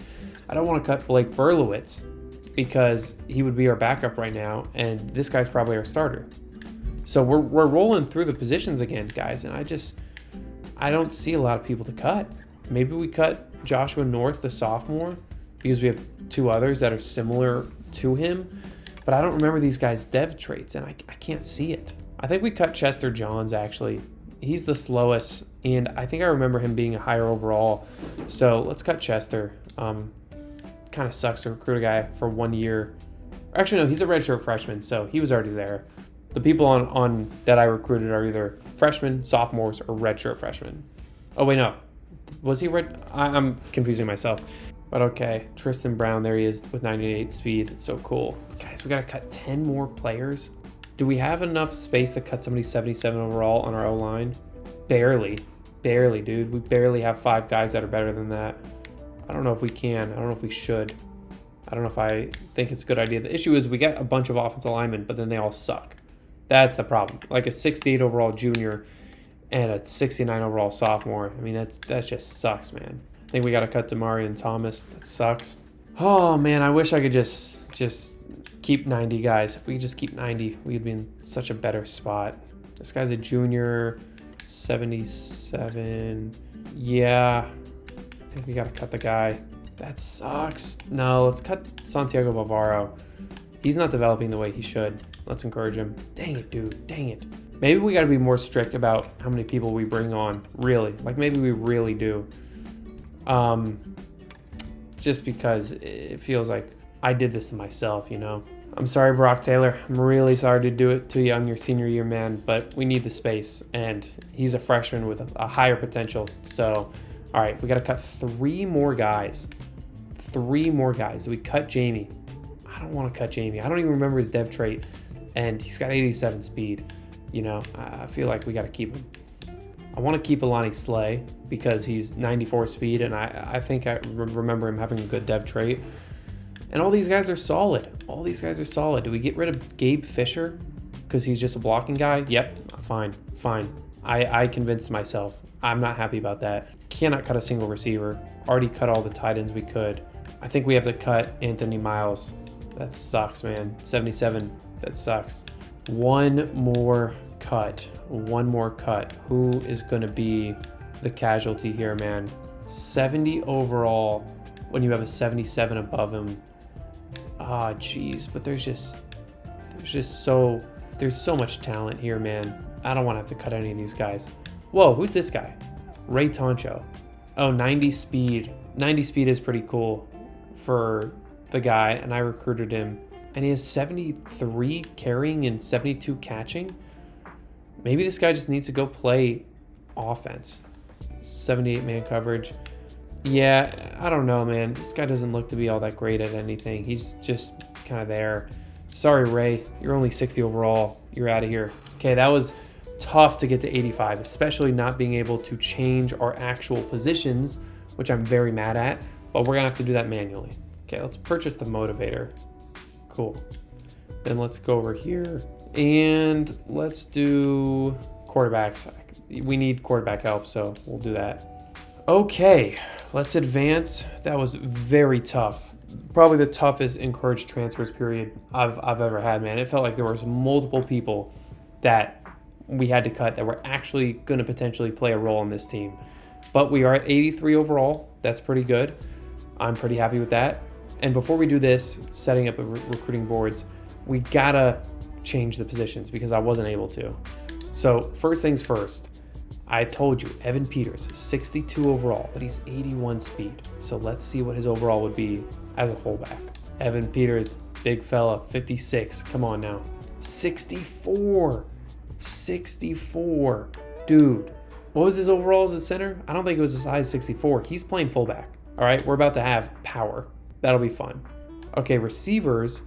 What should we look for in a receiver that would make them a good running back? I think Tristan Brown should stay at receiver as a pure deep threat. So one of these other guys, Barrett, McVay, or Wood, should probably go play running back. I think ball carrier vision, break tackle, those are all relevant. Spin move, juke.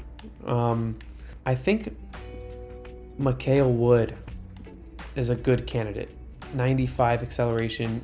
Yeah, I think this guy's probably the best candidate right now. But actually, we have plenty of good running backs, if you look. Like, I mean, we have a pair of seniors, so maybe we could use some depth for Terrence Hawkins. I mean, this guy's got 99 agility and 94 acceleration, 99 change of direction. Boski Barrett. Yeah, let's put Boski Barrett to running back because we need less good receivers because receivers don't get reps at our school. Oh, we can't change him because he's an actual... Dang it, dude. Dang it. This is why I'm so mad I missed the position changes. I've never accidentally skipped something in a rebuild before, so that's very frustrating because I would have moved him. I would have totally moved him. Okay, so we can only move our guys. So DeMarco Westbrooks, we can move, but that's the 6'5 speedster, so I don't want to move him. So knowing that we can only move our guys, is there anybody else that we need to switch around? I don't think so. I think we need to go in red shirt and then do the depth chart after the red shirt. Okay, I have to show you this. This is not Washington State. I don't know why it says this. It is Washington, as you could see from the left tab. But look at where Nate Johnson ended up. You are mad about a championship contender, so then you join Washington to sit on the bench behind this guy. Buddy, Nate, what are we doing, man? Why in the world would you join such a crowded quarterback room? Holy smokes, they got a lot of people. But all right, Washington it is. For now, let's just focus on us, all right? Let's set up this board for year number 3. Again, gotta scroll past all of those 4 stars, and let's first look at team needs before we add people. It says I need 4 running backs on the board. We're losing 2. Obviously, we're losing Alexander and Newberry, 2 studs. It says we're needing a lot of offensive line help, which is true. We definitely have 7 right guards. And again, I would have switched positions if I didn't accidentally skip it, man. I'm still mad about that. So offensive line, that's fine. I want to show you my O-line, though, because everybody's in the mid-80s right now. I'm very happy with it. Defense, we need all 3 levels. Fine with that. In total, we're losing 18 people, 9 on each side. So I got to be a little bit smarter this time about really emphasizing finding gems. I know that I did it like crazy last time, but we need to double down even more this time. And I think we're going to start off with receivers, okay? We need to find receivers that are gems above all else. So let's start off with anybody that's interested in me. Deep threat receivers. Sorry guys, none of y'all are actually going to play receiver. You're all going to go play running back unless you're 99 speed, then you might play receiver. We'll get 10 of them on the board, and then we'll eventually probably remove almost all of them that aren't gems. Okay, we could add one more just out of curiosity. Who's the tallest guy in this class? 6'5", a couple 6'5" guys, all physical people. Who's the heaviest too? I want somebody that's just a massive body. 211, he's a JUCO junior though. That doesn't excite me. 6'5", 201, Elijah Hill, cool. Okay, so we got 10 receivers. I think we're more than covered on skill positions, and we have plenty of quarterbacks too. We have a lot of quarterbacks right now, so I'm not concerned there. Do need offensive line help. And I want some bodies as well. Who's the heaviest offensive linemen that are 3 stars? We want some power to run this football. 6'7", 320, that's perfect. And then we'll just kind of get all 3 levels. I'll actually sort by pipeline right now since we can kind of take anybody. Cool, plenty of outside linebackers, a couple middle linebackers, and then we got to go crazy in the secondary. That's where we got to lock in because, again, I like to get a lot of safeties and then move them to other positions. Great, 35 out of 35. If we got to save some for offers, actually, I guess we don't have to save some for offers. I think we should probably end up with 20 offers going out to people. So that's about 100 hours. It's exactly 100 hours. So let's just sort by national rank. Actually, let's just go to team needs, and then we will scout the people in the team needs. Oh boy, it's going to take 5 for corners now. Dang, our old defensive coordinator was able to scout these guys so quickly.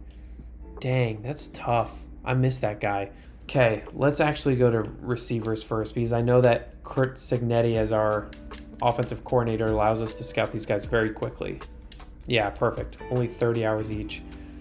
Anybody that's not like fantastic, I'm just going to remove. Perfect. Again, we got to be even more selective this season. We're only losing 18 guys. If we add 35 again, cut day is going to be horrible. So we really want to remove a lot of these receivers. This one's okay. This guy, 93 speed, 96 acceleration. I mean, he looks like a decent athlete, so I'll leave him for now. 90 speed. Now we're good. JUCO Junior, this guy better be good. He is not. All right. Well, bang. Nice. Instant offer for Dwayne Burnett. And what is he, 92 speed?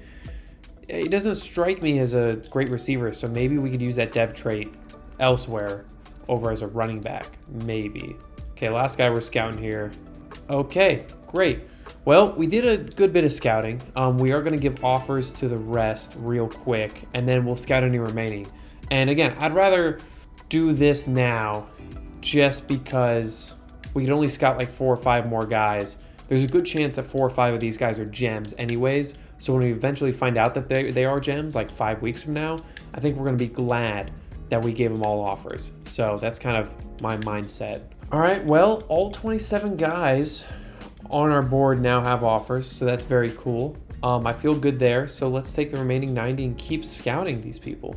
Can we scout offensive linemen quicker now? We can. Oh, that's so clutch. Okay, only found 1 gem. This is going to be our last scouting attempt right here, this corner. Not that great. Okay, well, decent start. Now we just got to go make sure we get some killer schedules. Wow, week 1 against Ole Miss. What's happening, guys? I thought the SEC didn't start that early. I want some easy matchups, okay? I'll admit it. I want easy matchups early versus ranked UCF. I actually like that. All right, I like this schedule. We're going to start off with an FCS warm-up and then go straight to conference play against Ole Miss. Get a couple-week break, easy game against Colorado State, and then we will get going in conference play with a couple small breaks, a ranked UCF team at home, and then a unranked Sam Houston State team. So I feel pretty good. Let's save those changes. And there it is, man. Just like that, this season is done. If you made it 3.5 hours, I really do appreciate it. Year number 3 is going to be blast, okay? Our team is a lot better. In fact, let me show you. Let me actually show you one thing before we get out of here. If we look at our depth chart and we look at our offense in particular, okay? I'm still unsure about quarterback. Jeremy St. Hilaire is going to have to start, but he's not nearly as fast. So we're going to have to lean on the run game, old school style, but we have 3 great running backs to do so. And then look at this receiver room. Junior Sherrill is going to have to dominate, as he did a good bit last year. 98 speed. Tristan Brown will play a role as well. But look at our offensive line. 87 overall at left tackle, 87 overall right there, 81 overall playing center, 85 and 85. That is a good offensive line that we're going to be running behind. Really excited for year 3. If you made it this far, really appreciate it. Really sorry I also missed position changes. I'm still mad about that. Also mad about the 5 and 7 season, but we're turning it around next video. If you made it this far in this one, I think you'll like the next one too in a couple weeks when it comes out.